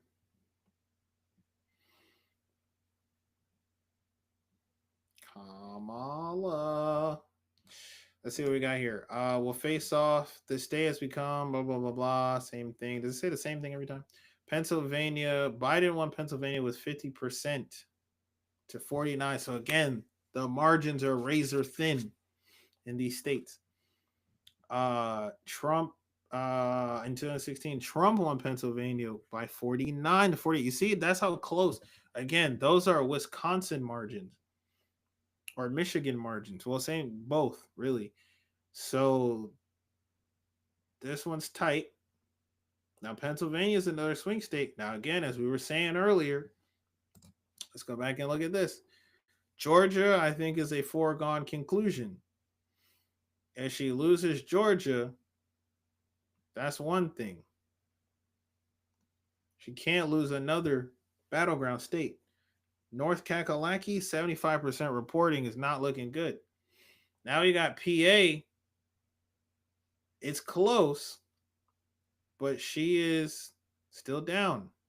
So that's 2. Now. Let's look at the projections. 207. 270 to win. So you need 63 more electoral votes. Now let's see how this theoretically could go. Georgia's gone. That's 16. North Carolina might be gone. That's another 16. PA, that's 19. So that's 51. That's 51 right there. That's 51 of the 63. You need 12 more. You got that 12. Ready? Let's not say Wisconsin. Minnesota gets you 10 of the 12 you need, and Idaho's got 4. So again, it's not looking great for the Democrats at the moment because Georgia is definitely gone. And then you have these Nebraska districts, which ultimately, I don't know how much of a difference those are going to make, really, at this point. So Georgia is gone. North Carolina looks like it might also be gone. Pennsylvania is on its way to being gone. Michigan is tight. Wisconsin is tighter. But here's the thing. Georgia and North Carolina are almost 100% in reporting. So this right here is going to lock it down. Regardless of what happens up here in Wisconsin and Michigan, If she loses both of those, it's kind of a wrap at this point. So we're going to keep an eye on it. Let's see what's going on with the Senate.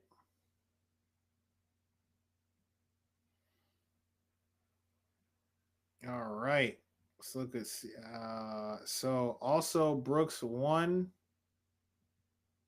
Too close to call. Whoa, hold on. We didn't look at the Senate race in PA. Senate race in PA is close. Uh-oh. The Pennsylvania Senate race is between the incumbent Bob Casey and Dave McCormick. Uh-oh. What's going on, Bobby? What's going on, Bobby? Oh, it's not looking good for Democrats tonight. Oh, man, they were confident going into this election cycle, this election night. Boy, they were confident. They were seeing surges in the polls. They just thought they were going to get it. But Republicans were seeing surges in their polls too. Now, we got all these Senate seats flipping over. So now we got to put down PA as one to watch. Because if this flips, that means that the final count is actually going to be 51-46-3. So that means my prediction will be superseded.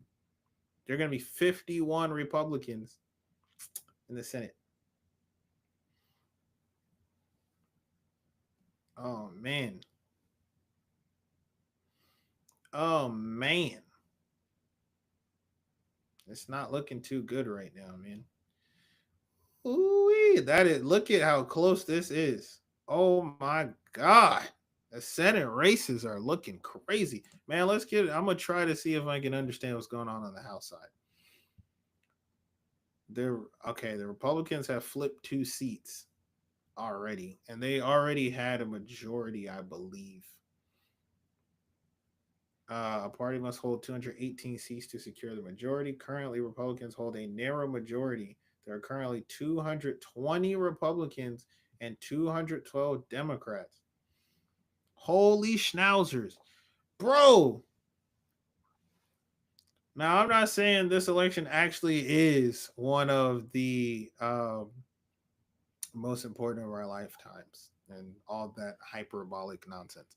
But I didn't realize that this election is actually this razor thin for all of the chambers.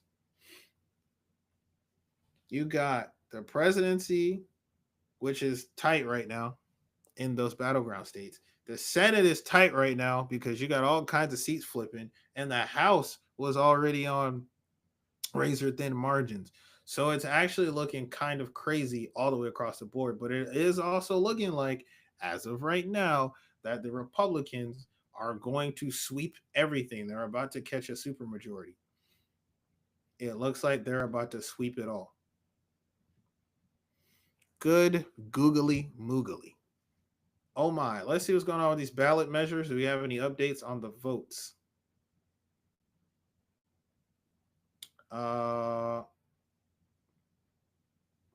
Nothing has been updated for, yeah. Excuse me. It's the same information. I really want to see what goes on with these ranked choice voting ballots, though. Those are what I'm very interested in.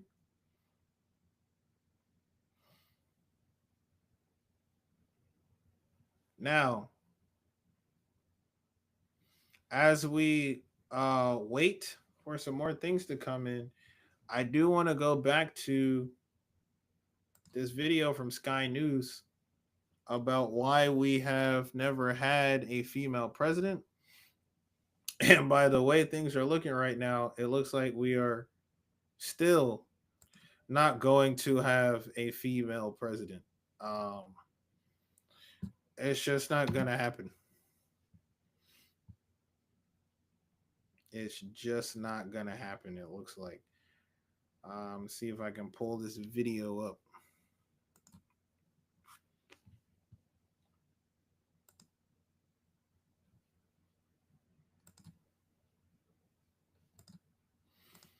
Because there were some really decent points provided in this video. So let's get back in here for a second.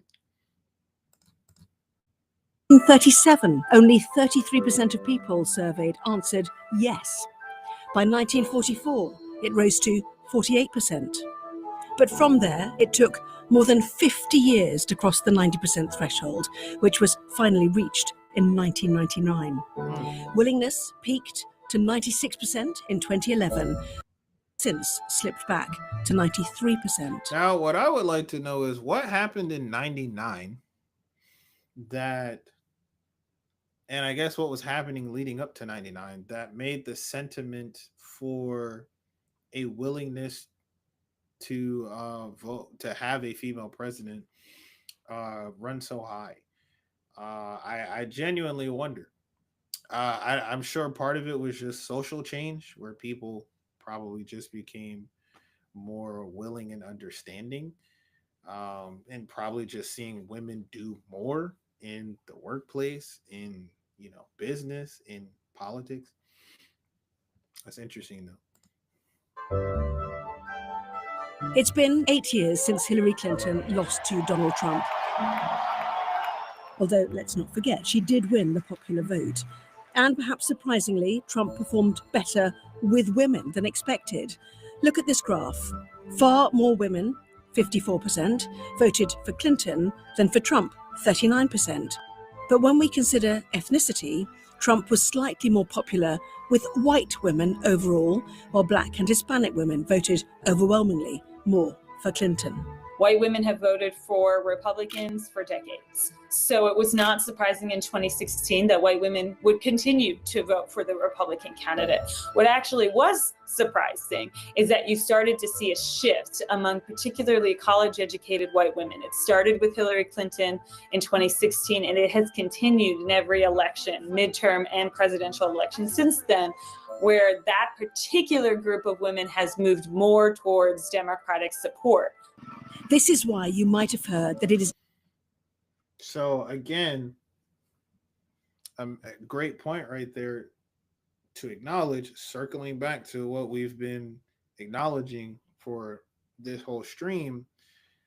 On average, in general, women come out to vote more than men do, but also seeing how the change in the demographics of which kinds of women vote for what kinds of candidates, and also again seeing the issues that is inciting them to come out and vote. And as we can see with the ballot measures that are also on that are being voted on this evening, a lot of those are abortion based, right? And as to whether or not on a state level there should be access to abortions, that should be a right, whether it should be a constitutional right, those kinds of things factor in.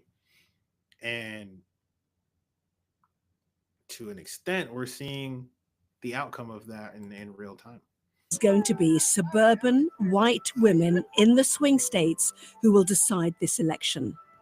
So she said it right there. The suburban white women in the swing states are deciding this election. And as it seems, their choice is Donaldo. They're choosing DJT. That's what they want, supposedly. So let's have a recap. We're in 2016 and Clinton has just lost to Trump. But two main events are about to impact American society. What's really interesting, if you look at the change from when Hillary Clinton ran in 2016 to 2024, it's a lot more than just we had a woman run then and we had a woman run now for president. So much has happened in our society that I think changes the terrain that Kamala Harris is navigating.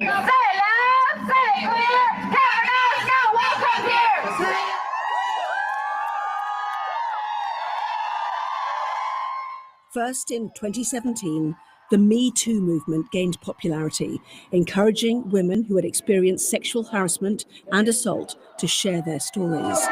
And so this is what we were talking about earlier from that Politico piece about the increase in political violence and the increase in trying to have latent misogyny rolled into every facet of life. These things are coming to fruition. Don't try to divide us. Do not try to divide us. The movement sparked a global conversation about holding powerful men accountable and advocating for changes in workplace culture. But while Me Too was an empowering moment for women and marginalized groups, some critics say it promoted a culture of fear in the workplace and resulted in men feeling alienated or uncertain about how to behave in social settings. Whether you agree or not, data shows that there is a growing gender gap between men and women. Take a look at this. In 2020, in the aftermath of the Me Too movement, roughly half of Americans, 51%, said the label feminist described their views at least somewhat well. But in 2024, more Americans are rejecting the label, and that percentage has gone down to 35%. And there is a massive divide when gender comes into the equation, especially between young men and women, with 55% of young women identifying as feminist compared to just 31% of young men. So what does this mean for the election? When asked whether American society does not do enough to help young men succeed, both Trump voters and Harris voters agreed. But when asked the same question about young women, it was a different picture. Only 35% of Trump voters agreed with the statement. Now, here's what's so fascinating about this analysis, which in large parts, you have to agree with, because I mean the data's there, they're providing it. But even if you consider anecdotally what you just see of everyday Americans, as well as if you just pay attention to the conversations that young women are having, this is what's fascinating. Now we're seeing in real time what these election results are coming out to be based off of these statistics right here. That's not where they place their votes. Clearly, on the women's side of things, it would appear and it would make sense that they would think that the woman candidate would be the one that would understand their plight and thus be the ones to offer them some protections and some solace during this time. But that's not where them votes have been landing. And it's not even close. As of right now, the margins are not close. Compared to 68% of Harris voters. Again, what does that suggest? That people voting for Trump are more concerned with the status of men, while Harris voters are more concerned with the status of women. Then, in 2022, the US Supreme Court overturned the federal right to abortion. Now, at the same time, another way to look at this and to offer some perspective is that those women and women in general did come out in those numbers, but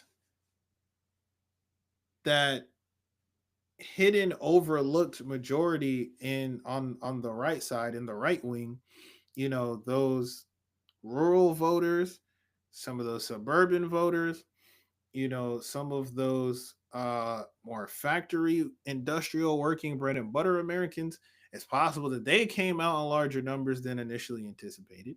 But then you also have to square that circle, because if we're saying, as we have been saying, that women on average are voting more so than the men are, then that also would have to imply that the people who are edging out those margins are the women. And as was said earlier, it's suburban white women in the battleground states that are really deciding this. So they're the ones who are voting primarily for Trump.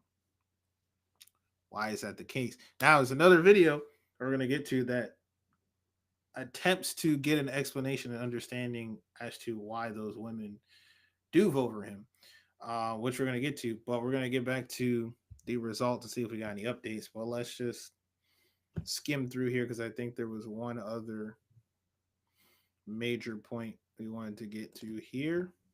Possible, but not guaranteed. We have to fight for it and never, ever give up. Imagine our daughters growing up seeing what's possible with no ceilings, no limitations.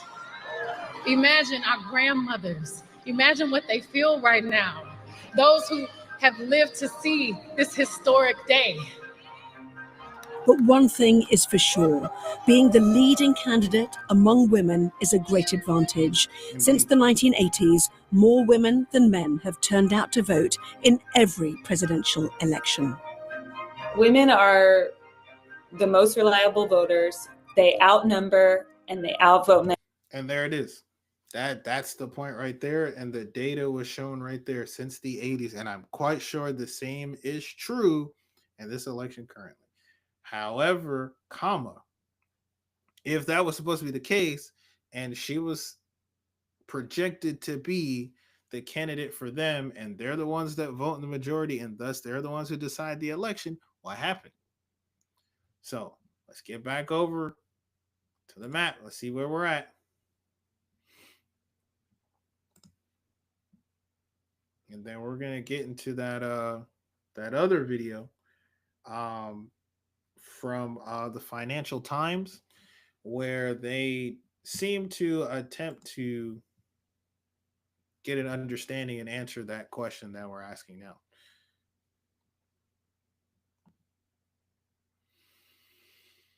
All right. We have no major updates at this point. It's 2:10 though, so something else has been added. Is it Utah? It's probably Utah. Kansas, Nebraska, Wyoming. Yeah, I mean, these are Georgia,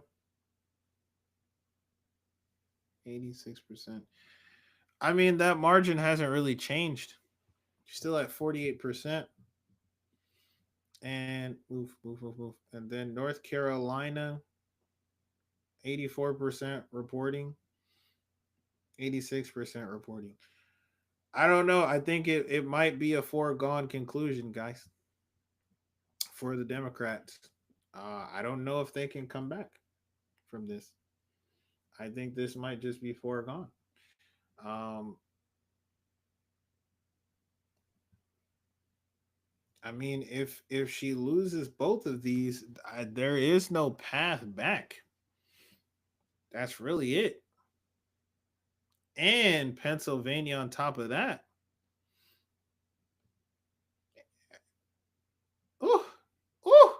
The margins in Wisconsin. Yeah, it's too close for comfort. Like at this point, I don't know that she can turn it around. I don't know. Now, once one of these three gets called, that's really going to seal it. That's really going to seal it. Let's see what's going on the Senate side, because this is really where things are juicy right now. This is where it is juice. What's going on in New Mexico? Okay. We got Heinrich, who was the incumbent, right?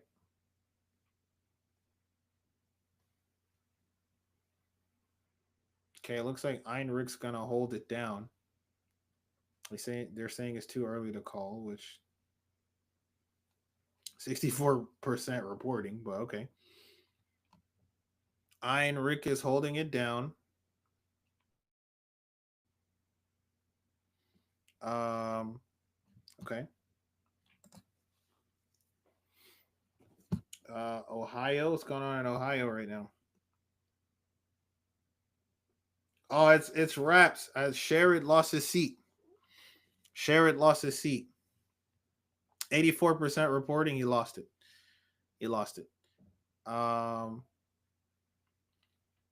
Yeah, he lost that seat for sure. Arizona, Gallego, I think, is going to comfortably win that seat. Nebraska. Oh, wait a minute. Oh, my goodness, Nebraska. Oh, Nebraska is the state to really pay attention to this evening. It is all about Nebraska, to be honest. It looks like Deb is mounting a small comeback. It is actually, look at how many counties there are, though. And he only got these 4, and that's insane. Oh, this one right here. Douglas County is the county. All right. Okay. It may be. I don't know, man. She might be able to claw it back. She's closing that margin a little bit, but I don't know. It's 48% reporting, so we'll see.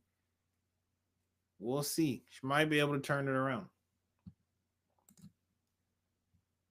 Nebraska is the state to pay attention to tonight, honestly. That's amazing. And PA, what's going on in PA?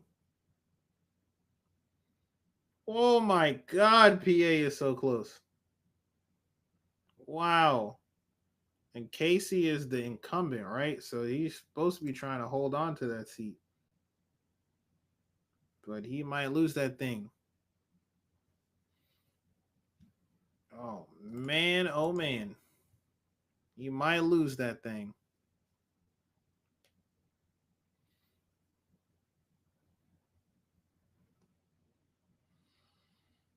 Ooh-wee. Yeah, Sherrod Brown lost his seat. It's over for him. So that's one up on Republicans.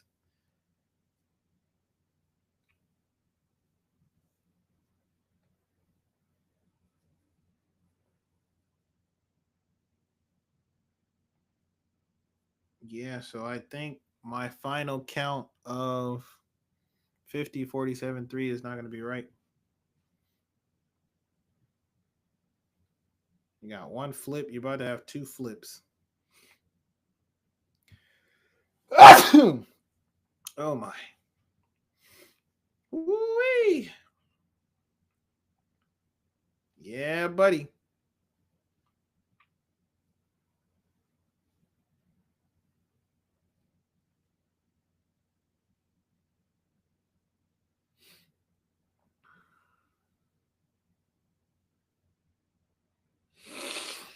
Oh.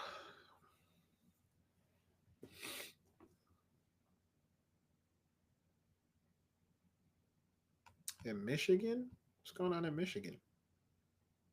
Oh my goodness, we overlooked Michigan. Hold on. Oh, the Senate races are where it's at this evening. Look at Michigan. They are literally tied.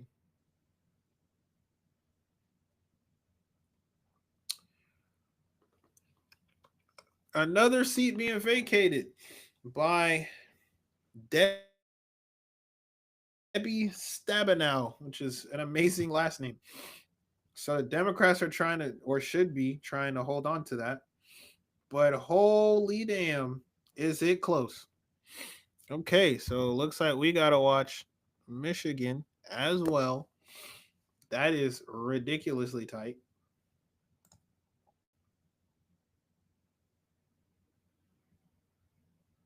Damn. Is there anywhere else we need to be watching? Uh-oh. Uh-oh. Hold on now. Whoa! Hold on now. Wait, was it 48 last time? I don't know. We got to keep an eye on Deb. She's going to try to sneak up. She's trying to be sneaky. She's trying to be sneaky.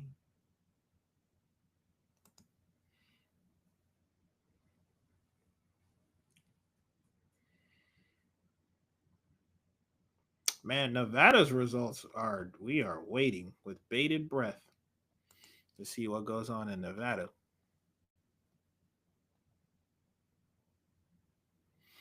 Okay, Utah.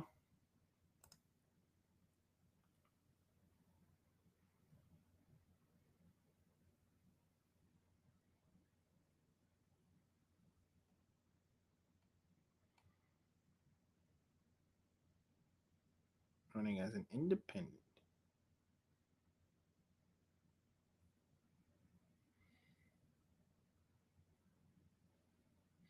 And Republican John Curtis.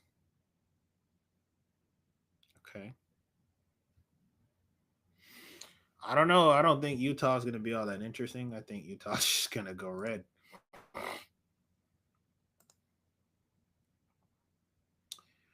Okay, so it looks like we got to keep an eye on Michigan. Yeah, Michigan now. I mean, man, it's close. It's just going back and forth. Deb trying to slide. Oh, wait a minute. I may have wow, calm down. I may have been too presumptuous with Nebraska. Deb is coming back. All right, that's why they say they're too early to call, man. Even when you have, well, I think any times before 50% reporting, you just gotta wait it out. Deb is mounting a comeback. She has now made it up to 49%. Dan is losing his lead.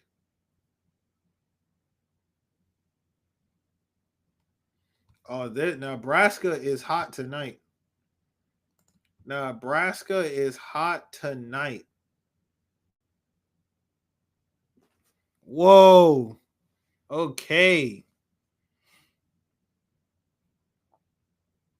New Mexico is not close anymore at all. I think that is definitively going to Heinrich.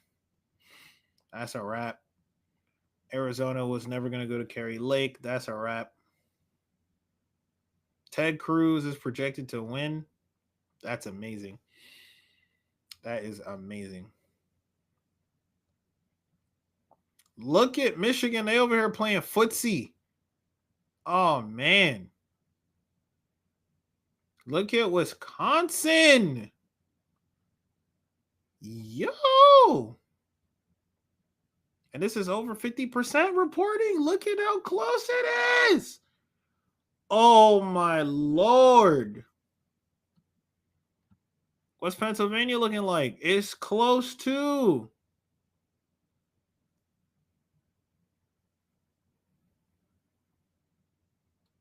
Oh, these Senate races are going crazy.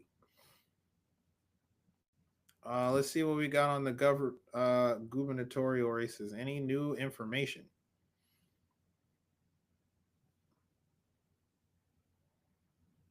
I think this is new. Ayotte and Craig. Were we reading about them earlier?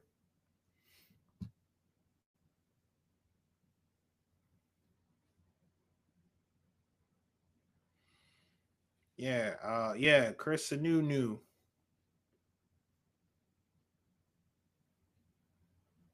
Okay, so it looks like she's gonna win it. Okay. Ballot measures, what we got?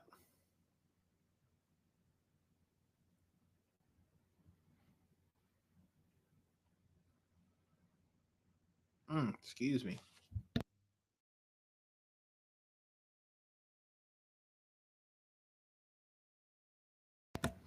Okay.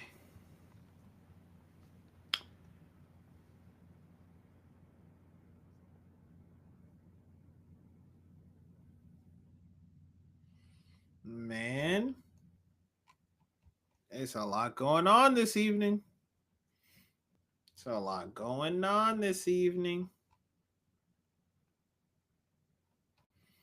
All right, let's see what the progressives are talking about. The home of progressives. See what they got to say. What words are they speaking over here? because things are not looking fantastic for their side.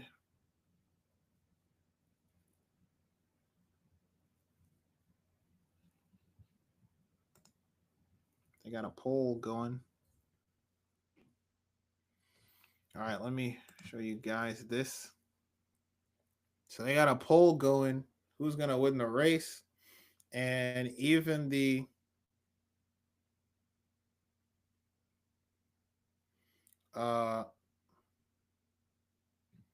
it went away. Hold on. Even the viewership is saying majority of them, 38,000 people, that they think Trump is winning.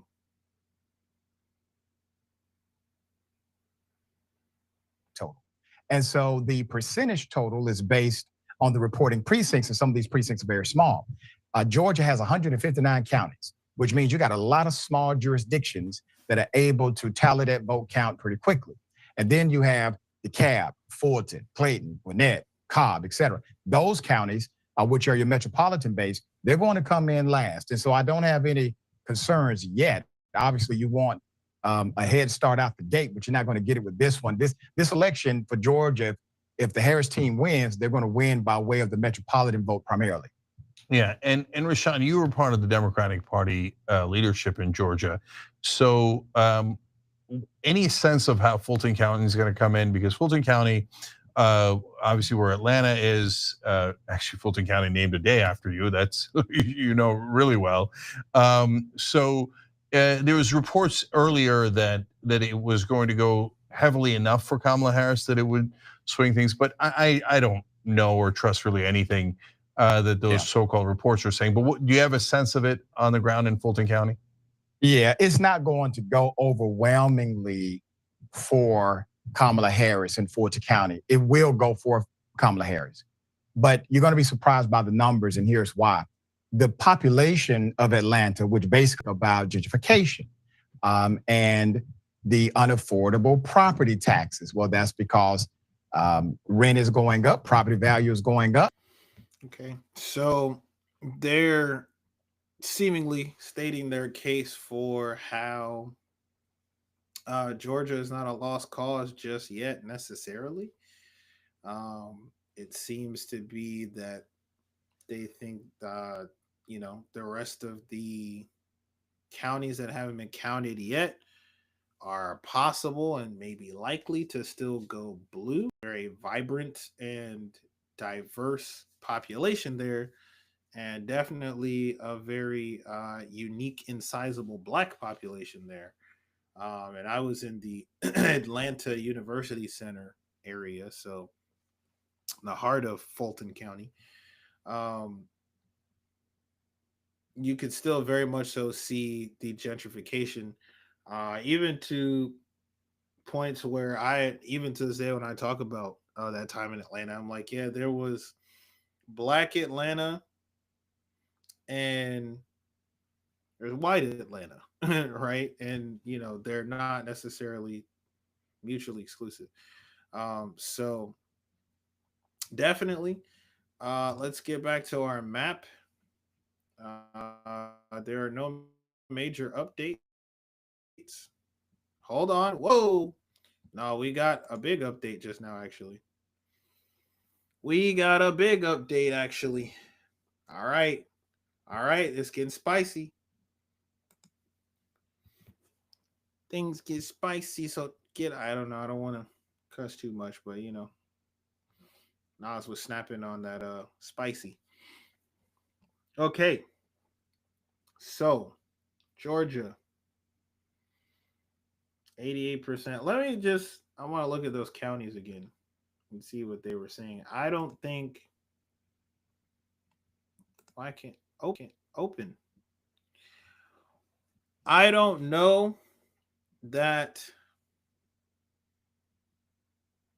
any of the rest of the counties that haven't been counted are going to go blue.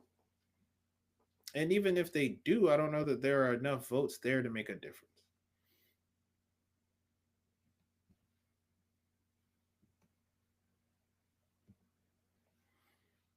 I do not think Florida. Jeez. All right. Me have my stroke in peace.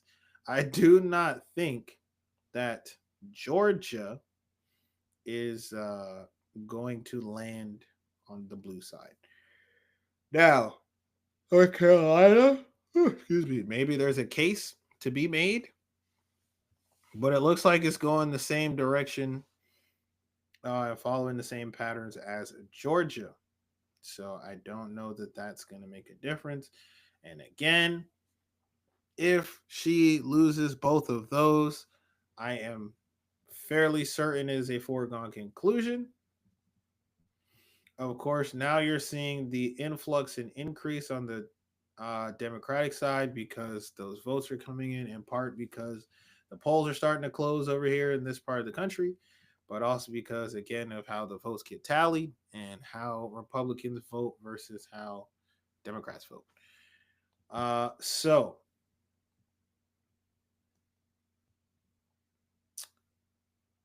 she was given California, which, you know, more or less was assumed, right? So again, we already know of the states that are definitely going to be blue. Washington's going to be blue. Oregon's going to be blue. And honestly, I think that's it on the definitely blues. Oh, and Hawaii. Hawaii is going to be blue. Aside from that, everything else is a toss-up right now. Minnesota is going to be red. Wisconsin is a toss-up. Michigan is a toss-up. Pennsylvania is a toss-up. Oh, is this Connecticut? Connecticut is going to be blue. I skipped that one. Virginia is going to go blue more than... Oh, Virginia kind of close. Nah. It's going to go blue. Front. Things are getting spicy. Let's go back to Nebraska. What's going on in Nebraska? Oh, my goodness. Oh, my goodness.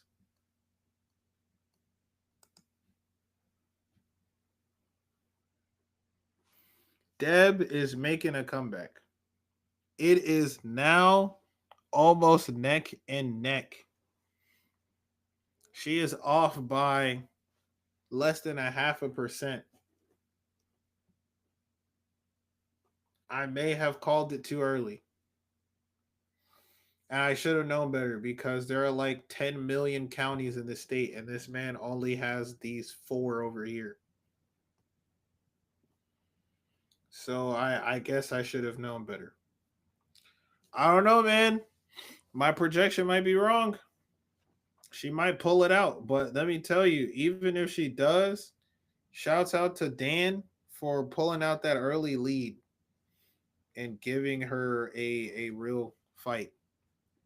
But I don't know that Dan has anything left. I mean, there are a bunch of counties still, though. So, I mean, it's possible. There's a whole lot of counties left. He could still grab. He's got to grab something else, though. If he doesn't grab any more of these counties, then that's for him. Because his number hasn't changed in a little minute. So we're going to keep an eye on Nebraska. It's really Nebraska night 2024 right now. Let's go back over here. See what's going on in Ohio. Ohio is not even close. That's a flip. Sherrod has lost that one. What else we got here? AZ. What's going on in AZ? Gallego has got that one. It's a flip. That is a flip, right? Because it was... Yeah, it is, because it was independent. That's a flip.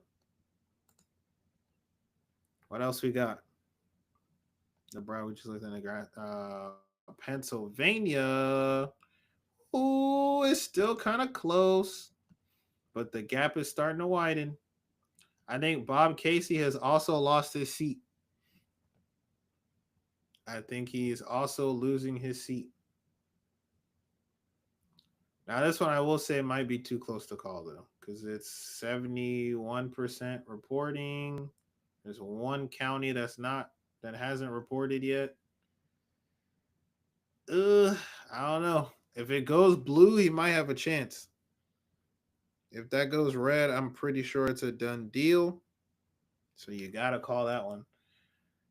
Oh, man. What a tragedy. What a tragedy. Let's see. Let's go back.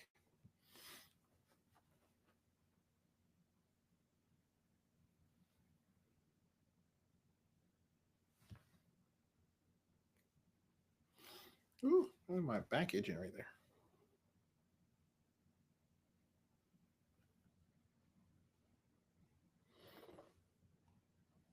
All right, let's see. What else did I have? Michigan. Did we look at Michigan? Michigan is tight also.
Oh man, I'm sorry.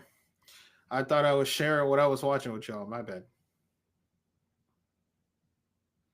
Still looking at the map.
They called it.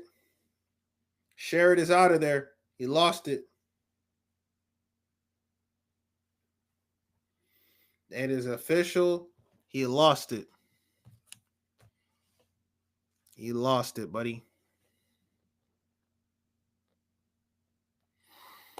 Dang. It was close for a little minute and then it wasn't. Yeah, I think it might be Maine locked up. And we don't know where the presidency is going to land. But I mean, ultimately, how much does that even matter? Because if both chambers of Congress are going to be reliably Republican, even if the Democrat wins here, there's not much that's going to get done. So, interesting times. Interesting times.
I don't see any of these networks talking about Nebraska. I'm really disappointed because Nebraska is so interesting, not just on the Senate side, but even in the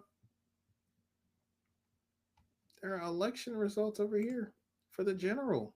Nebraska is looking real interesting.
Like,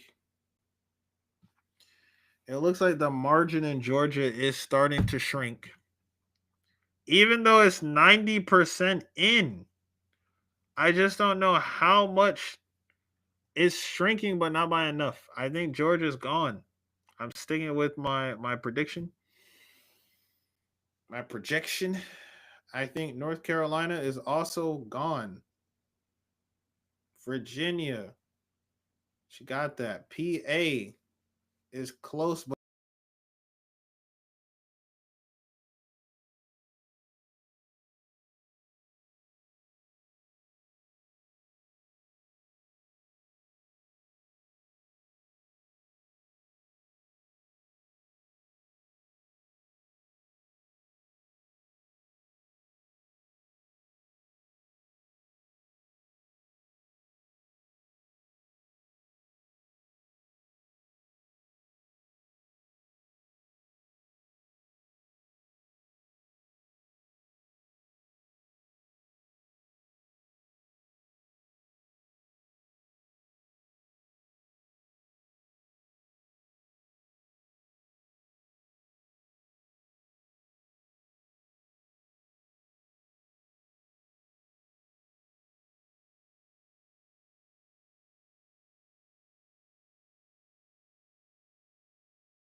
make sure that everything's good.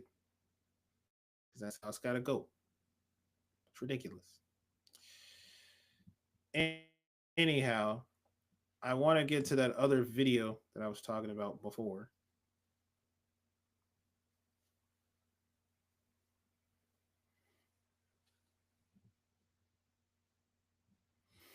That really, I think, highlights the phenomenon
time is the GOAT. Because every one of these graphic overlays looks real. Like it was a photo taken. Very impressed throughout the whole video. Anyhow, so this is kind of getting an idea of the Latino side of those that are voting for Trump. And really, I think the greater through line of this whole video in trying to analyze and understand, in this case, the women.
She's referring to the immigrants that she was just talking about and saying that they can't just be treated the way they are without earning it. And I would assume in that case, by earning it, she means them receiving their citizenship and thus, the treatment that comes with that. Or if she's speaking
this guy would make a really good president. And all of my conservative friends were like, you're crazy. He's a populist. He's this, he's that.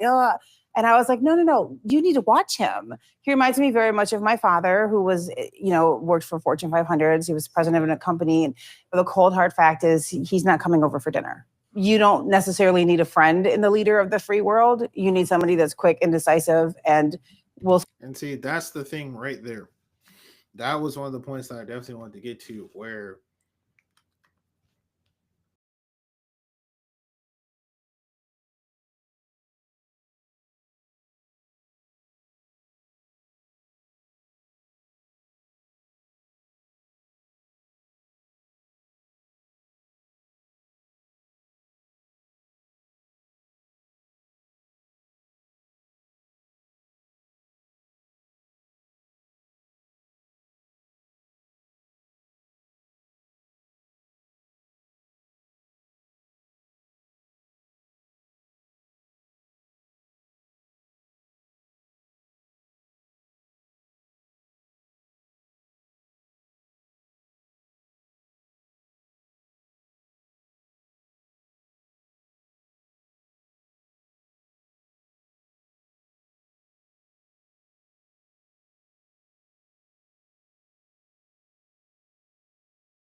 sign of him being a little bit unbalanced, though, because no. Well, it's just that it's not smart to stand up after something like that happens. He doesn't stand up until they say, okay, you can go. He's very stable. I've met him more than once. The stability issue is on the other side. We're used to hearing Democrats blame Trump for inciting the attacks on the U.S. Capitol on January.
again, as everyone has already been stating, and is definitely the case, what's going to make the difference and decide this election is those swing states, because the rest of the that are margins, and she's going to win all of these.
and some spinnies.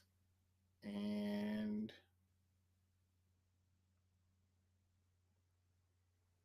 oh, we're back. Are we back?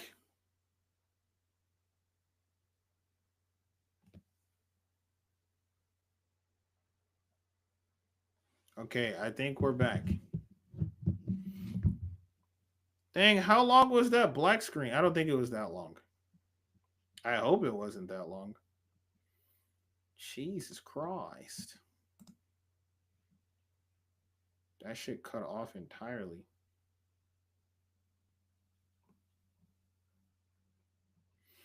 All right, Twitch, show me something. My counter restarted too. The timer restarted.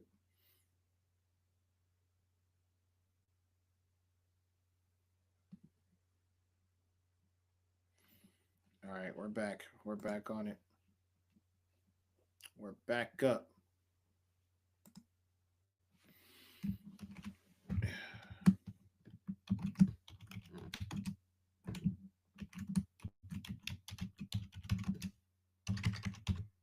Get everything set up again.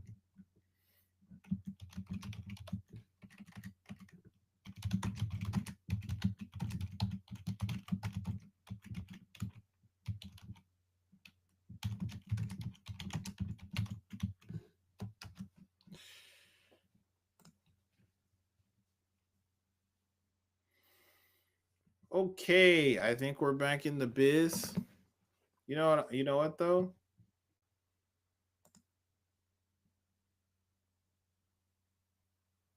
I don't know why the quality is like piss right there, but whatever.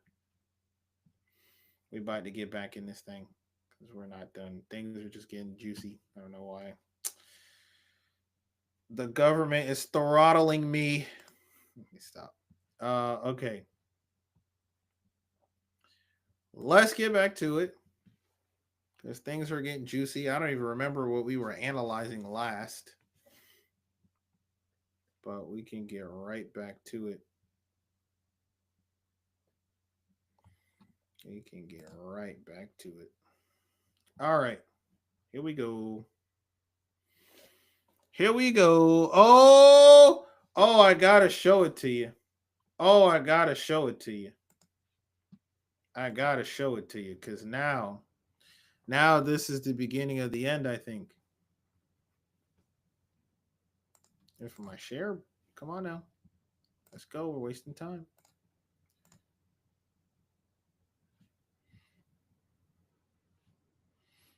Now, this is where things are going to start to reach their downfall. Now, as we have been discussing all eve, we have our battleground states right here. 1, 2, 3, 4, 5, 6, 7 of them in the one district in Nebraska. Now, as we have been looking at, Georgia was very close. North Kakalaki was very close. PA was very close. Michigan was very close. Wisconsin was very close. AZ, oh my Lord, AZ is still ridiculously close. And New Mexico. Now, I have been saying that I still feel that Georgia is a foregone conclusion and that it is a loss for the Democrats. I still believe that. It seems like that margin is holding strong. It is still pretty close, though, but not close enough. So, assuming that was the case, we were saying that the Democrats cannot lose any of the other swing states, the battleground states, in order to secure a victory. Because at this point, all of the assumed red and the assumed blue states are basically locked in. It's going to come down to the margin. Well, We are now making North Carolina projected as a win for the Republicans. And if that is the case, Georgia, I am still saying, is a foregone conclusion. So it is over for the Democrats. I do not believe they can recover from this. It was a little tight there for a little while. The Republicans started coming out in front, and they just continued to do so. And this is where we're at. It seems to be projected that North Kakalaki is going to the Republicans. So with that being the case, if Georgia gets called soon, that's it. Trump's at 230. He needs 40 more to win. I don't think the Democrat can make up that gap. I just don't think it's going to be possible. It isn't going to be possible. I think this may be a foregone conclusion, people. However, this isn't even the most exciting or interesting thing. Oh, hold on. And let's not overlook, Virginia did indeed go to Harris as well. So there are those. So yeah, it's coming down to the battleground states at this point. We're slowly whittling down to those. But really, the spicy stuff is right over here, the Senate race. Now we immediately have to go over to Nebraska, because Nebraska is truly where it's at and where things are getting hot. To me, this is really about Nebraska. This is Nebraska night. This is Nebraska night 2024, let me tell you. If it will hurry up and load. Oh my goodness. Oh my goodness. It's taking his time on this one. My, oh my.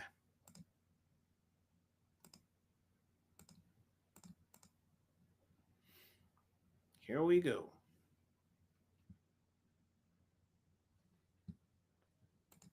Okay, for some reason, why are you not loading? Come on, I need to go to the Senate side. Let's go. Hurry up. Let's do things. Let us do things. Okay, here we go. Let's get over to Nebraska. Oh! Oh my goodness, the turnaround. The turnaround is insane. The comeback is crazy. Deb Fischer has come back from way in the back. Earlier in the stream, we had Dan Osborne was way out in front, and I was basically calling it. I said that it was a foregone conclusion. That was it. It was a done deal. That Deb Fischer was losing her seat. She's going to lose to an independent. No Democrats running in this race whatsoever. He was way out front.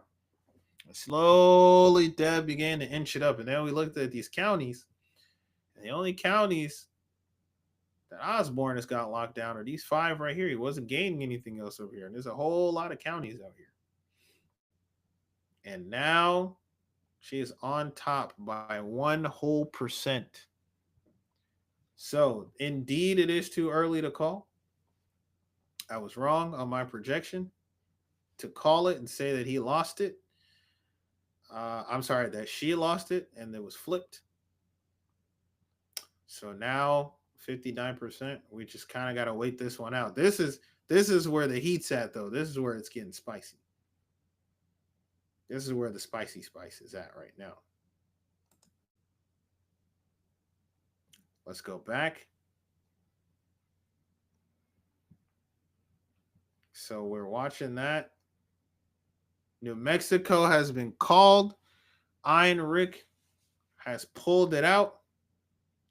So I believe that means that the Democrats are holding on to that seat, I believe. I think that they already had that one. I'm not sure who was in that seat before. Let's see. Does it say New Mexico? No. I'm not sure. And now my computer is slowing down. And it's not acknowledging my clicks. Trying to get to New Mexico, and I can't get to New Mexico. And now we've zoomed in for some reason. Okay. Anyhow, we'll look at that later. Adam Schiff's holding his seat. No one really looking at that. Let's see. Yes, he was the incumbent, so he held it down. He held his seat. Okay. Good for him. So far, that only leaves us with 2 flips, I believe. 2 flips. 2 Republican flips. Sherrod Brown lost his seat in Ohio. That has been officially, oh my God. And he lost by a little margin. It was tight for a minute there, but he for sure lost it. So Sherrod Brown has lost his. And where was the other one? I have forgotten what the other flip was.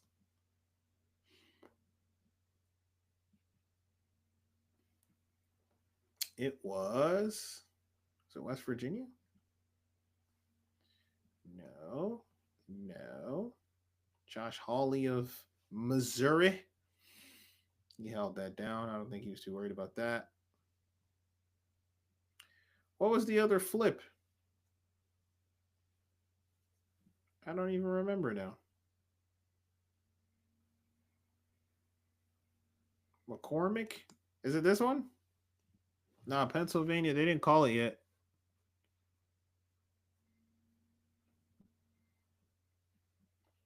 I don't know why I'm forgetting what the other flip was. Was it Florida? No. It was one that was previously independent, I think, right? Oh, Lord. Borasso. No. Is that another black woman running in Washington? I think it is. Maria Kent. No, it's not. She's just she got a little shadow on her face. Okay, I was going to say a black women are racking it up tonight. They are racking it up. Massachusetts. Was it Maryland? Also Brooks. Tim Kaine. Moreno. No, we got that one. Tennessee. Mississippi. There was another flip. I don't know why I can't remember what it was. Oh, this is embarrassing. Hold on. Let's see if it was West Virginia.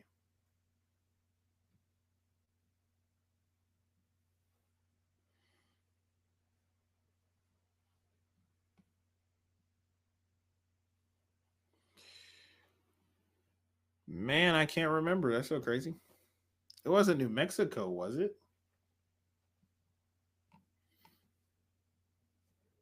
Nah, she was holding on to that. West Virginia was the other one. That was the other one. That was the flip. It was taken from Joe Manchin. That's right. That's why I could remember. Such a forgettable individual. Forget about him. Yeah. That's why I couldn't remember. Okay. So those are the 2 flips. So they picked that up. Let me make my note here. That was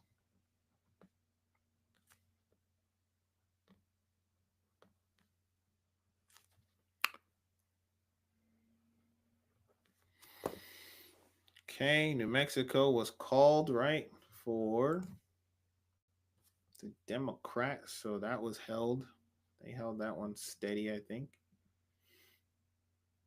Yep, they're good on that. Okay, so now, okay, Michigan is not as close as it was. They were tap dancing and tiptoeing. It's honestly though, it is still pretty close. But the margin is starting to build for Rodgers. Let's see. There was, but it is legitimately too close to call at this point. 41% reporting. Yeah, it's a little too close. So we gotta keep an eye on Michigan. Arizona, what's going on in Arizona? Is it still close? Nah, Gallegos got it, buddy. That is a scoop for sure. That is indeed a scoop. No question.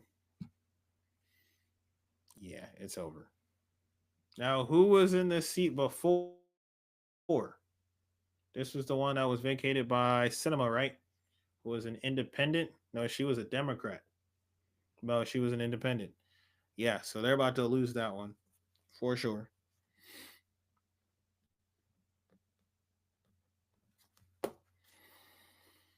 Okay. All right. Let's see what those see what the governor's races are doing. Did they lock anybody else in? Ferguson in Washington. Armstrong in North Dakota. I think those are the new additions. Okay. All right. Okay.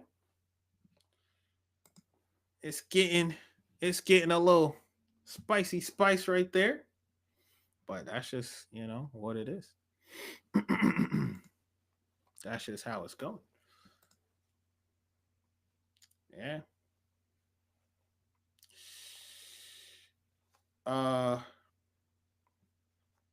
Shouts out to who is this here?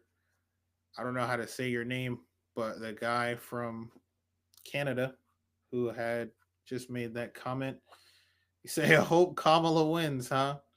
Well, as far as things are looking right now, sir, I believe you're a gentleman. I don't believe that's going to be the case. This is just my prediction. This is the Black Velvet prediction based off of what the results are looking like. We can pull up the map again as we've been looking all evening. Right now, things are not looking too great.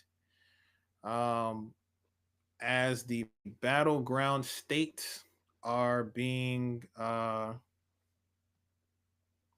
shredded to pieces one by one, little by little. Georgia is close, but it's not close enough. And I think once Georgia goes, it all falls. That's truly how things are going to go. So let me take a bathroom break real quick, guys, and I shall return.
All right. We're back in this thing. So let us continue and see what's going on with where we're at, guys. Because I mean, now at this point, it appears that we very much so are going to have a it looks like it's going to be a super majority across the board. That's what it seems things are coming down to be.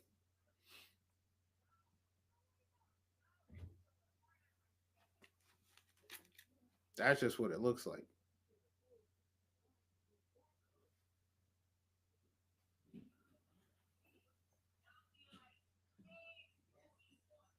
Yeah, that's just what things are looking like. I don't know. Pennsylvania is close.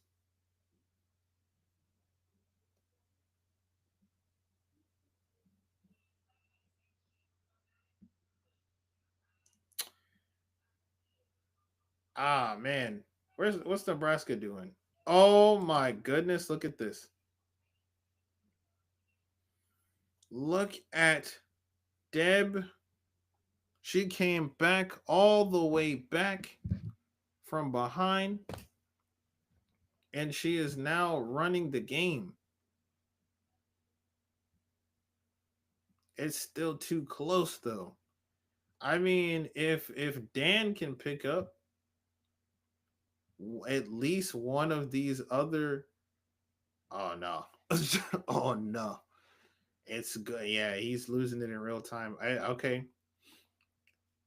My prediction may have been off. Nebraska might be she may just hold on to it, man. But I'm telling you, Dan gave it a run. He gave it a run, no question. He's been giving it a run.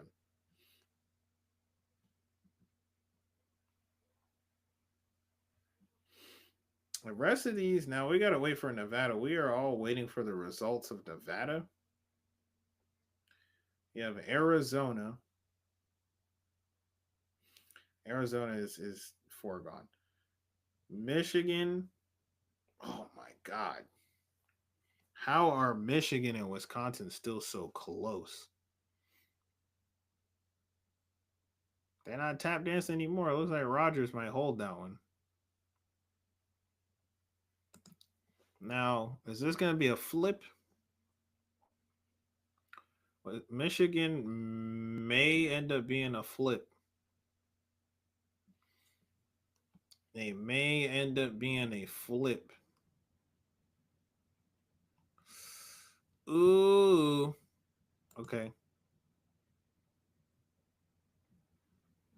And Wisconsin may also end up being a flip.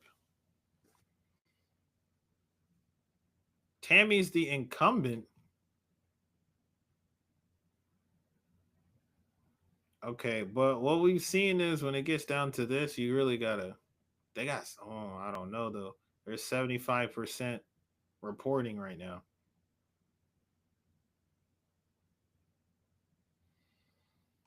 Oh man.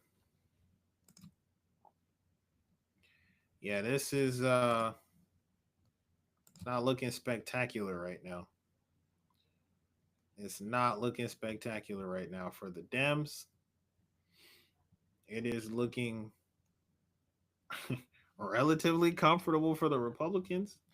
I would not get too complacent if I were them because things can still turn around.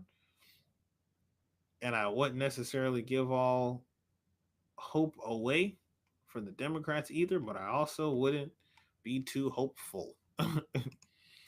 I don't know that this turns around. Let's go back over here to the Electoral College map. Okay, we're getting some information in from Nevada. and it is already not looking good. But these are just the early votes. It puts Trump at a very big advantage. But that's just where it's at. New Mexico. Okay, New Mexico seems to have a pretty decent margin. He's holding. Arizona is so close. It's insane.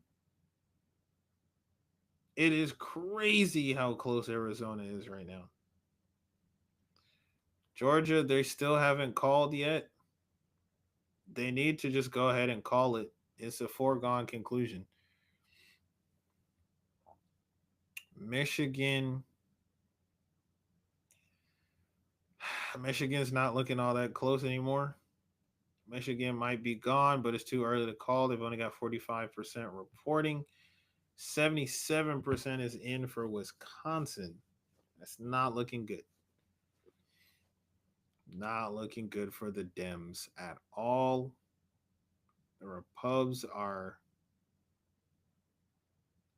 ahead right now in those states. Let's see if Fox is doing their victory lap over here. If they're really feeling the sauce right now. Is that shoot? I would.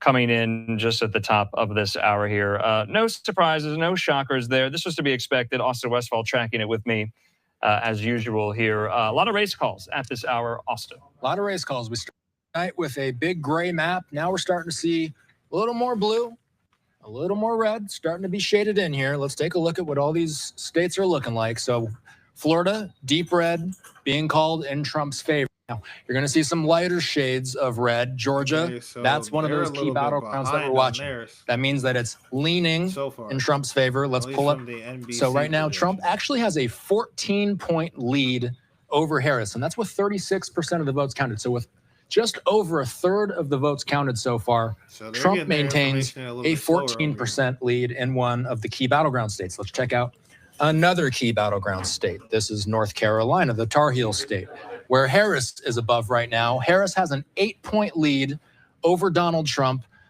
We do know that those are the battlegrounds that we're tracking. We're Pennsylvania, and yeah, let's focus in on some of these other ones. So we're getting preliminary, very. Okay, so they're a little behind on their reporting because on our map, they've already called North Carolina for the Republicans.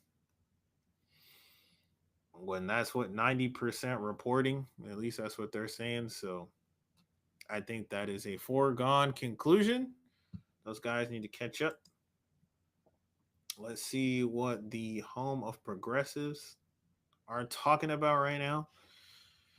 I don't know if this is going to be a repeat of 2016 with the meltdown. I don't know. Let's see. See what they got going on over here.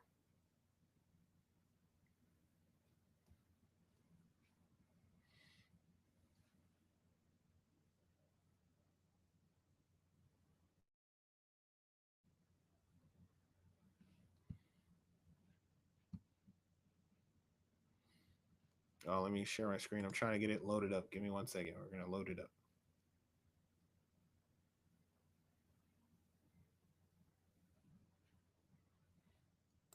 Okay, here we go.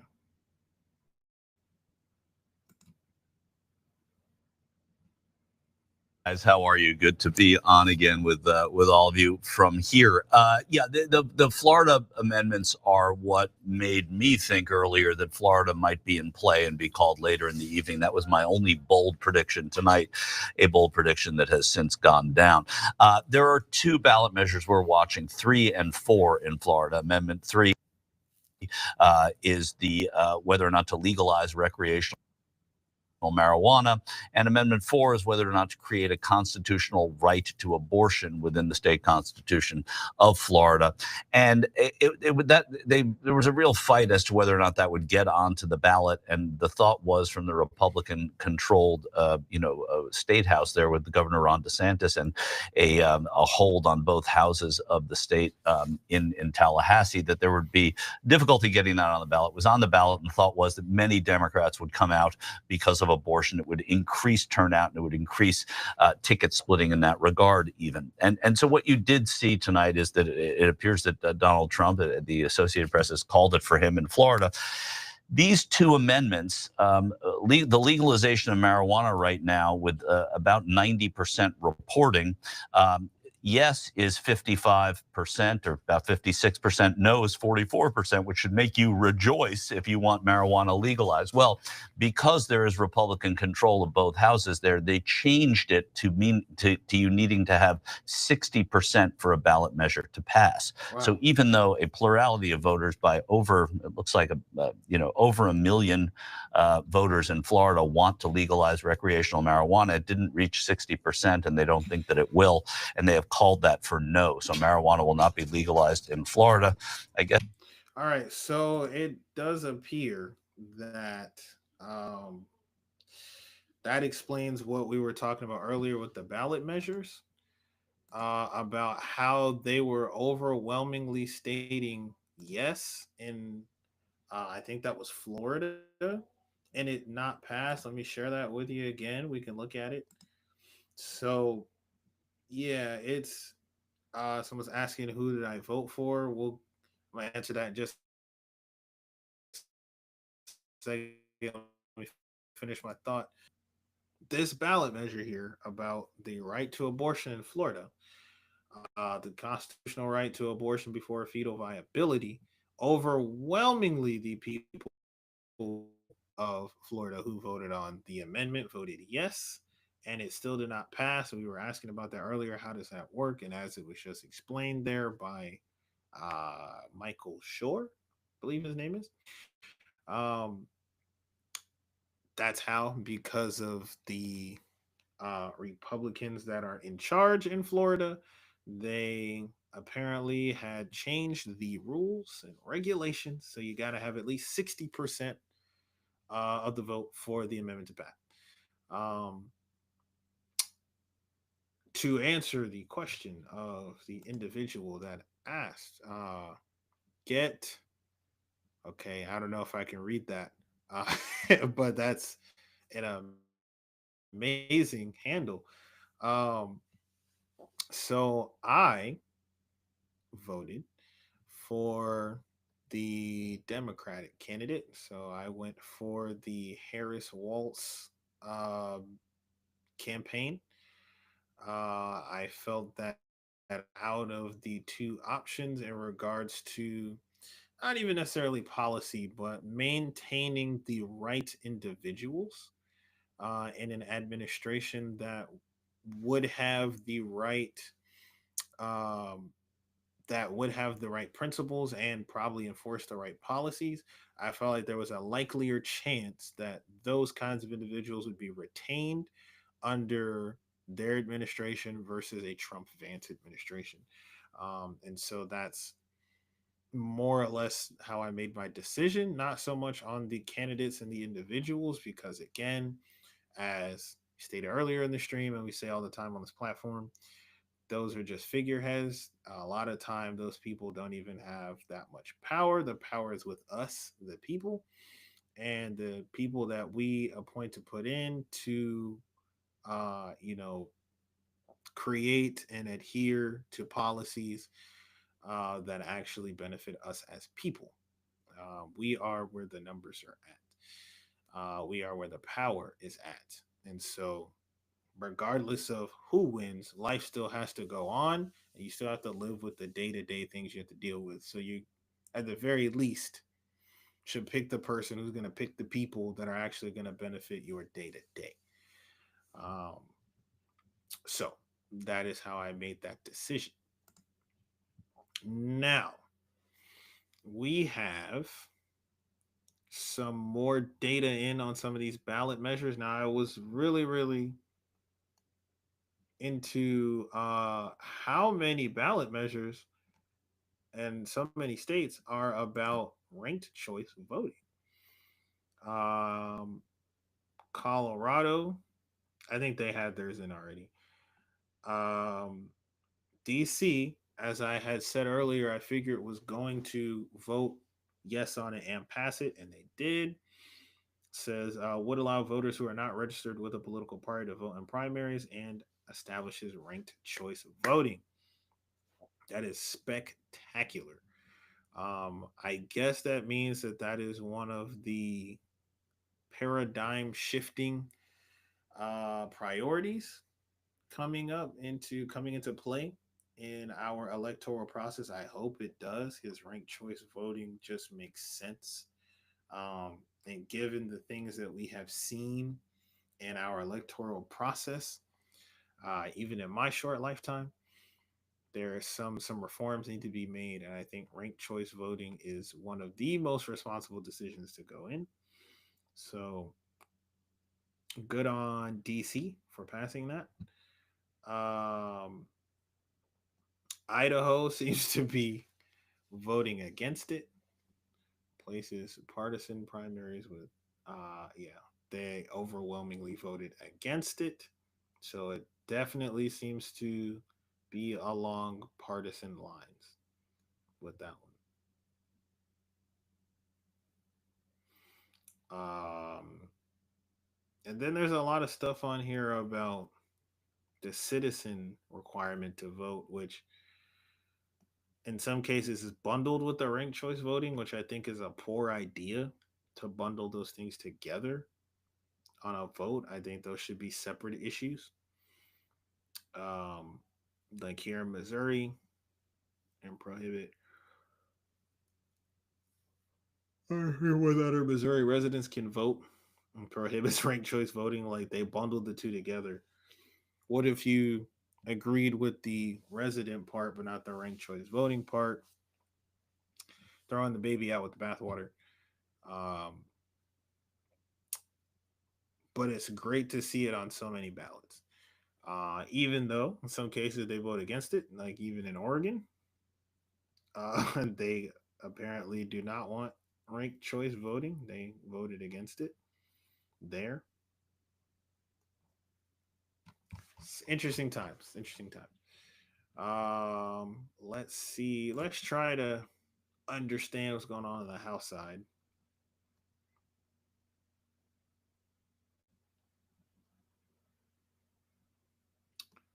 We have 100. Well, let's just go with this. 3 seats have been flipped already, but the Democrats flipped 2. That's still 1 up in the Republican direction. So that's not looking too good. It looks like they're going to maintain. Looks like they're going to maintain. All right, here we go. Something just happened on the Senate side. Utah has remained red. I don't think that was really in major contention, was it? Was anyone really expecting that to change? I don't think they were expecting that to change. Yeah. Okay, they held that one down. Doing their thing. Nebraska, what's it looking like? Oh, man.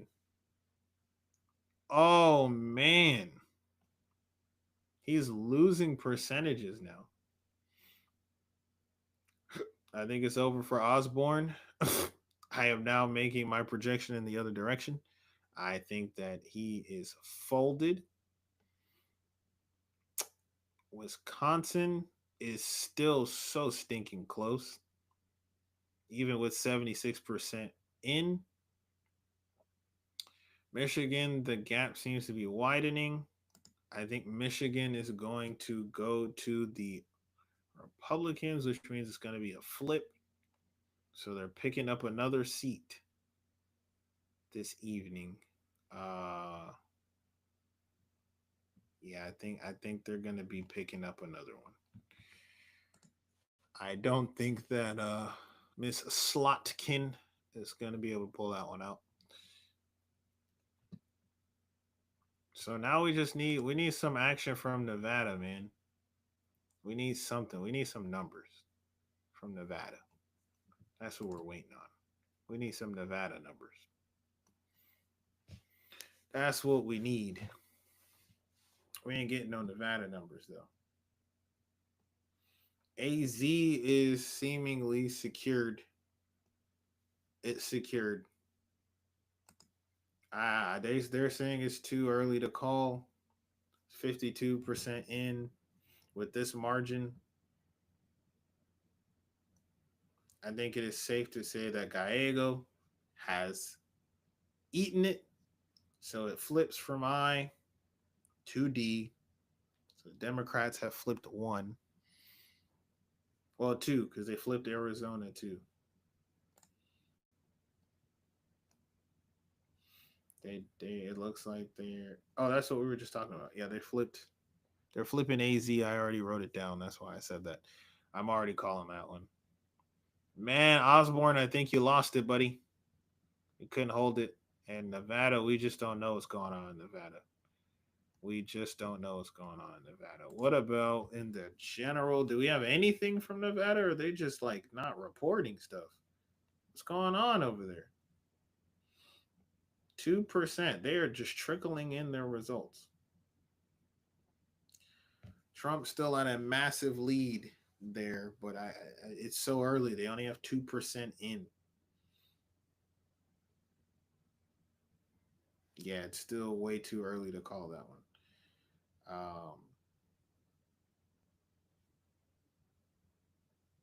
Yeah, it's just too early. It's too early to say. Minnesota.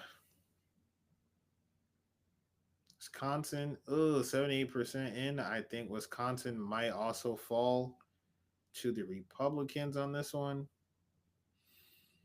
Michigan, I don't know. I think it is they say it's too close to call. I think it's too early. You get a little bit more percentage. What about PA? PA is at 88% in. And that is a slim margin. Let's see what we're looking at in regards to these counties. That's basically everybody in except for this one county. It seems to be leaning pretty heavily to the Republican side. I don't know. I think this might be a foregone conclusion. I think it might be foregone. I am sticking with my initial projection. I think Georgia goes down next. Once Georgia goes down, I think that really ends it for the Democrats. I don't know that they can recover from that. Not with these margins. There aren't enough other votes on the table. You already lost North Kakalaki. Once Georgia goes, or Pennsylvania, then it's bad news bears. There aren't enough votes. Nevada, Arizona, New Mexico. There aren't enough votes left to make up that difference. There just aren't enough votes left. Those are the last big hitters. That's 16 votes right there. That's 19 votes. Oh, you got Jersey. I thought they called Jersey already. So Jersey is for sure going that way. So that will push her past the 200 threshold, I believe. No, it won't. I'm sorry. She'll still be right under it. Darn. Yeah, I don't know, guys. I think it might be it. But we're going to keep checking. We're going to keep it rolling to see where we end up. Let's see if we got any updates on the gubernatorial races. Do we have any updates? We have results coming in from Montana. We have Gianforte, who I believe is the incumbent there. And Gary Busey is running for the Democrat. I don't know what this is. Ryan Buss.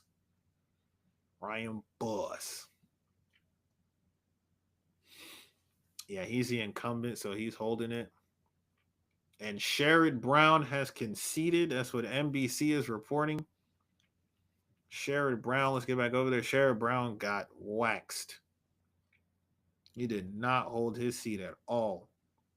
Oh, man. Sherrod Brown lost his seat pretty seamlessly, to be honest. 50 to 46%. Yeah, that's it right there, buddy.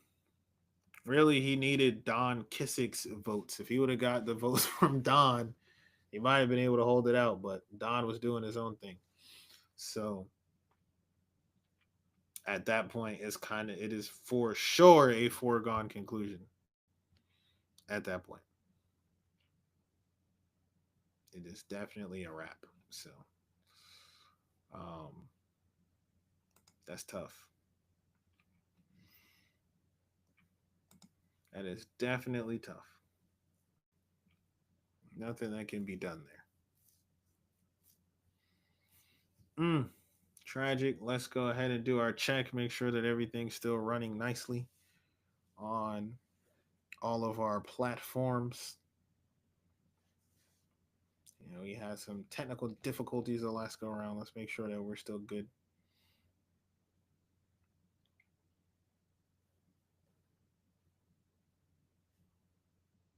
All right, looks like we're doing all right. Looks like we're holding steady.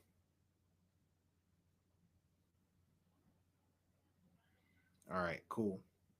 That's fantastic. All right, so let's go ahead and get back. Let's jump back over to I want to see how the home of progressives, what they're saying. Because this is a nail biter for sure, but it's not looking too good for their team right now. So I'm just curious as to what they have to say. What words that they may have.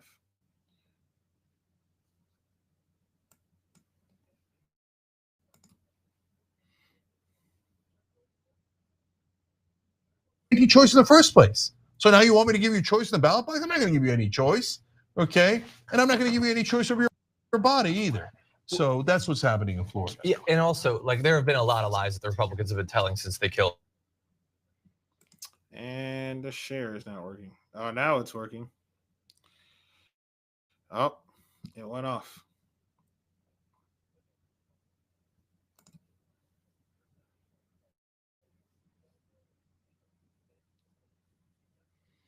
Whoop. Trying to get my share back up. Hold on. It was glitching out. We're back. Hold on. Here we go. Kind of, to the people in the legislature, and they're the ones who actually decide. It is this facade of caring about like local control over these issues. No, it is hyper specific. Any level we think we can win on, that's the one we'll allow. The others we won't. So we can't win nationally. We win the Supreme Court, so we'll do that. But we can't win nationally, so we'll send it to the states. And then in the states where we can't win it, we'll jerry-rig things so that we win anyway. And God help us if they ever think that they can get it banned nationally, because they will instantly do that. That is what they always do. They're not in love with federalism. It's a ridiculous thing to even consider. They're just gaming it to win at whatever level they think at that particular moment. And in fact, the Republicans are now saying, yeah, we're pro-choice. Like, and I did this on social media to kind of test the waters to see what their reaction is. And they're like, yeah, if you kick it back to the states, that means you're pro-choice. No, it doesn't.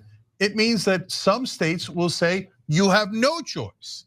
And in the case of Florida, it's not because the voters want it, it's because the legislators want it.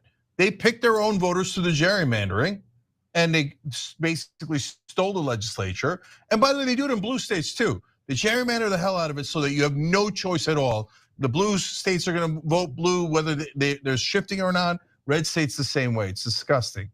So Michael, I wanted to see if you were about Florida, since you and I talked in the morning about how Florida you were a little bit hopeful about, given that it came in very poorly, does that make you worried about the overall election? It doesn't, because I don't see that as sort of a blueprint for other states necessarily. I mean, the money wasn't really spent in Florida other than, on that Senate race there. And I think that Senate race going to Rick Scott is not a surprise. Rick Scott has had tougher opponents than former Congresswoman Mucarsel Powell.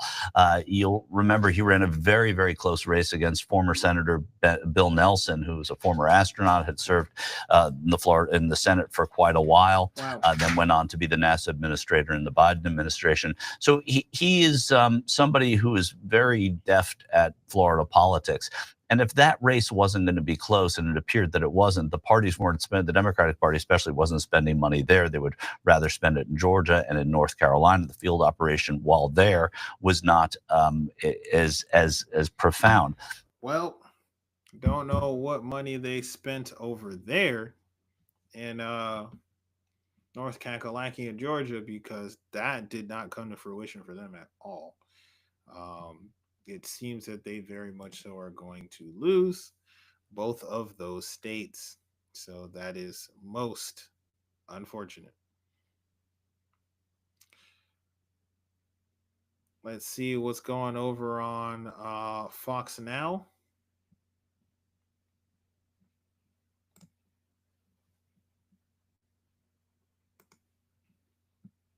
All right, Cameron Arcand there with the New York Post. Cameron, thanks so much. Have a good election night. Great reporting this cycle, as always.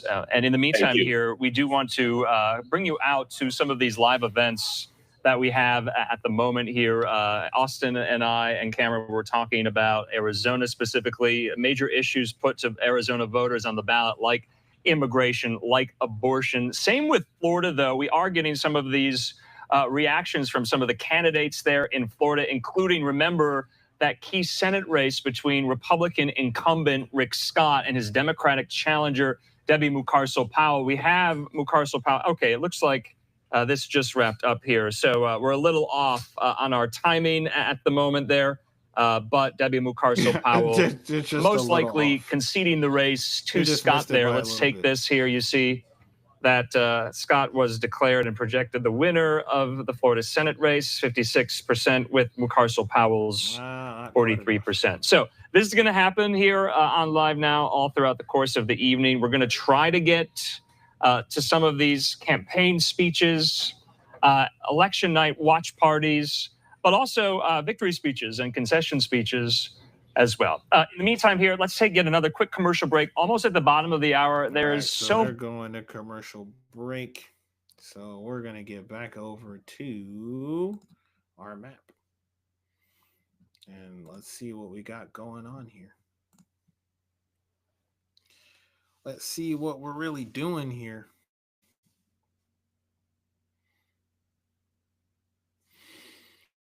All righty. I think we got some updates on our Senate race, actually.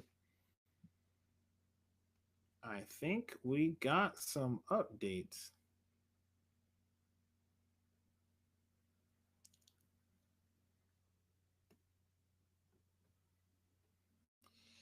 So it looks like they are still not. Okay.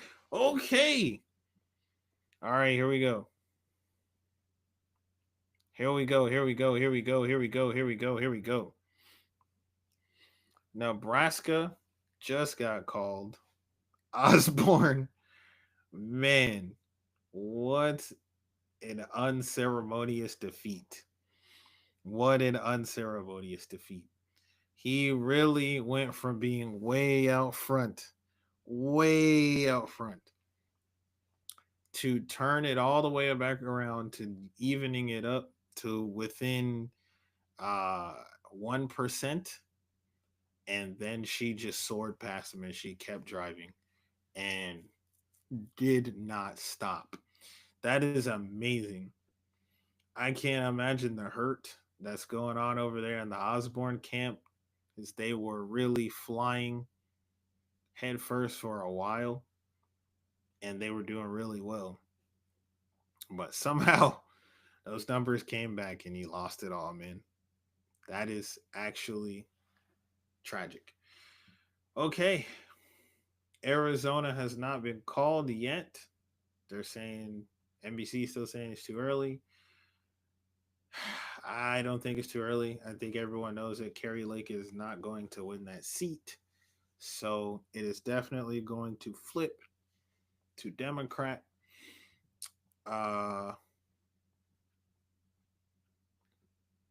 Crazy that we were not getting an independent flip. I really thought I was going to happen. So my initial projection is all thrown off.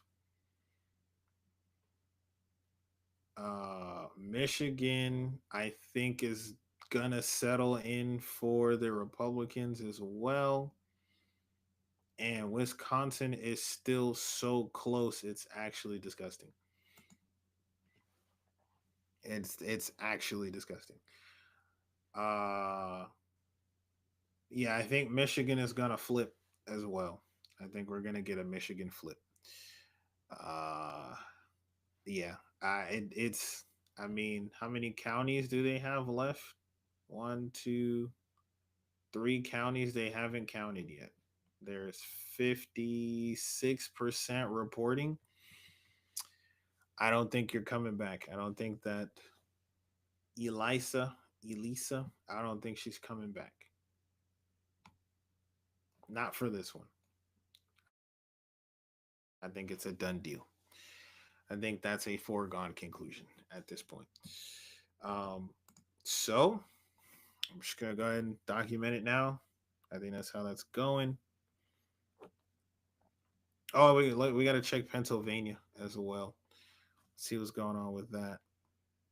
But I don't even have Wisconsin written down. Oh, it's not Wisconsin, Michigan. Yeah, I think Michigan, they're flipping it, man. It's over. I think they're flipping that one. All right, let's see what's going on in PA. Oh, PA is still kind of close too. And Bob Casey's the incumbent. Oh man. There are too many senators getting flipped up out of here. There's too many getting flipped up out of here. If he can't hold it. But that's the thing. This is Pennsylvania is so close. It's not as close as Wisconsin is right now, but it's so close. It's so very close.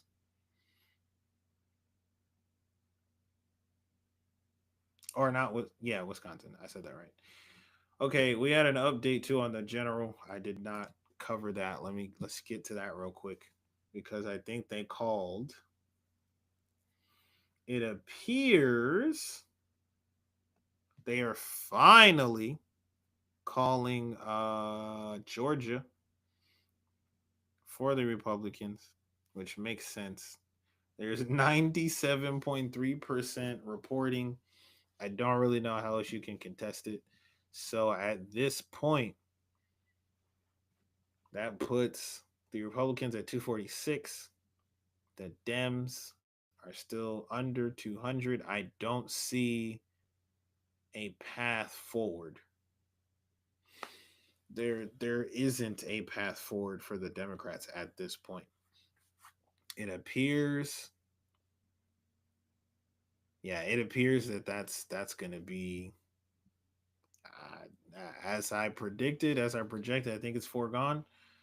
She could not stand to lose two of these states. North Carolina is gone. Georgia is going to be gone. Pennsylvania, I think, is also going to be gone. Michigan, there might be a chance, but it's not looking too healthy.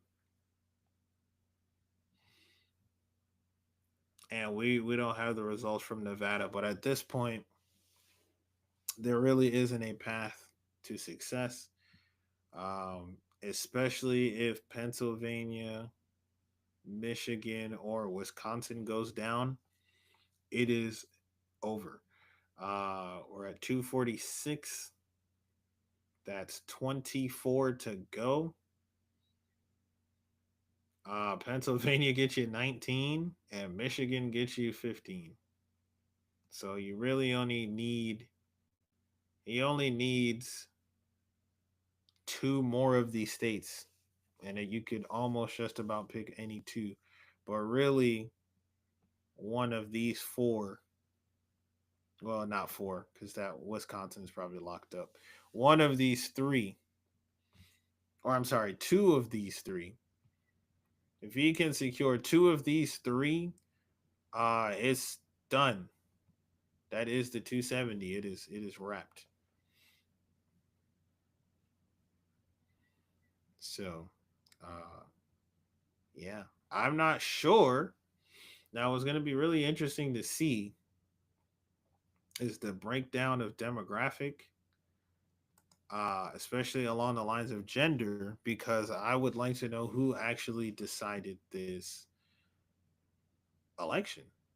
Because as we've seen, as we were going through with the Financial Times and the Sky News videos, they both more or less were along the line saying that it was going to be women primarily that were going to decide this election based off of the issues that are most pressing right now and that are on the ballot, and just based off of their involvement in the electorate. So let's see what we got here in North Kakalaki. That is what we're looking at, right? Yes. 51% of early by mail votes. Early in person votes. Election day results. All right, this is what I want to look at though. So 56% were Democrats. The women were.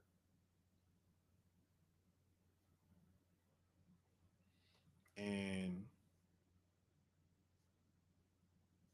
now here's the thing. This is what I was alluding to earlier.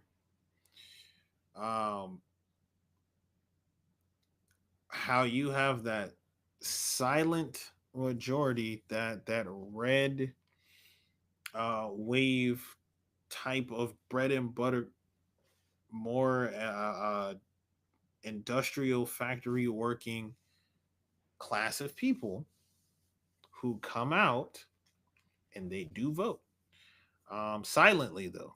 They don't make too much ruckus about it.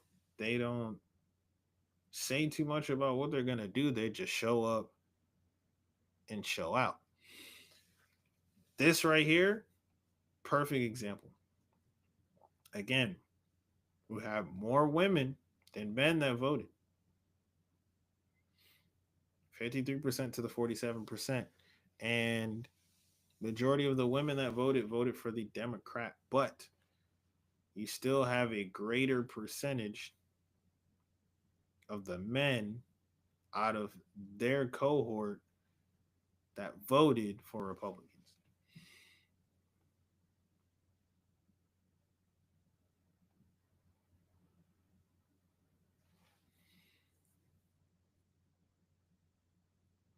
And look at this split on the Hispanic population is almost 50-50. So that's very interesting to see as well.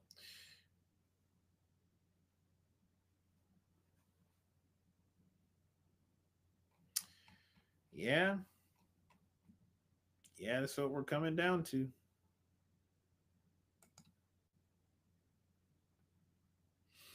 And let's look at Georgia too, because they seems like they were really holding out for Georgia, but I mean, the same thing. You're probably going to see the exact same phenomenon we just saw. Actually, it's a little bit more even now. But you still have majority of women voting, but this is where those white suburban women probably were coming in that are a bit more on the conservative side. And then like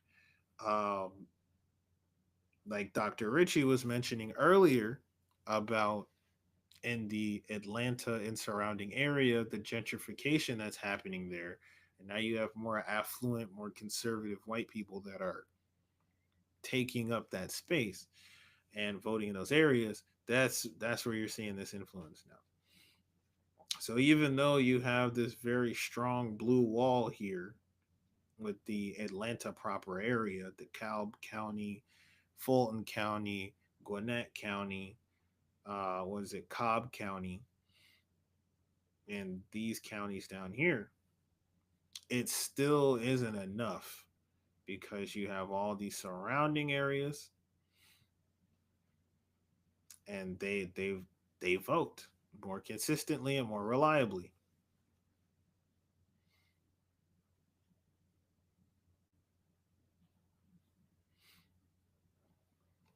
So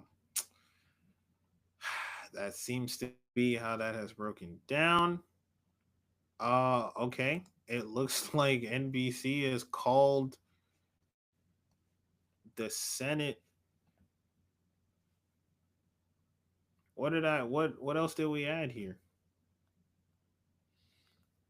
Because I didn't say that last time. Borazo. Do we have North Dakota before? I think that was up there. We just overlooked it, but that's 99%. I mean, that was definitely going to stay red. I don't think anybody was worried about that. Tim Kaine held on to his seat. Also, Brooks, she just won. Gillibrand held on to her seat. Yep.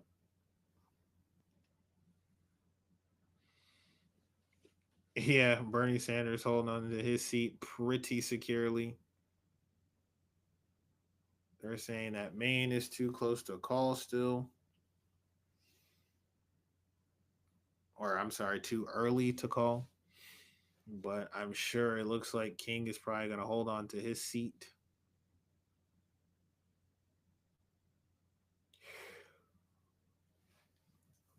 All right, that's it, man. That's it. The Senate will remain in the hands of the Republicans. The House, I believe, is also going to remain that way. They have flipped 4 seats.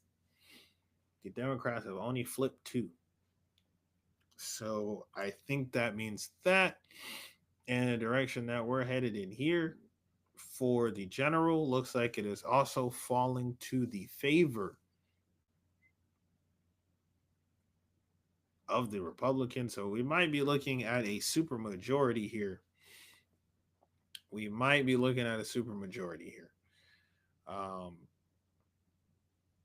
Now, what this brings into play that's actually very interesting is if this does go this way, given how Supreme Court appointments work and whatnot, there is a very keen possibility that more than likely Clarence Thomas is going to go ahead and tender his resignation, pitch in for his retirement so he can go live it up with his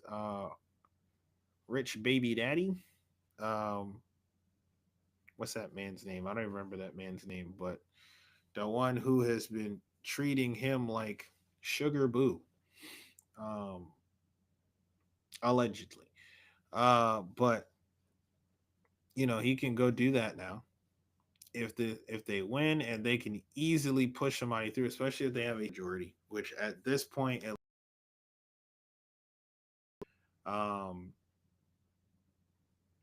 that's what things seem to be like. So we're also gonna have to contend with that. That's definitely going to be something that's going to be on the table, and Democrats are not going to have too much of a fight to make there. In part because they just didn't do enough in the first place to prevent this from happening. They're going to have to push through some legislation maybe to prevent some of these things from turning into what they may and being as partisan as they may.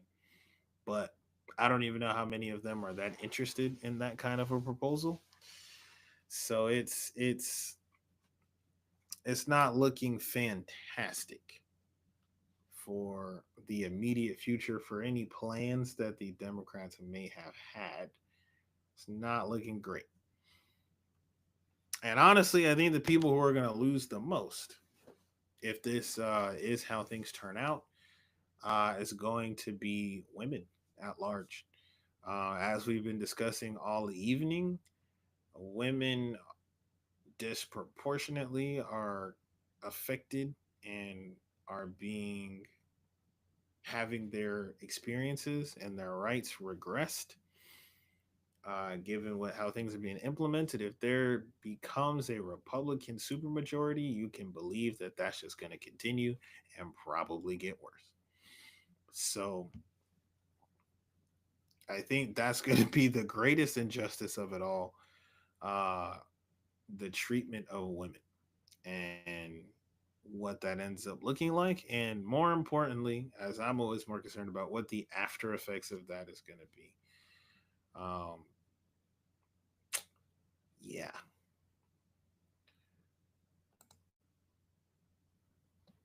But I don't, at this point, no other seats are probably going to be flipped.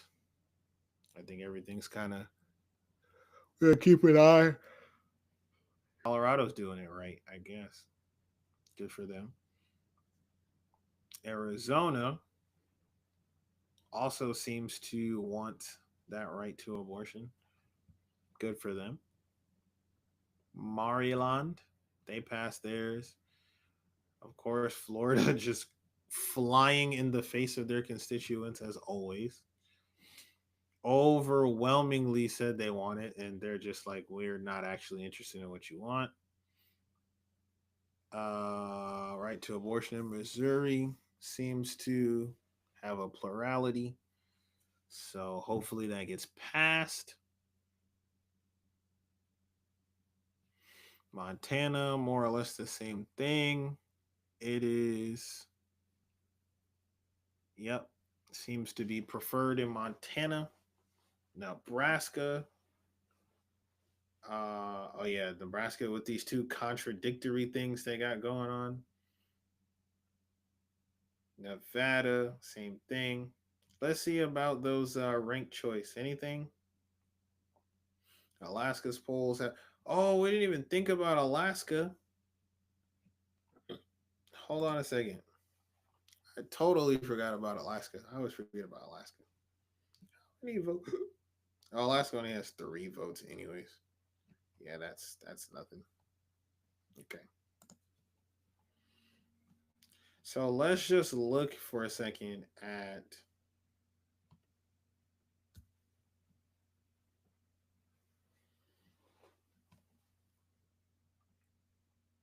I want to look at those ranked choice voting amendments. So Alaska's polls haven't closed yet. Colorado, they don't want it. DC, Nevada residents present a form of photo ID to verify their identity while voting in person, or to verify their identity using the last 4. So my question with things like all this voter identification stuff, are there states where you don't have to verify your identity to vote in the first place? like, as far as I've always seen, when you go into a polling place and they give you your ballot, you have to have ID for one thing to get in, and then they verify it against the information that they already have on file or on your ballot or however that works. They already do that. But I guess there are some states that don't. It just seems like one of those non-issues to me. One of those hammer looking for a nail type of situations.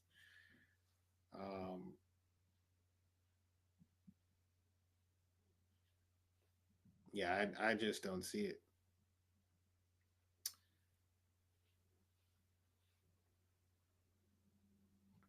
Now, as for these other initiatives that have to do with the citizenship question, I don't know. I'm kind of on the fence. I think, yeah, you should be a citizen to vote in a U.S. election. However, I also voting in general elections in the first place. So I don't even think that's a top line priority for them in the first place. And with that being said, I don't think that there's really that much of an issue, if at all, of non-citizens voting in general elections. The weed. And Florida said, "Hi, JK." JK. We were just testing the environment to see. We were dipping our toes in the water.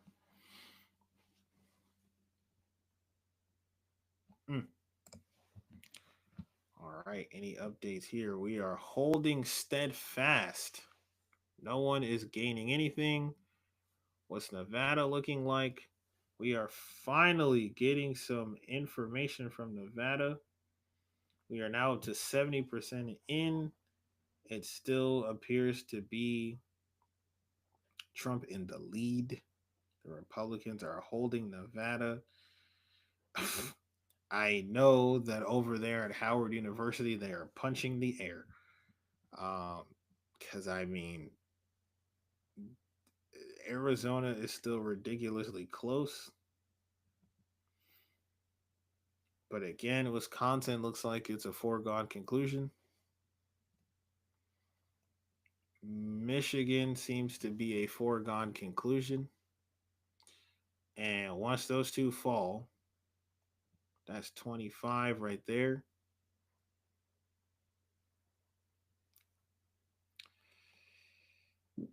Yeah, that's it. That's it. If he gets these two, that's the Pennsylvania is at 93% reporting. So Pennsylvania's gone. Pennsylvania is gone. They're at 93% reporting, 51% of the vote. Pennsylvania's gone. So that's it. Once Pennsylvania falls, they really only need to scoop, I don't know. Well, really any other state, because at that point, that puts you at 265.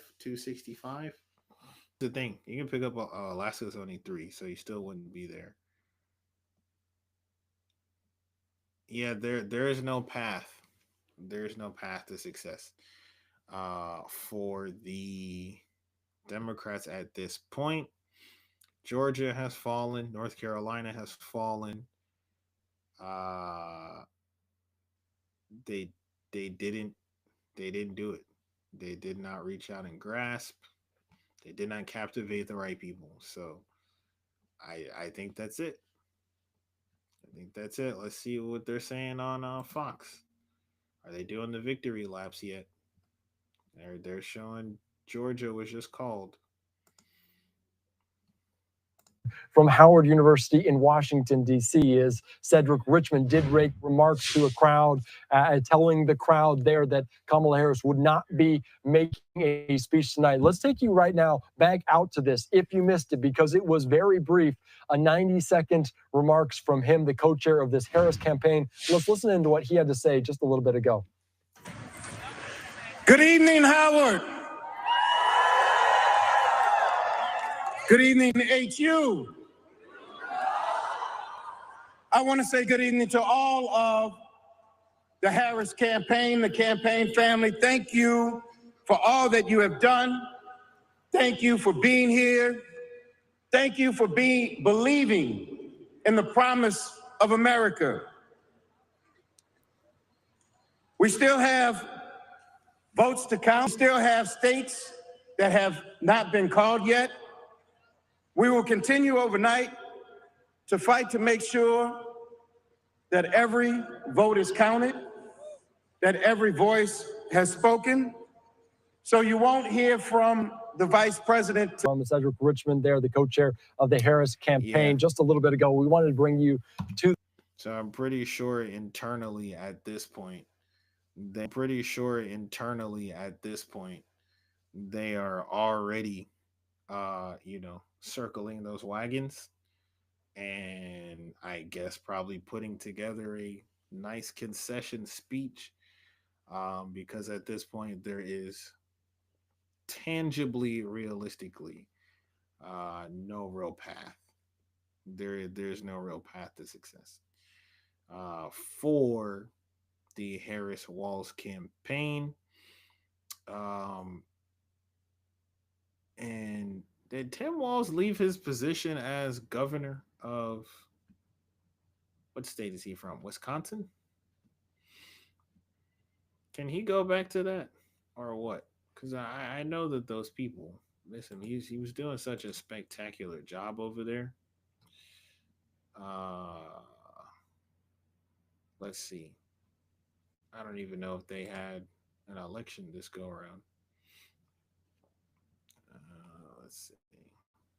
No, they didn't even have one. So he might still be able to slot back in to that job, hopefully. He should. He needs to be over there. He was. Hopefully he can get back over there and continue with little to no obstructions and no issues. Hopefully he can do that.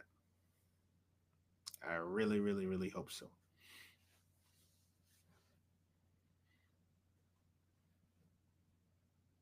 So, it says Stein, as in Jill Stein. Hold on, let's see.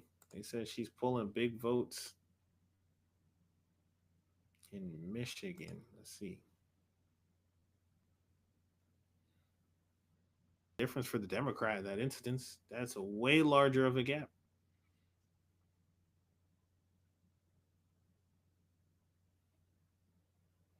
Unless they're talking about that other guy named Stein that won this evening.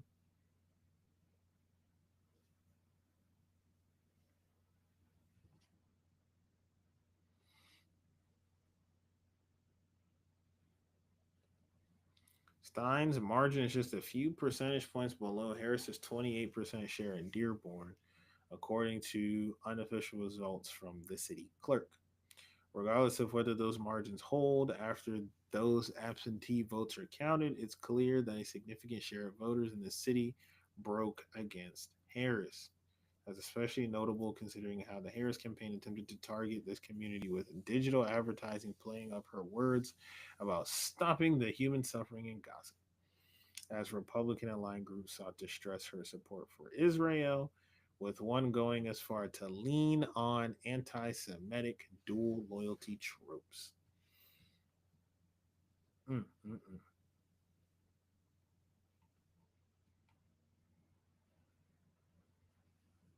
Yeah, that is something else.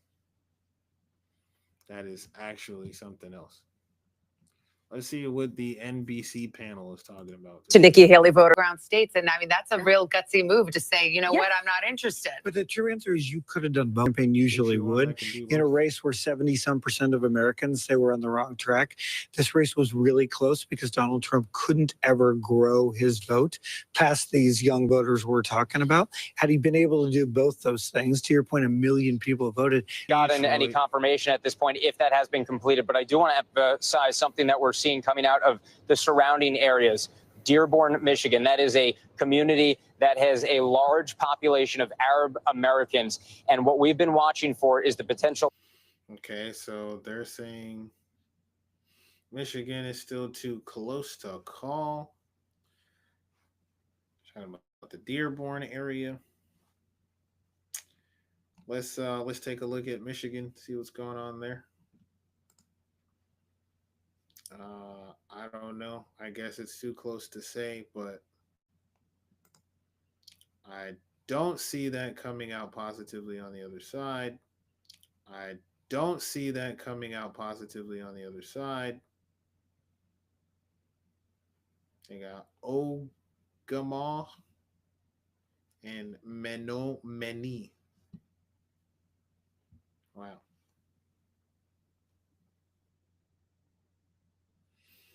Yeah, it's not looking spectacular right now for her. Things are not going in her favor, it would appear. This is not the way.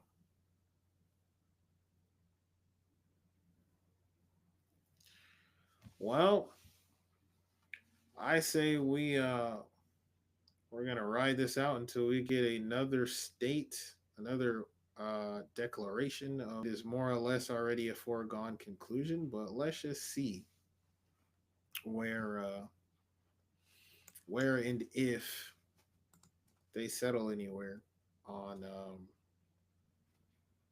the candidates that remain. Let's see where they go with it.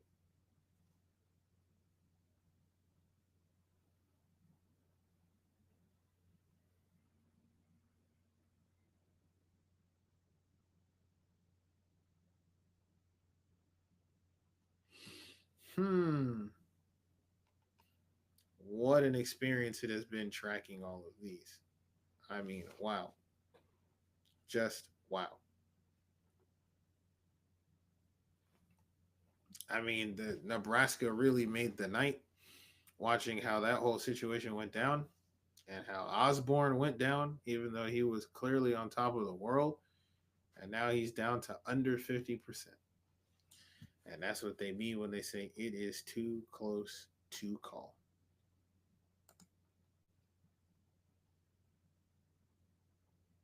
That is exactly what that means. Pennsylvania, 93% reporting. The gap is only widening in Pennsylvania.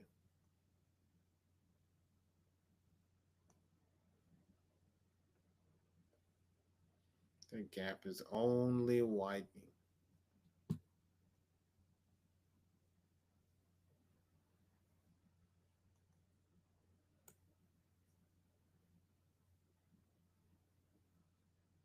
In Arizona,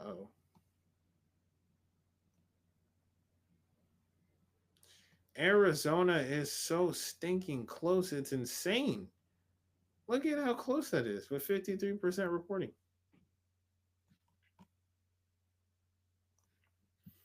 All right, let's get back over to the home of progressives. What are they talking about?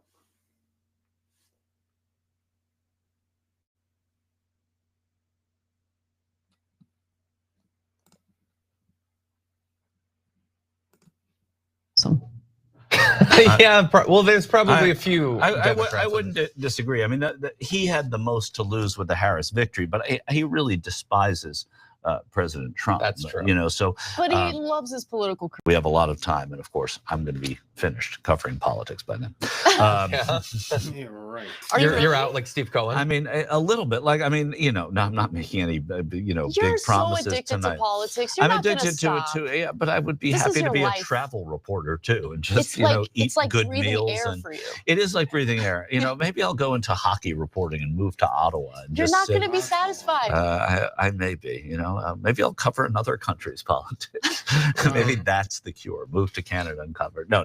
I do love politics. And one of the things that I can't stand most about this era of politics is that it sullies everything that I do like about politics. And I think politics is about what is possible and that's what's so cool about politics. And Right. it makes it parodies it, and these people don't care about politics. They're Johnny's come lately to politics. So I that's why I'm sour on it. Forget, you know, and I have a lifelong relationship of knowing who Donald Trump is from being from New York City, and it's not fun right now. So yeah, no, I hear you. I think where I find a little bit of solace is, look, I think the majority of Americans, including those who vote, you know, for the right, are good people who want good things in this country. There's a lot of frustration among the electorate. There's a lot of anger among the electorate. They and have 210 and 247 on theirs. They have her numbers higher over on their metric than we do on our map over here. Okay, hold on. 194. We had some push up. What did you win?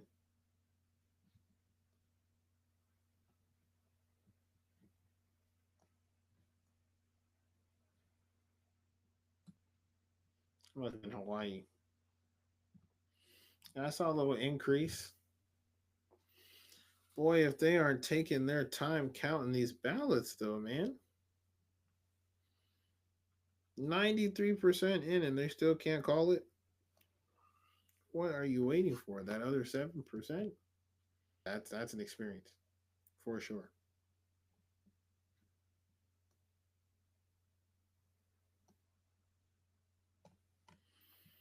I don't know. I don't see a path here. And there's really no disputing it in regards to whether people want it, because according to these stats, they even the popular vote is way up.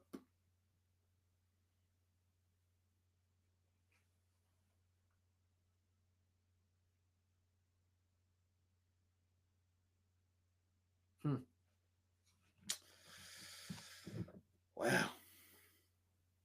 I don't know. I let's check on those ballot measures, man. I guess they could have ran better campaigns, but moreover, if Joseph Biden wasn't being so selfish and allowed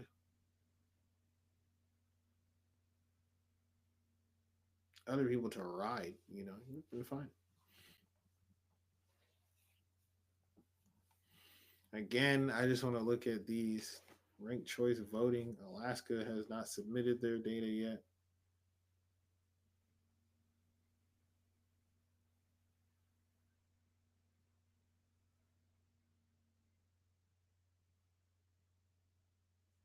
Yeah, that's crazy.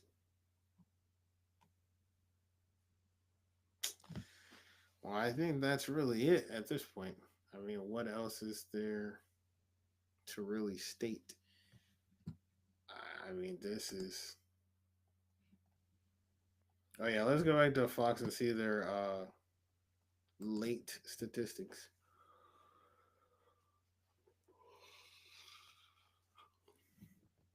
Counter. Trump has around a 3-point lead in Harris in Nevada.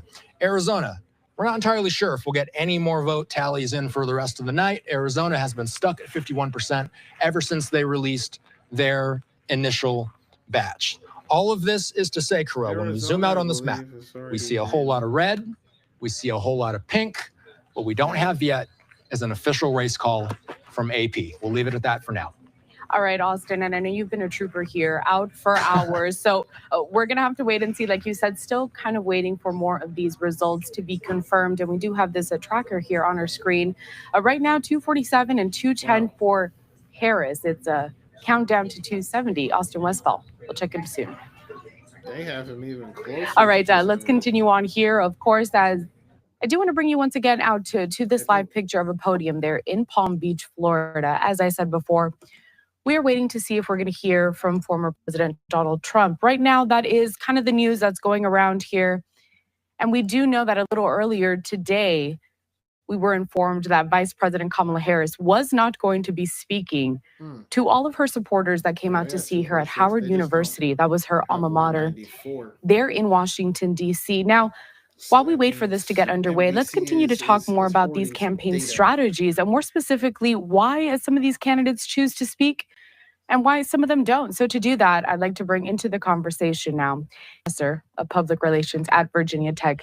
Casey, good to see you. I know it's late over there on the East Coast, but first, initial reactions when you hear that Vice President Harris wouldn't be addressing all those people that came out to see her.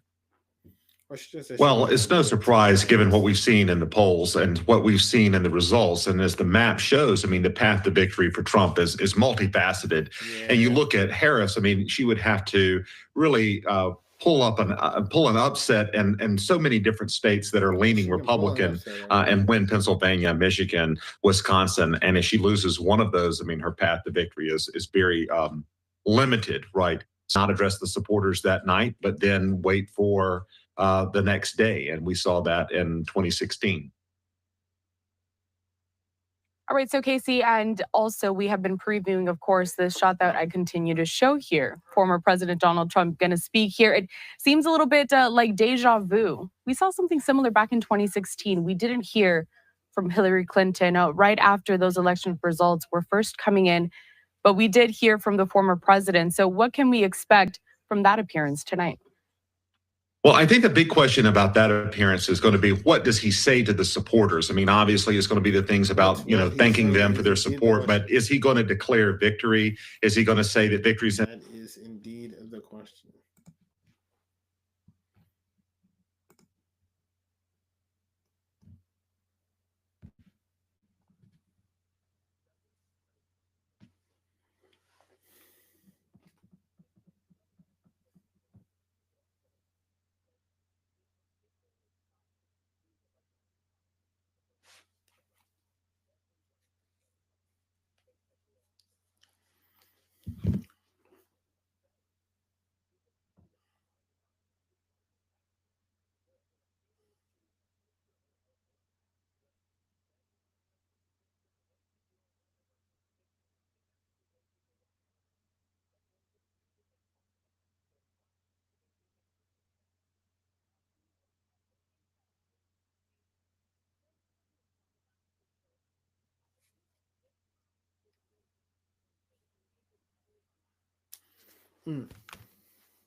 Addressing the real needs of bread and butter Americans.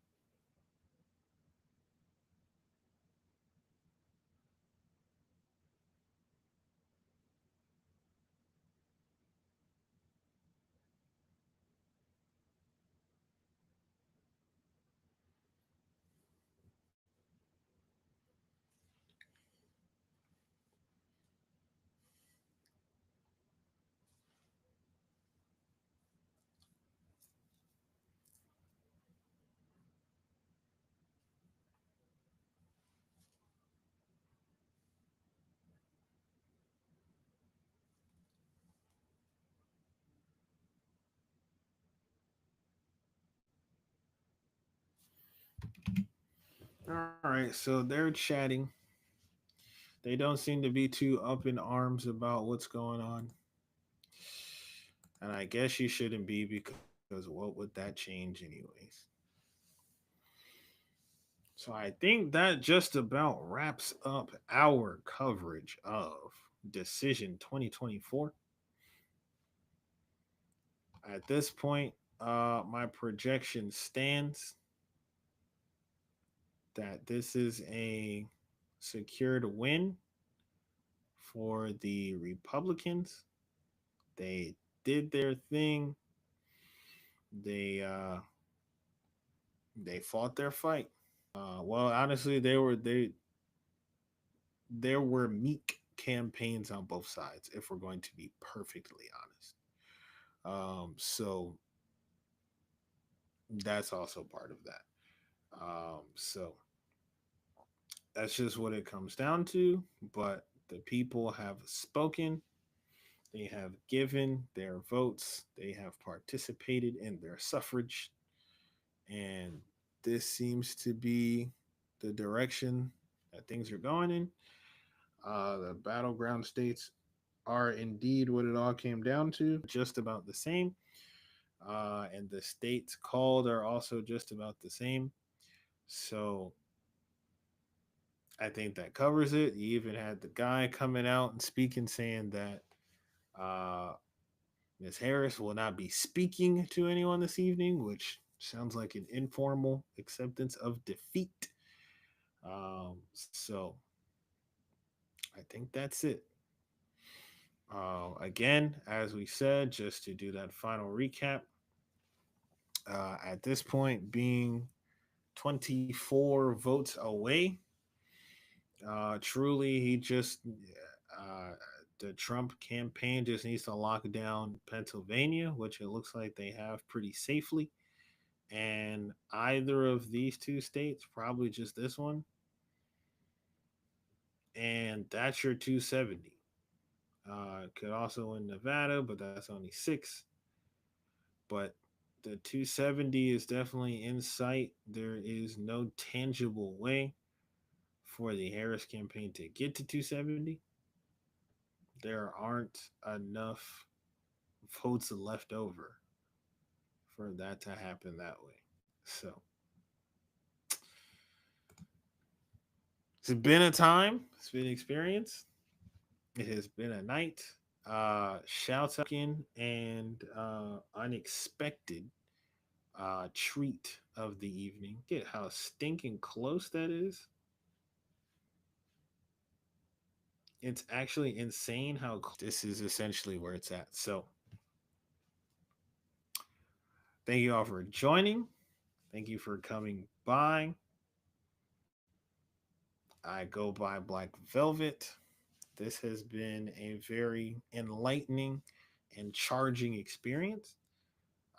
We have learned so much, and we have shared so much. But again, we must reiterate and keep in perspective that regardless of who was going to be the victor and who was going to take it, the true power and the true drivers of change in our personal lives, the things that make our day to day, is us.